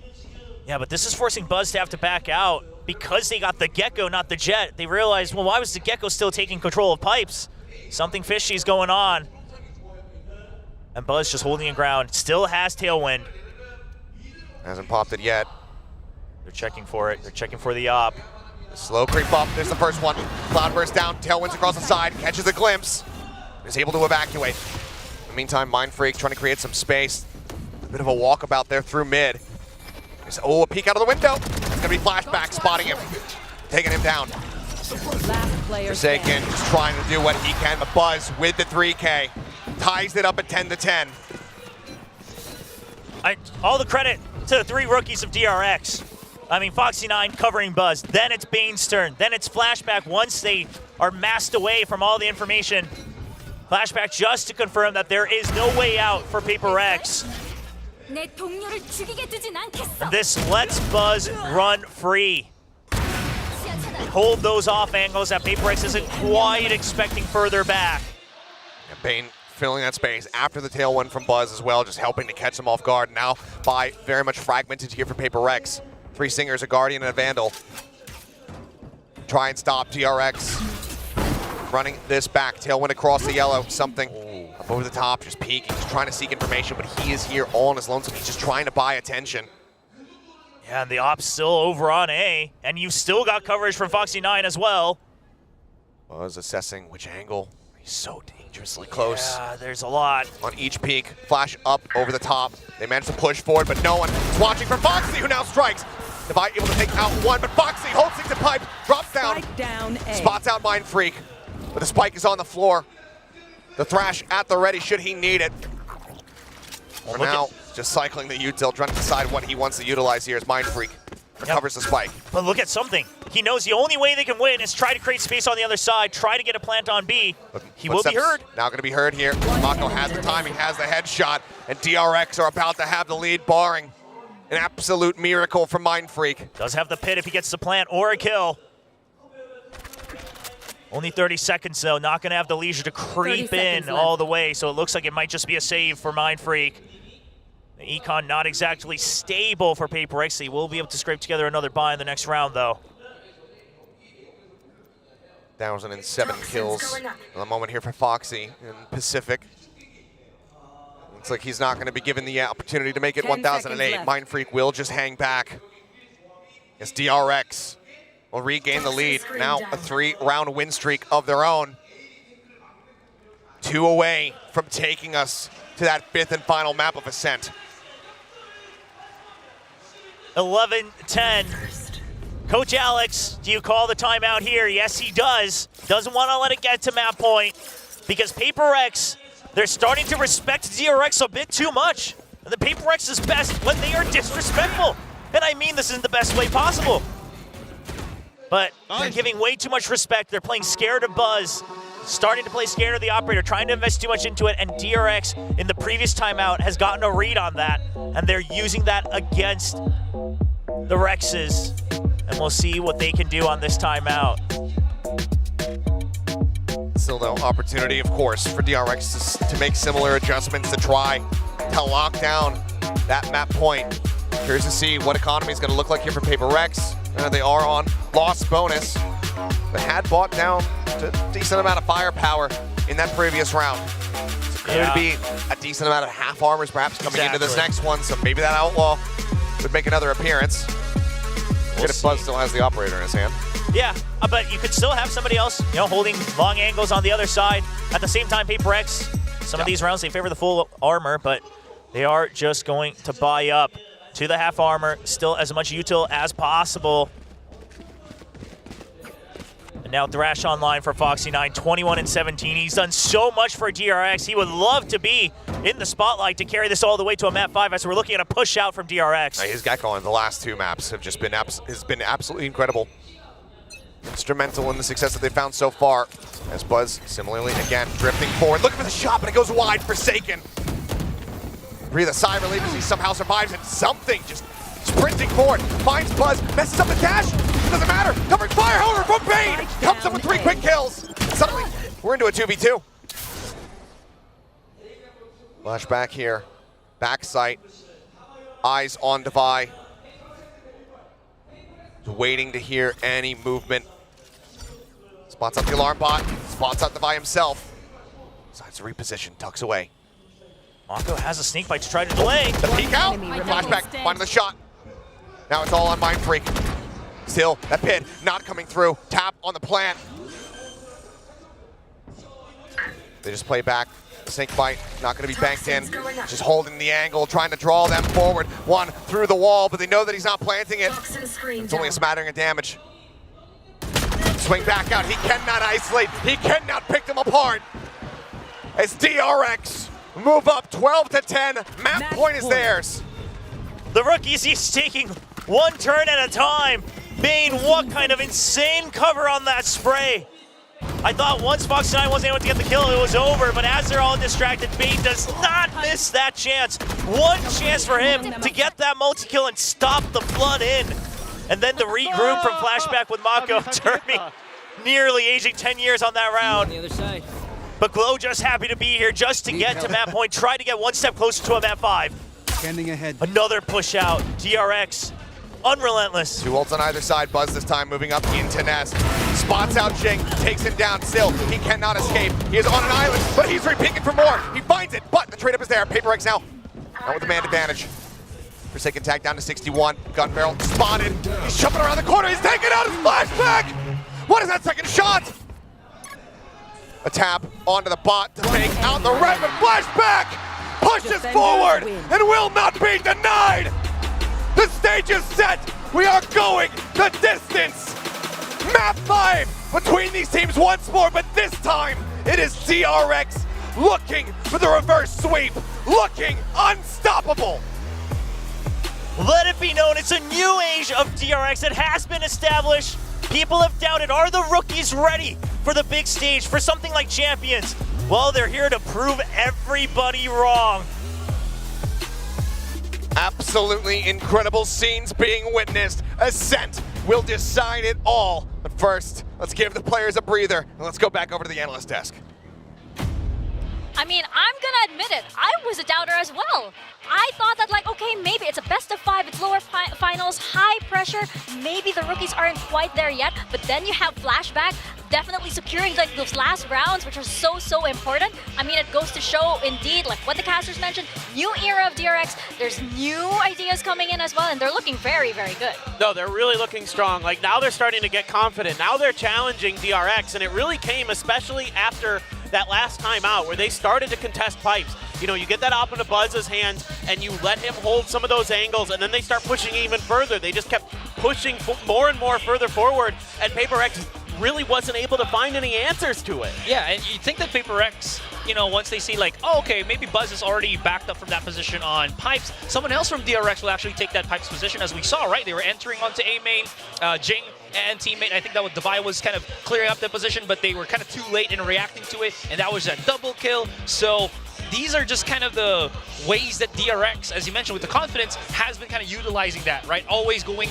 for those readdresses of the angles, and PRX just can't seem to clear it up once again. Maybe they try, or it's just not enough time, or they're just not fast enough, but it has been just fumbling for PRX in those last couple of rounds. And I think one of the biggest things that comes into play as well is the compositional change for DRX. I think confusing PRX a little bit, not having the Clove in there, not kind of going with what has mostly been working for DRX except against PRX. This time around they have that double layer of initiators, which I think gives real problems for this PRX composition, because you know that kind of one of the win conditions is getting the stage wall down, getting into a position where you can abuse that, and if you get ahead of that, game, it makes it really difficult for PRX to react, and when you're forcing PRX to try to react, When you're the one setting the tempo, that's when PRX struggles. Yeah, that's true. And it felt like there was just not really that much respect at a certain point from PRX. We saw there was a play where there was the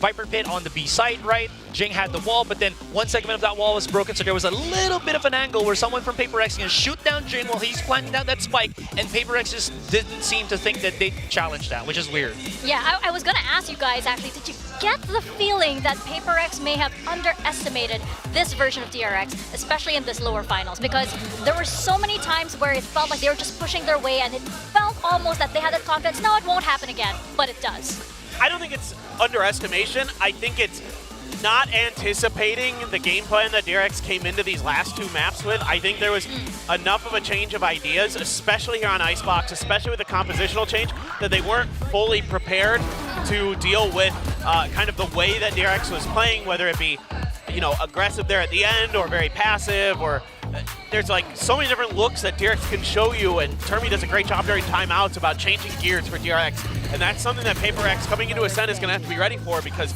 this has been a weak map for them. This has been a tough map for them, to say the least. And a big thing about that, we're talking about how changing gears is so important for DRX, is that PRX seems like they can't really let go of certain angles, right? On that first half, it just felt like PRX here, they're gonna just triple peek something, and then DRX slowly encroach that position when someone gets caught, and that's about it. PRX is gonna hope maybe for a refrag, but they're so far off that the chance of that happening is not gonna be likely. Like, that allows DRX to just do the plan that they already want to do, and then at that point, PRX is just like, you have to play retake with like 3 versus 5, and that's not an ideal situation.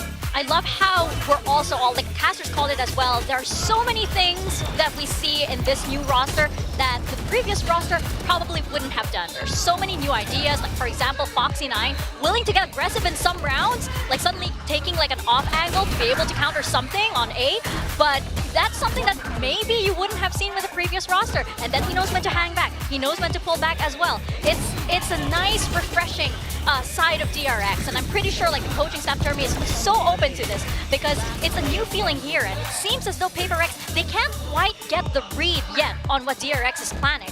Yeah, I think you're absolutely right. I think there has been a difficulty more so for PRX in adjusting to what DRX is doing overall. Other than on the Abyss, I think they did a pretty good job on that map of adjusting. They had a pretty firm grasp of Lotus, it felt like, the whole way through.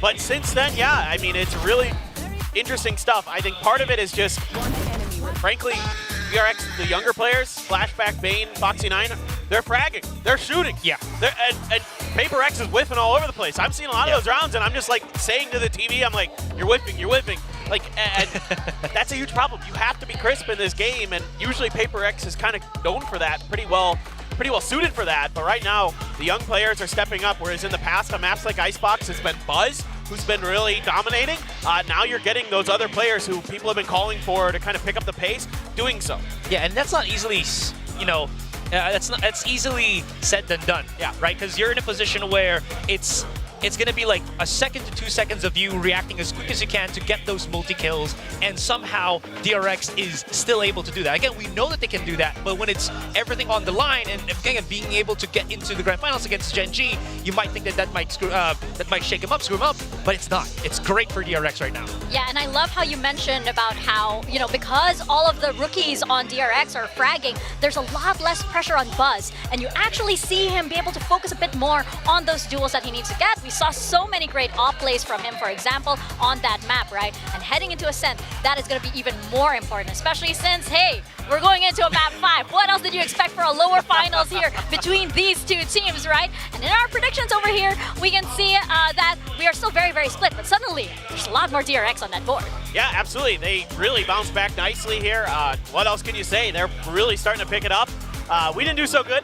Yeah. That's okay. It's okay. All right. It is what it is. Still one more map. Yeah. I mean, look at my strategy. You go to the bottom and you can't go any lower. Yeah, that's true. It's only up from here. Yeah. I'm just kind of starting to doubt my predictions overall. Like, that DRX, that team is now starting to fire, and they have a lot of confidence. Oh yeah, I think that a lot of us were very surprised. I mean, we did know that this roster went through a massive change and they've been steadily improving. I just didn't think that there would be that big of a jump from what we saw last week into what we're seeing right now for lower finals. A DRX that looks more than ready to face PRX, potentially Gen.G, and potentially all of the other teams that are waiting for them at Champions. And here's the interesting part.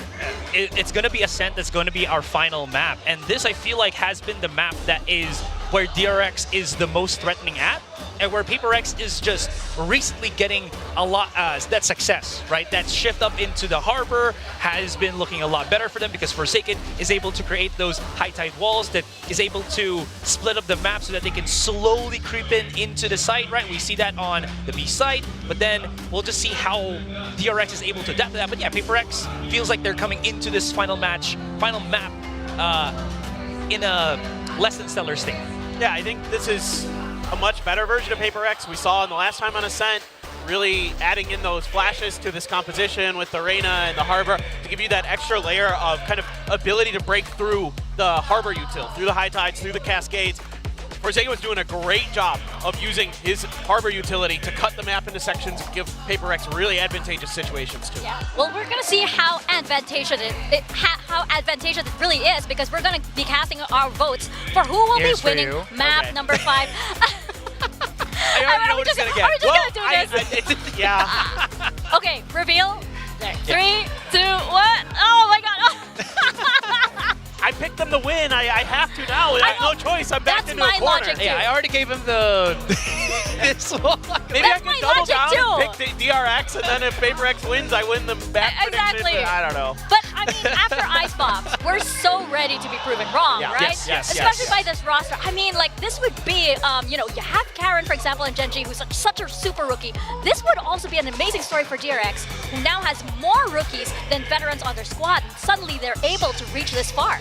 You need the firepower. I mean, that's part of it. You need players who have confidence to make individual plays in the modern VALORANT meta. It's not all about set executes. You have to play scrappy, because that's when all the protocols and everything that you've been building over the years start to break down, and that's where individual play really needs to shine through. There it is. All right. Okay, so nothing changes here. I thought maybe, again, DRX would throw us another curveball, but... Yeah. Maybe not for this one. Yeah. Maybe not for this one, because we are going into map 5. But I do wonder, you know, this composition on PRX, it can be a little jarring at times when it does work, but that's the big question. Are they going to pop off here? Yeah, there's a lot of emphasis as well on being able to utilize the smokes on both the Harbor and the Omen, because if Jing can't really set up with those double satchels, there's no real way to explode as the entry into the site, whether it's going to be on the retake or on the attack, right? So that being said, again, it's going to be so important for Mind Freak and Forsaken to really hone that in, especially that there is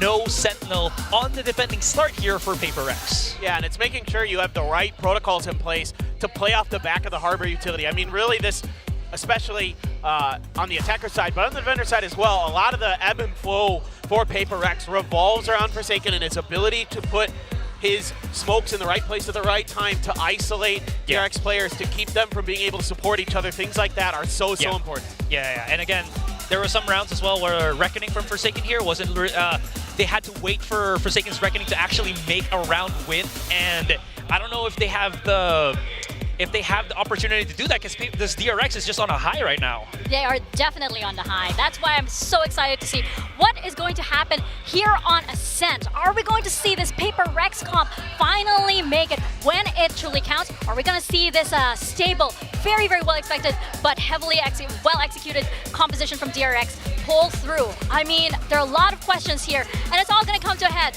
as we head into map 5, Ascent, a map with a lot of history here, and these two teams with all of the history of Pacific behind them. We couldn't be any more excited. So we're gonna pass it on over to your casters, Achilles and William, to get started. Lower finals, ladies and gentlemen. Map number 5 between PRX and DRX.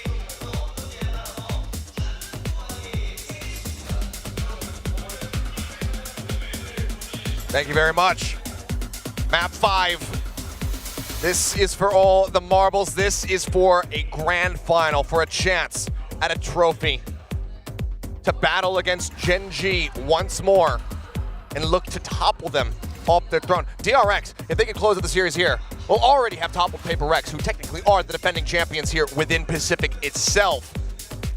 Can they manage it? This young squad with all of these rookies, can they take down PRX here on this map 5 and pull off that reverse sweep, much like it was done to them last year. Yeah, I mean, we have to remember also last year, it was DRX who climbed up from the lower finals to meet PRX in those grand finals, trying to take that first trophy of VCT Pacific, and now trying to repeat that against different opponents in a different order, with new rookies going all the way, the full distance in a best of 5. It all comes down to the historic map of Ascent.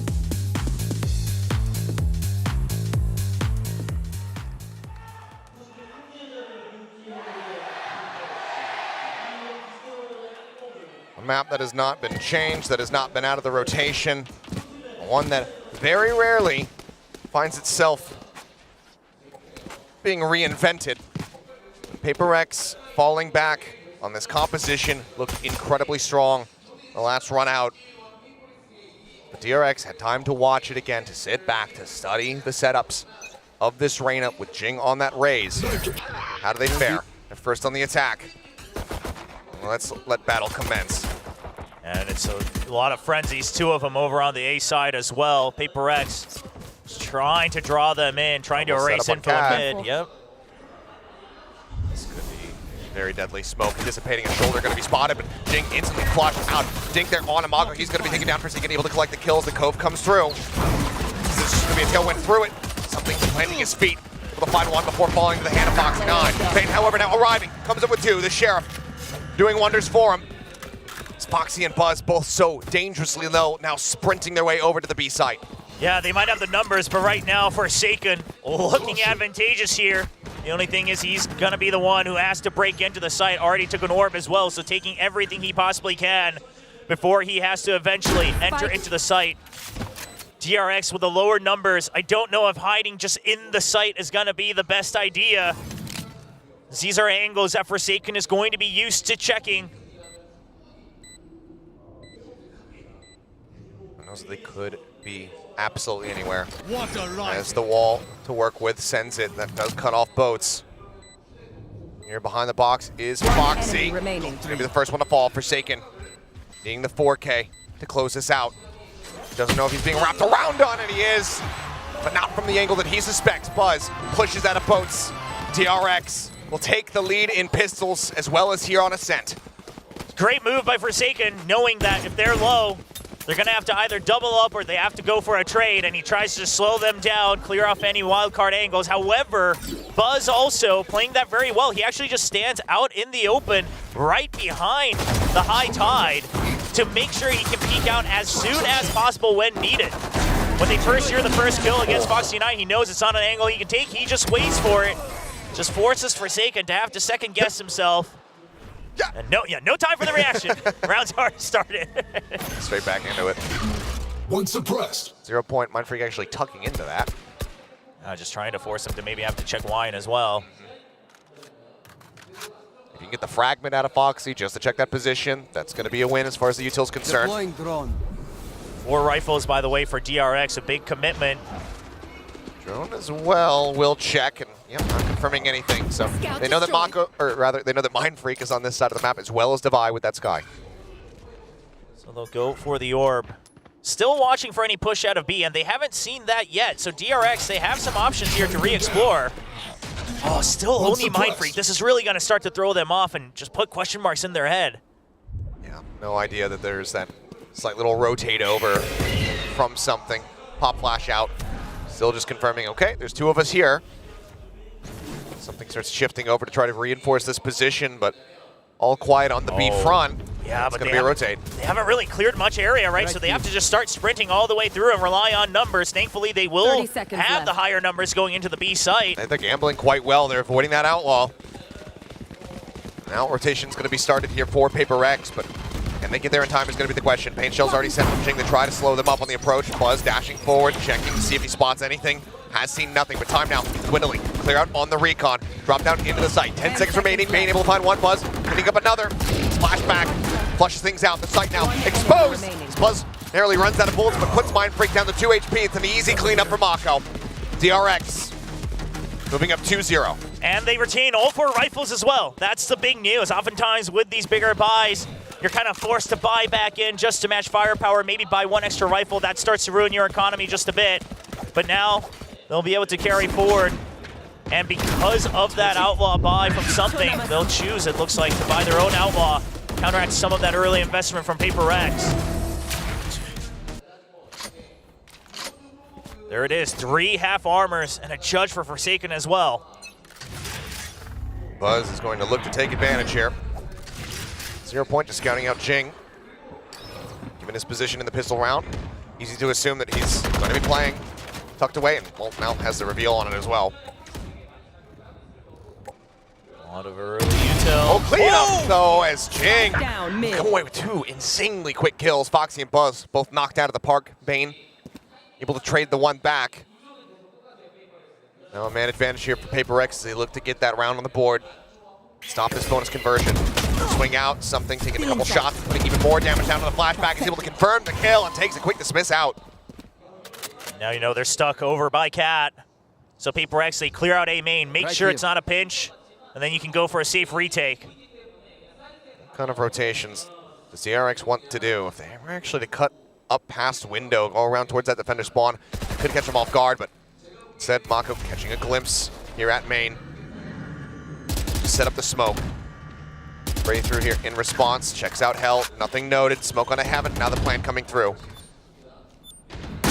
Bane to try to hold the door, but this would be some monstrous heroics here from the side of DRX. Bane spotting the first one, again spotting the buy, Paranoia crashing across. He ends up falling. Mako repositions, he's across the side, swings out, is able to find one. Devi will fall, the PRX will stop a bonus conversion, but they lose out on 3 players. Yeah, Mako, I don't know if PRX would have suspected the double up behind the gen. However, at the same time, he doesn't want to get corralled in as the swing happens potentially from the door. Goes for a shrouded step, does get spotted. That ruins any hope of a clutch. Still the plant down, still some damage. One enemy remaining. See what they can do here in this coming up round, but a huge timing kill from Jing. Nice.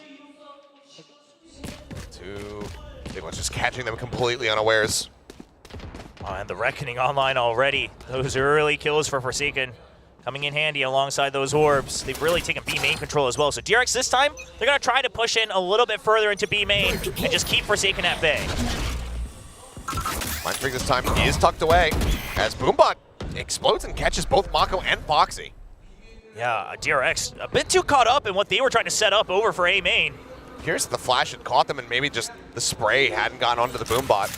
Either way, decent early damage found, something unscouted by that drone. It's quick to go ahead and collect the shot. Makes his exit. Here. Fast on the pursuit here is Buzz, trying to hound him down. It's not going to be able to catch a glimpse of Forsaken over a switch. Gets rid of Foxy 9. Just bounces his way back to safety in the site. Something holding here in main. Flashback on the swing out. Looking for the shot. Oh, he actually finds it. The follow-up coming through. Reckoning now going to be invested. Dodge out on these stuns. Devi arriving to try to reinforce here from Alley. DRX has time. They don't need to push in. They can wait for this Reckoning to end. They can. They also know that Forsaken is tagged down dangerously low. And that he should be the only one on the side itself. Paranoia is not going to connect, but Buzzard's headshot certainly will. He gets taken down. Mako now just tucking back within the smoke. Trying to stay safe. Jing on the drop down. Eats an immense amount of damage, and Mako continues to backpedal. Spots him out again, but cannot finish the job. Healing now coming through Devi, having to take the time to push this raise back up to 100. Is able to do so. Buzz behind the wall. Flashback here on the hard angle. Finding one, but Buzz on the counter swing out. Finishes the job. Takes out Jing. Brings it back to a 2v2. Goes for the wide swing. And just gets the headshot onto Devi.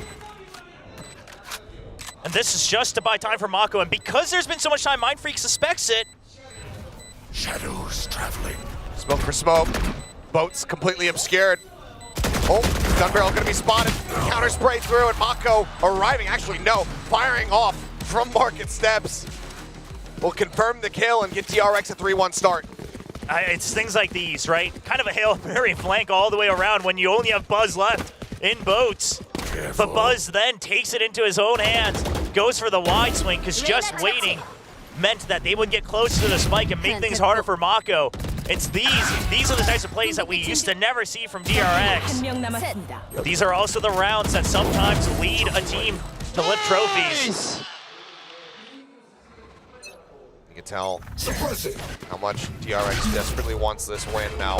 It's been 5 losses in a row to PRX. Hey, just giving that orb over. You don't have any vision. You don't want to risk spraying through and just getting fired right back. You know how accurate these sheriffs can be from PRX. And Devi has just been very busy. Like, he's been trying to just fill the gaps as much as possible with the guiding lights, but unfortunately for him, they don't refresh. Pop flash out, check into main. Nothing going to be spotted there. Everybody pivoting back over towards this B site that has been completely evacuated by PRX. Smoke to try to make them think twice about the rush play here. Forsaken, he's at the site, but he only has a shorty. Yeah, he's going to have to wait for his teammates. He's just trying to buy time, but from the shadows to scout him out, waiting for him. Quick cancel on that one. Right there. Forsaken maybe thinking about the cove to just try to work his way down into the site. Drone to go ahead and further check things out, make sure that this is clear. And now they know for sure. Flashback holding here behind, finds the burst. Something will fall. Jing 30 seconds. considering his timing here to try to challenge this Forsaken shorty. He'll come up with value, but Buzz mows down 2. Jing finds the shot. Gonna flashback. Scoops up a weapon of Vandal now in play as well as that showstopper. He's gonna pop it. He's gonna look to send it for the null command. Timing for Foxy is absolutely gorgeous. Denies it away. An ult for an ult. And now Mind Freak finishing the job. Buzz taken down. Foxy here in front. Standing. Drop to the floor. The recon, the double bounce. No ping gonna be found here. Bane trying to flush him out, trying to hit him with a shock dart. Cannot do so. Swap to the Sheriff. The pot shot's being taken. Bane playing with time, playing with food. Tap onto the spike. But he is just playing this to perfection. Swings out. Oh, he's just absolutely screwing with him. Oh, man. He says, yeah, take my life. I'll take your round win. A bit of their own medicine right back at him. The disrespect, the denies, all of it, a full package, shutting down and crushing the hopes and dreams. That's what it felt like in PRX's eyes, everything just getting shut down, one by one. Look at this one, Buzz. Oh, jeez. Oh, nothing more than a glimpse, and my God, what a heater Bane is off to so far here on Ascent.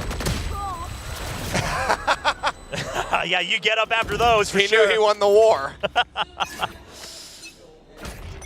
Oh, the Odin finally coming out in round 6. Oh, and value found immediately. Mako going to be taken down, not ready for just the basically unescorted pacey hit. Speaking of which, though, DRX taking an immense amount of space. Big push up here, all the way towards the spawn. Buzz just tucked away, the paranoia connecting, but not going to be able to swing wide enough in time to actually take him down. Buzz finds one. Cloudburst thrown at his feet. The spray connecting on the Jink works him so very low. 8 HP remaining here on this raid. The Jink continues to challenge. But Hamlin he collects. I'm losing my words. Goodness. I'm losing my mind as DRX are just running at them and they're winning. DRX is, it feels like they're practically just taunting them non-stop in these back-to-back rounds. Buzz. They suspect him, they hit the paranoia, they're ready for him, he gets the first kill, and then Jing starts to think that old DRX would back off. They would group up, they would go for the spike hit because they are running out of time, they know we're pinching in on him. And Buzz says, no, we're different now. I go for the kills. And, oh man. Haven't encountered him for a while, but Jing, meet Angry Buzz. Yes. When he's in the zone, he's just a different animal. Bane on the hunt, not going to be able to locate something. Looks like he will be able to hold on to the operator. But that is the only consolation right now for PRX. As DRX move up 5-1. I mean, already a fairly solid half here for DRX. Sure, PRX, no Sentinel. You imagine that the defense kind of hurts, but also the attack. It's hard to get very deep in terms of the strategy. It ends up being a lot of one-dimensional play, relying on the individual mechanics. Yes, you can have variance, and PRX is very good at that. We'll have to wait and see if DRX is prepped for it. But it's stuff like that. DRX used to never play like that. Never stick around for the extra kill. Buzz, calm as a killer. On a heater right now himself, as that's going to be the first timeout call, down by 4 rounds from PRX. These timeout win percentages slowly diminishing here for PRX throughout this match. Nice DRX taking things right back, starting on map 3. Going for the full reverse. Alex, he's always been praised for what he can do with such insanity from the 5 players on PRX. We'll see if there's more left in the tank. Needs to be. If they want that ticket into a grand final, if they want to retain their throne, and being at the top of Pacific, have that first place spot going into champions. Push out with the op. The over-aggression is the one thing that they can rely on right now, especially with something. And DRX just wants to rush it. Stealing sight. It's a deep arrow all the way into the site as well. It's just an instant hit. They know that it has to be a stack here from PRX. They're sent scattering. Just get collected up, creep forward, Foxy. Taps a switch, Forsaken looking to break down the door, otherwise 4-man approach from Ali. Buzz does get counter sprayed down to 84. This Trailblazer trying to lead the charge, trying to spot out anything. Mind Freak gets boosted up top, but immediately has to drop down as he gets ping revealed. Seek them out. Seeker's now on the hunt, flashback. Like a very off timing. Trying to find the catch, but ends up getting caught. Forsaken finding one, Devi rushing forward, the Singer coming up with a kill on a buzz. And suddenly, PRX turning the tides here of this round. Mako, the last one standing, finds the first. Suspects the approach on the side, but it's going to be something swapping to the Classic to finish him off. And somehow, that is a round that PRX use to break this 3-round win streak from DRX and find their second round win here on Ascent. Forsaken, the way he uses the Harbor util is just, it hits different. And the way he layers his own util to just create chaos, to find all these extra pockets. And then he just goes for the blind shots on a timing, knowing that they would have to push into the cove. And during that, the Seekers are sent out. It's just too many targets. They use all of their own utility to shield themselves and go in and create chaos. And this is how they've always piloted this Harbor. Be it on Ascent, be it on Bind. Finally using it to overcome the odds on that round 7. And now Reckoning back online for Forsaken. Hunter's Fury couldn't be used in that last round by DRX. See if they can make use of it this time. Really not wanting to clear this turret, really wanting someone to peek into him, but DRX have been showing that they have a pretty good understanding of how he likes to play this around. And I don't see a ping out actually on the Mind Freak. I wonder if that leg had gone unnoticed. This Jing set to try to contend with it all. Forsaken recovering fire, is able to find one. Devi pushing his way out from bench. Comes up with another. Foxy 9 gonna be taken down. Pop flash, set, bait, trying to counter swing back out on the opposite side. Ends up falling down, and PRX start looking like they're coming alive. Again, that armor util, PRX. It's just a one high time, but there's so many layers to it, so many angles they peek out from, and DRX thinks they have the better of him. The pop flash, sure, that one was good, but the timing, as soon as that flash is thrown, PRX pushes out from a different angle. And now Odin back in the hands of Forsaken. The op still in control. And look at this. I mean, it's one angle with the pocket, but then Devi swings out past it, comes out with another pop flash. Things like that, they don't teach you in boot camp. No. It's down. That is just pure ingenuity. Creativity being put on display here from PRX. Flash over the top. Big push coming out. It's just instantly going to take out something. My God. What a reaction. What an opener. Well, I guess that's that. I mean, I thought it was insane for them to pull this play against the op of something. Still not over yet. Reckoning at the ready here from Forsaken. Everybody zoned back into main. DRX likely going to have to try to re-clear back around through Cat, but they have the lockdown as well to try to up the tempo a little bit. Devi, pop flash can be sent through, and he's going to be able to line up too. Forsaken's going to be taken down. That's going to be the diffuser now. Dealt with. As Devi just gets tucked away in wine, detained, push forward, Buzz, another snappy headshot. The Hunter's Fury now in play. Further delaying, further buying time. Buzz, moving on the shots here. Chance of the reset, cannot have it, but the round is already over. Buzz, Thrifty. My goodness. What a round from him. A Thrifty for the side of DRX to stop the momentum, to break down PRX. It's just If that first kill doesn't happen, this round doesn't happen, right? And it's a Thrifty, so it's on an eco. So DRX knows, hey, we're just going to bank on this. We've already cleared main, the op's not here. Just watch out for it in short. What a great hit. And the fragment, I love it. You don't rely on the lockdown. You know that PRX might just go for that. You know they might push out. You know there's things like the Cove. So you deny the first half as well. There's 5-1. Buzz, again, operator in hand. Wall coming up, and then the flashback left on the drive. Buzz does manage to find one, though, denying the crunch play as Jing tried to collapse in from mid into tiles. In the end, 1 for 1, but Buzz tagged down to 25. Now DRX is still so cautious that they're giving a lot of time for a reset. You hear Devi in mid, but you're just not quite sure how many people are where. And it's all up to Buzz with 25 HP and an op to make sure that a flank doesn't happen. Clearing in from tree, DRX using the full timer. You still got a minute left.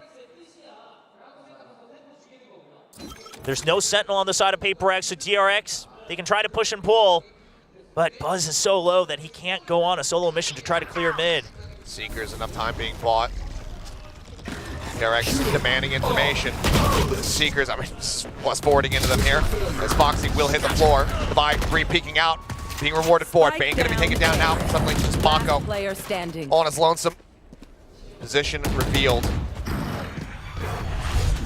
Fake, but as that smoke dissipates, they'll know the spike is still on the floor. 30 seconds left. Swings back out, spots one, but Mind Freak will go ahead, take his head off. PRX trying desperately to keep things close. Still down by 2 rounds, but with an opportunity to give us another 6-6 half. Yeah, seems like that was a bit of a rush decision from DRX. The Seekers are already letting PRX know that it's a stack over onto A. And thinking that, well, even if they know, the null command should hit anybody that's in the site, deny any util. Devi is just playing like he's on a swing. Swings out of a smoke, out of a wall, kills one, swings back, goes back through, rides the momentum. Very good at it. Paranoid connecting. Up and over here from Buzz, and I think he's caught a glimpse, and Jing is just strafing away from him. He says, okay, I'll just challenge onto the rest of your teammates here. TP across over towards Lumber from Mako, and he's going to be able to swing out and find a kill onto Jing, and now something dead as well. Well, all in after all in again. PRX just cannot fathom what the tempo is from DRX right now, because this is very much like themselves. PRX taking a look here in the mirror. Flashback does get spotted, but Mind Freak cognizant that there's likely going to be this counter swing. Sends up the paranoia. Connect, goes forward, manages to collect one, but Bane from main does find Mind Freak. Push down, Foxy9 up close. Takes him down for another Thrifty. I believe 3 in the series for DRX. I mean, that's what's keeping them ahead. And those are the big rounds. PRX can always answer back, but if DRX is always able to get a Thrifty first, and they will continue with the lead, 7 rounds already on the attack. Great control of that Stinger. And just the way that they're starting to check the smokes, the way that they're setting up for the trades, it's coming back alive for DRX.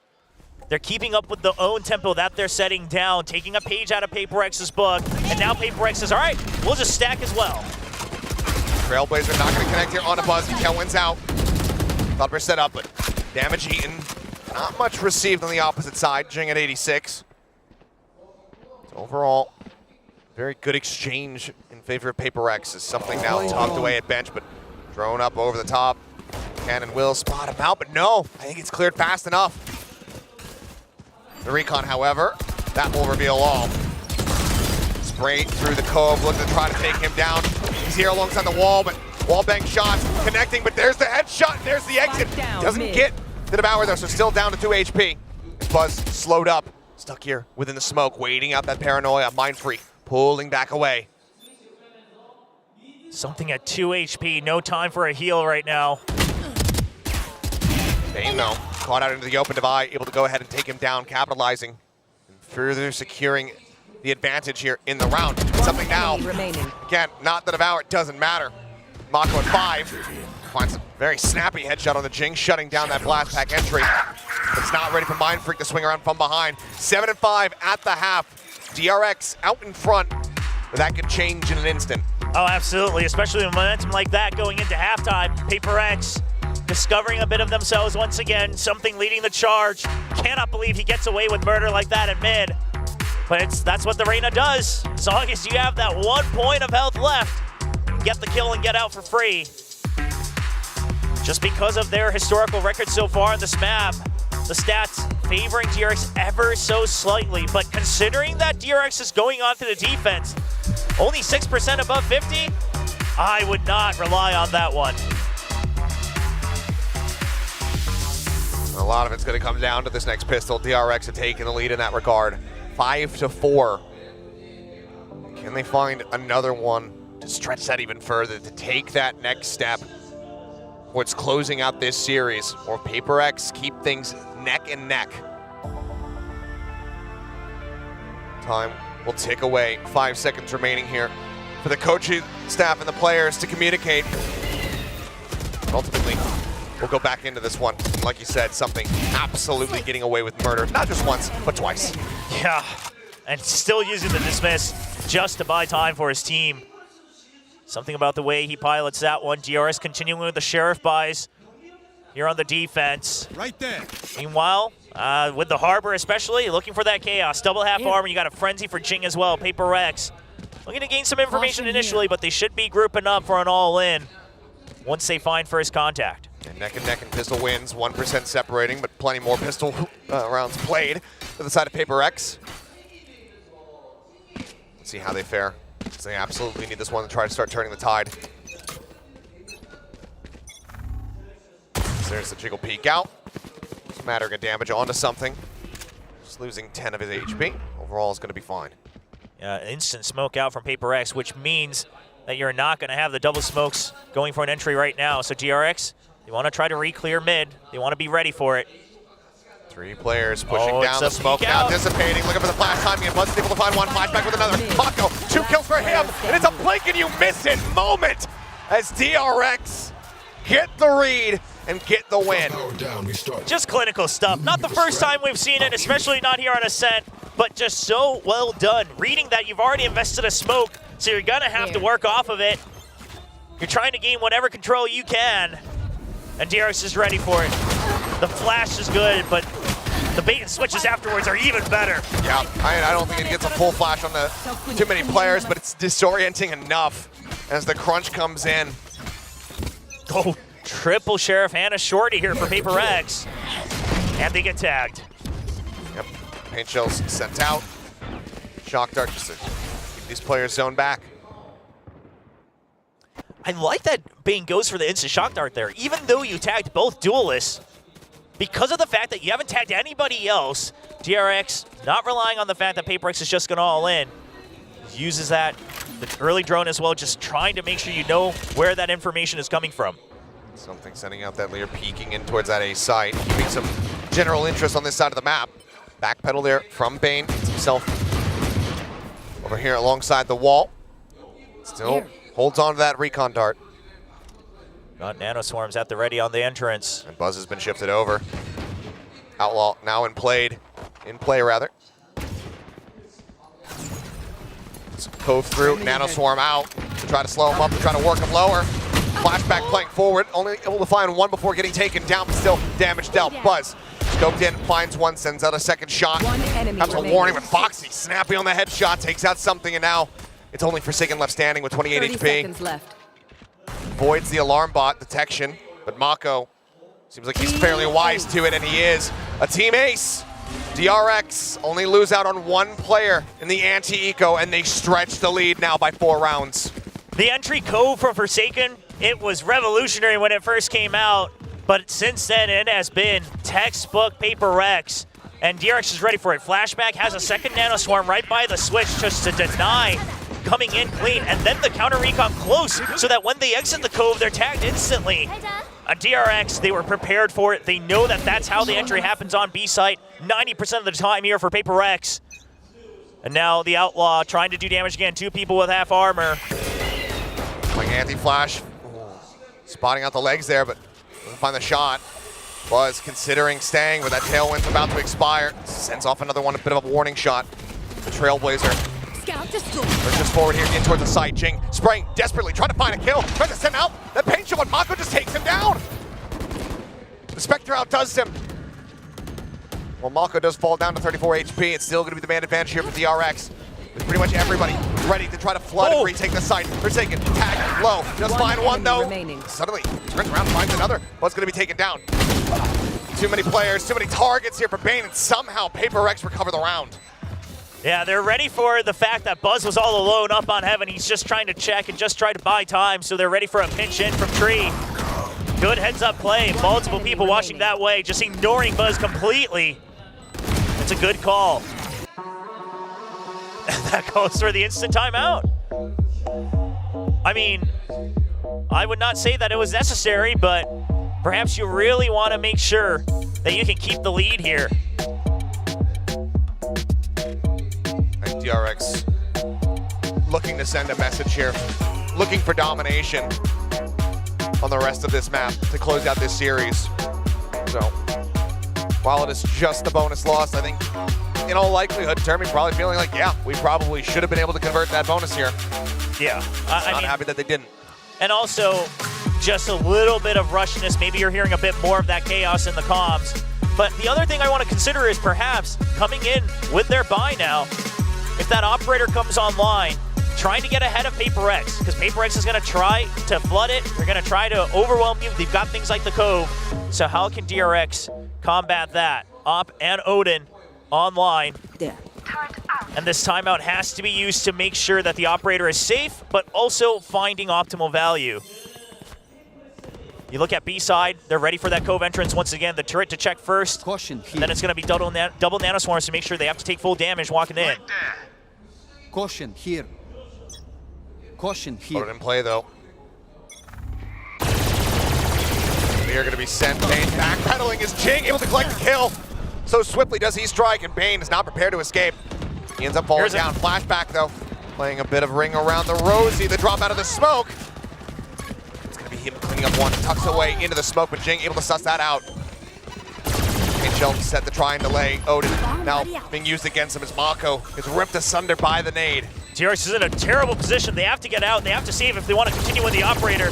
The Odin's already over to PRX's side, and they will do exactly that. Mako has a judge. He's got credits. So maybe he goes for some exit kills.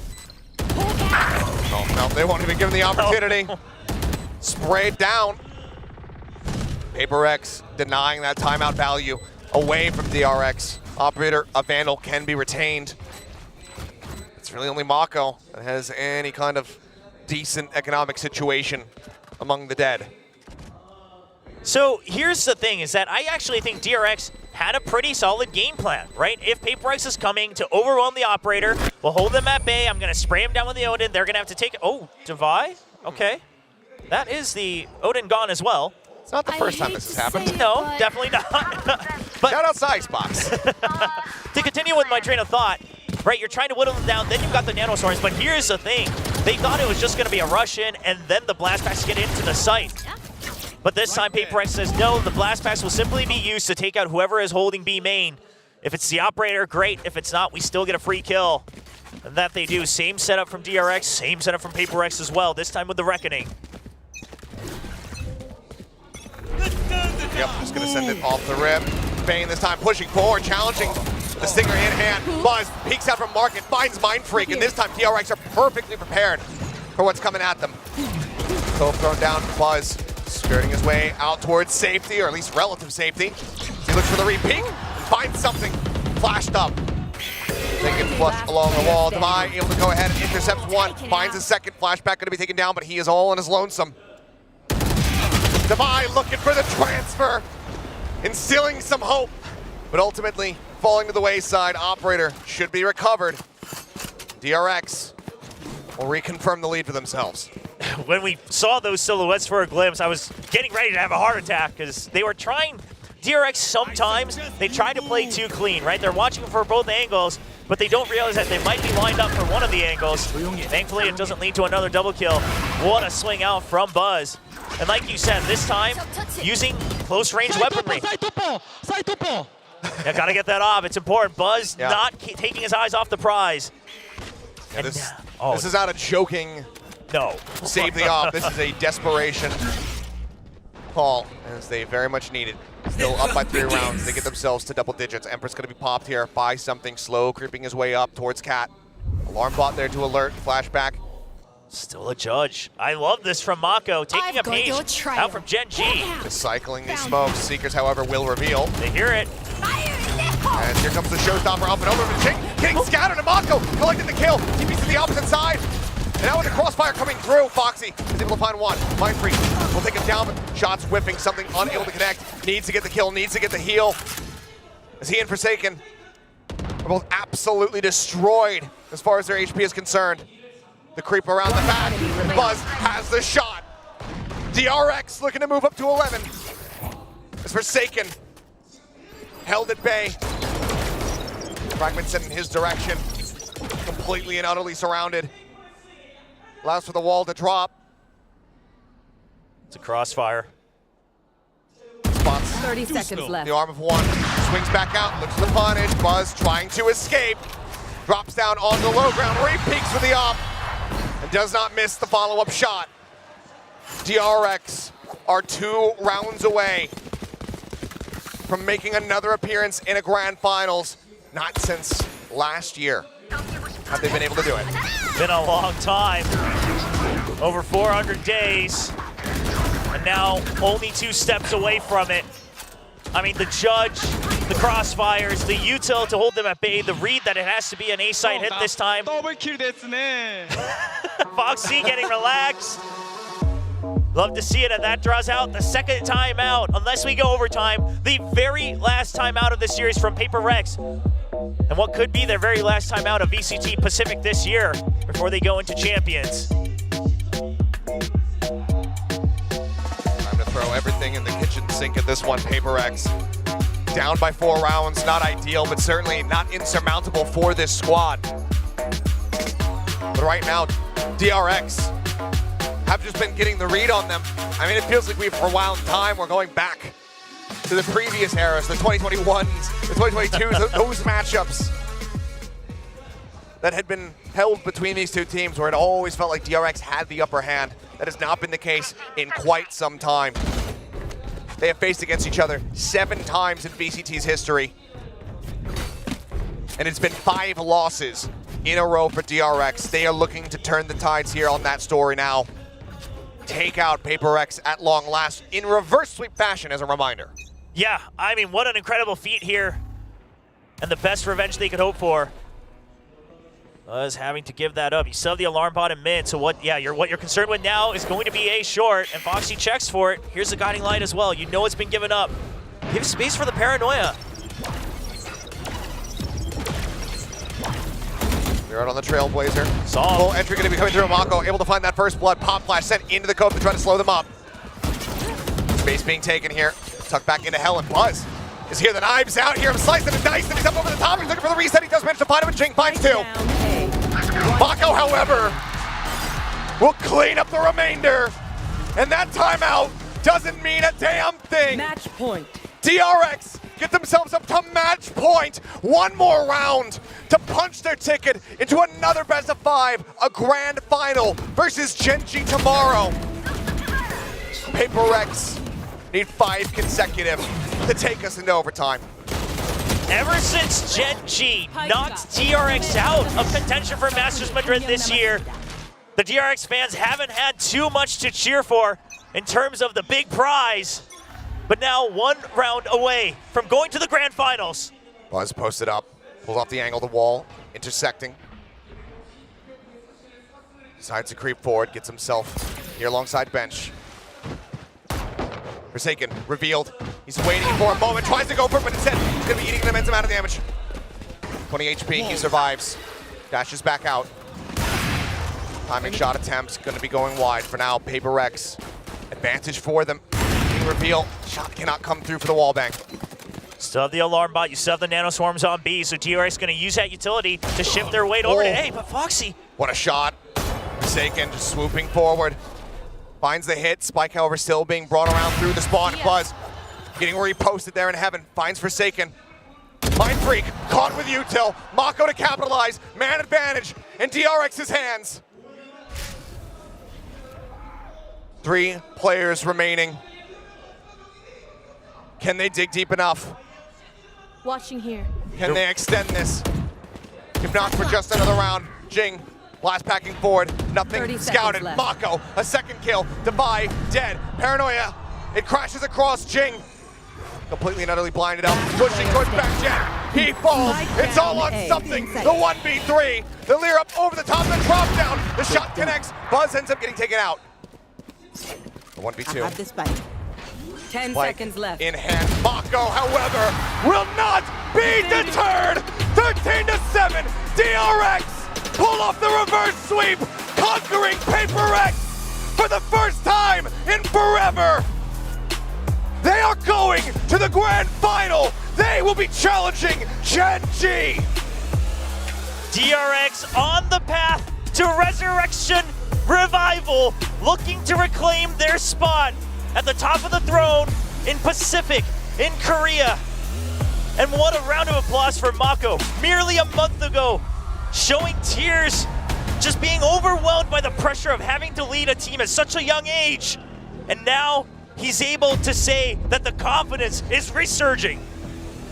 I think there's a lot of people out there who owe this squad a very firm apology, because what a turnaround it has been. I don't think we can speak enough about how impressive it's been that they are able to achieve this. The playoff run already to confirm champions, to make second place after dropping the guy who had been their IGL since the very start, of the DRX iteration. It was incredible.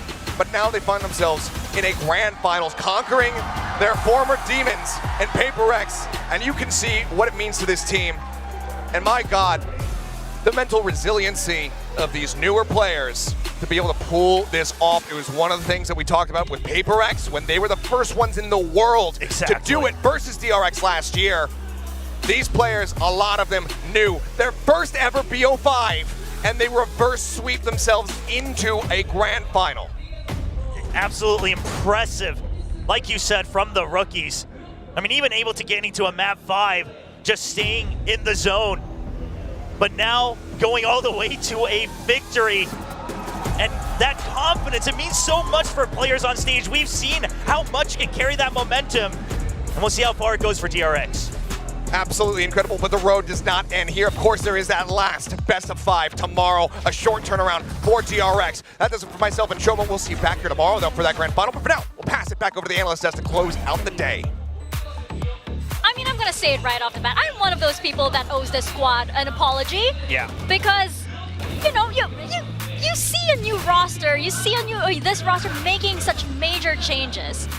You wouldn't expect it to be this much of an improvement. It's what we've been saying this entire time, how this character arc for DRX has been one of the most amazing stories of Pacific, and this is exactly why.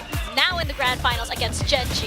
I had a lot of faith in this coaching staff. I have always thought that Termi and company and Glow were very, very good. They could be ahead of the curve in a lot of different ways, and we saw it today. That not only them, but their players as well. These new players coming in, playing out of their minds today. Flashback, Bane, Foxy9, everybody stepping up to the plate. Buzz, Mako, huge moments across the board for DRX. And I think who really, really should be apologizing are all those people who are out there saying that Termi needed to go. Where are you now, ding-dongs? Where are you now? I couldn't agree more. You were talking about protocols, right? Before we get into Game 5, how is that going to happen for DRX here?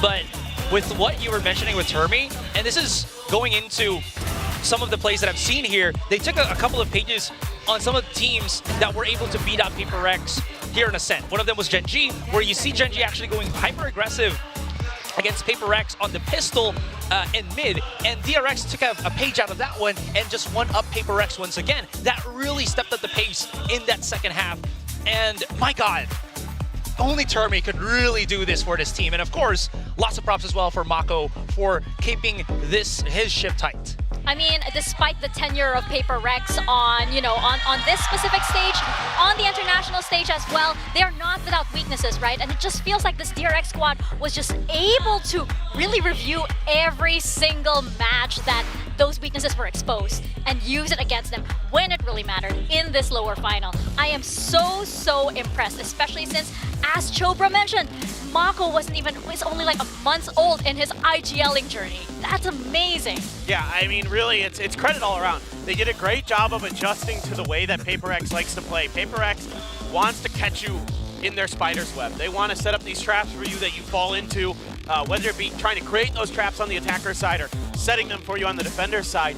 And DRX started to learn as the day went on that how to avoid those. Whether we saw it here on Ascent where they'd wait out the harbor utility. They just say, okay, we need to wait for this to be done because that's the steps that PRX needs to take to get to their attacks. You saw it towards the end there where, you know, there's the harbor wall that's set all the way across the front side of A to cover off short and the A side itself. And Foxy9 is playing it very well. He's using the fragment, he's using the flash to delay so that the reinforcements can get there. So you can wait out this utility. Like ideas like that, that's not the only one, but ideas like that are what allowed them to come through with the victory today. I gotta say, on my end, I think one of the things that really stood out to me was how well Mako played this entire series. Like he was, I felt like the true smoke criminal in the series, right? From what we saw in Bind, he was just playing cellularly, able to delay as much time as possible so the spike would explode, right? And then here on Ascent, you were talking about how Foxy9 was trying to play around that high tide. Mako was doing the same thing. He was peeking out slightly. PRX wasn't really expecting it. He backs up, no punishes from PRX, and then they try to slowly creep into the front of the A side, and then he comes out alongside with Buzz, jumping on top of the wall with the blades, and they just somehow combined, duoed, and bombarded PRX to submission.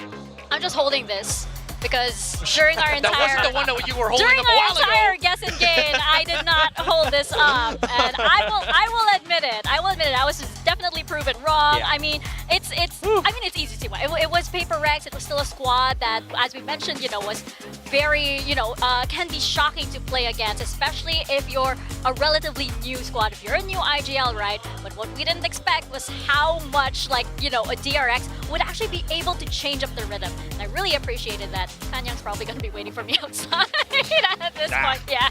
But I think that, this DRX, it's so refreshing to see.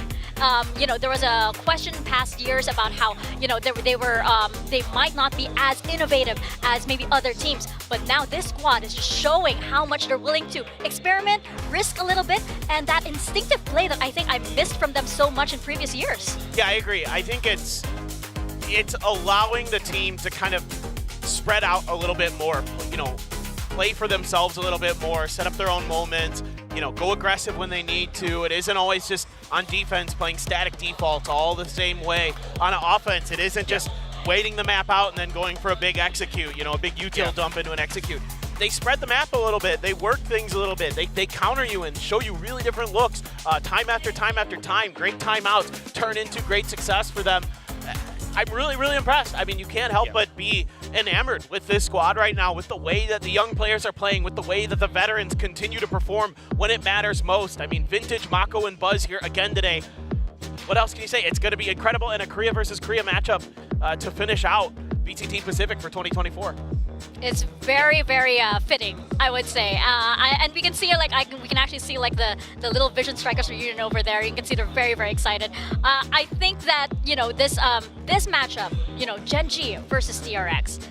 This is when we saw it during the regular season, right? It was already such a hype match to begin with, but again, same question as when we started with PRX.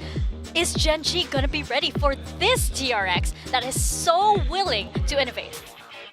I don't know. I still somewhat lean towards Gen G, but now I'm starting to think there's a real world where DRX beats them. Sure. And it's probably going to be close. I think if it happens, could be similar today where it's, a 3-2.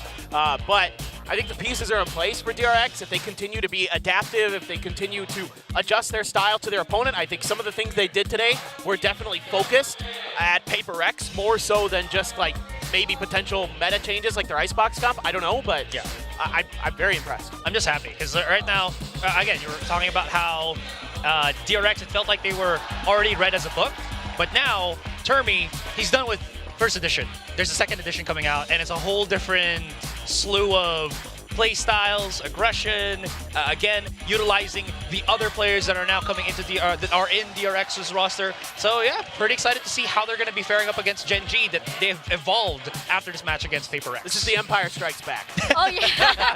Can we just talk about, you know, the coaching face-off that we have as well for our grand finals? We have Termi and Solo, two coaches that have just been, you know, pretty much dominating the entire Pacific region, and even more, you know, kind of calling it here, but even more because like of how tenured they are and how they're really able to shape their teams. I mean, again, you look at Gen G that at the top of the year was a new roster, and then you have this DRX squad that at the top of the season was a new roster. It's a lot of history between the two of them, going all the way back to their CS days. They were players together on the same team. Now they come out as coaches and they're leading the warpath for Korean FPS, and they are really doing a fantastic job of it. HSK and Glow, got to give shout outs to them as well. HSK has done such a good job putting that Gen G roster together and getting them prepared for Solo to come in and really refine what Gen G needed to do this year to win a trophy. Yeah. It's going to be another Mako versus Munchkin this time, part 2. We'll see how that goes for sure. We will see indeed as we head into grand finals. But that's it for us here on the desk. We're going to leave you with our post-match interview with Bella, who I believe is on stage with Flashback. Hello, hello, and we have the winner of the Lowell Finals here next to me, DRX. Flashback, you proved everyone wrong. Congratulations. Thank you. 승리 축하드립니다. I have a little gift for you to hold. Oh. All right, the game, it was tight, close, whatever you want to call it, but you made it and came through in the end. How do you feel about taking down Stage 1 champions PRX? 오늘 경기 정말 진짜 끝까지 계속 보게 되는 경기였는데 스테이지 1 챔피언스 PRX를 꺾은 오늘 승리 소감 한마디 부탁드립니다. 약간 제가 DRX가 그간 PRX를 못 이겼었는데 약간 제가 들어와서 딱 이기게 되니까 뭔가 정말 감회가 새롭고요. 일단 기분이 너무 좋아요. 페페승승승 최고. Well, DRX hasn't had the best track record when it came to PRX, but after I joined, the wins feels sweeter than ever, and it feels nice to win after a lose-lose triple win in the end. And you managed to come in at the right time, at the right place throughout the whole day. So, you know, at the verge of the decider map, what did you talk about to, you know, keep your focus until the end? 이제 오늘 정말 딱 알맞는 타이밍, 알맞는 장소에서 플래시백 선수가 계속 등장해줬어요. 디사이더 맵을 앞에 두고 딱 그 집중력을 유지하기 위해 좀 어떤 이야기를 많이 나누셨나요? 약간 저보다 경험이 많은 형들한테 계속 조언을 듣고 그거를 약간 제 플레이에 적용시키는 거에 되게 집중했던 것 같아요. I listened, I tuned in to my teammates who had a lot of experience, so I maintained my focus and concentrated on getting all the communication feedback right. And you know, this year hasn't been the most convenient year, comfortable ride for DRX. But, you know, a win is sweet anytime, but this win, this ticket to the finals must feel sweeter than ever. So, how is that like? I want to hear that too. 올해 좀 마음고생이 많았잖아요. 그리고 승리는 언제나 좀 달콤하지만 이번 결승전 진출 티켓을 따는 승리는 정말 더 값지고 소중할 것 같은데 의미에 대해서 좀 듣고 싶어요. 지금 이 자리까지 오는데 되게 많은 우여곡절이 있었다 생각하는데 약간 형들하고 저하고 다 같이 노력한 거에 대한 보답을 받는 것 같아서 진짜 뭔가 약간 뿌듯하고 정말 좋은 것 같아요. 그냥 너무 좋아요. We went through a lot of ups and downs to get to where we are today, and it feels really nice that, you know, it feels like almost getting a reward for this place. That is right. And your fans have been riding a loyal shotgun throughout the 2024 emotional roller coaster. So let's give a message to your fans. 정말 고생 많았고 항상 옆에서 응원해준 팬분들께도 한마디 부탁드립니다. 저희가 약간 여러 번 의심이 들게끔 할 수는 있었지만 결국엔 DRX는 DRX라는 거 꼭 보여드리겠습니다. 정말 응원해 주셔서 진짜 감사해요. 진짜 감사합니다. You could have had your doubts, but we think that DRX proved that DRX is DRX today. So thank you so much. We really appreciate every support and love that you send our way. And next, Genji awaits at the finals. So what is your mindset going in facing, the Shanghai Master Champions Genji? 내일 결승에서 젠지가 기다리고 있는데 내일 승리를 위한 각오 한마디 들어봐도 될까요? 젠지 정말 잘하는 팀이고 저희도 여러 번 졌었지만 그래도 여기까지 와서 힘들게 이겼는데 지고 갈 수는 없잖아요. 꼭 이길 수 있도록 노력하겠습니다. Genji is a really great team, but we made it this far through the emotional roller coaster, so we can't go home without a trophy. We'll try our best to take the win today. Tomorrow, actually. All right, Flashback, thank you for the interview. Thank you. Congratulations again.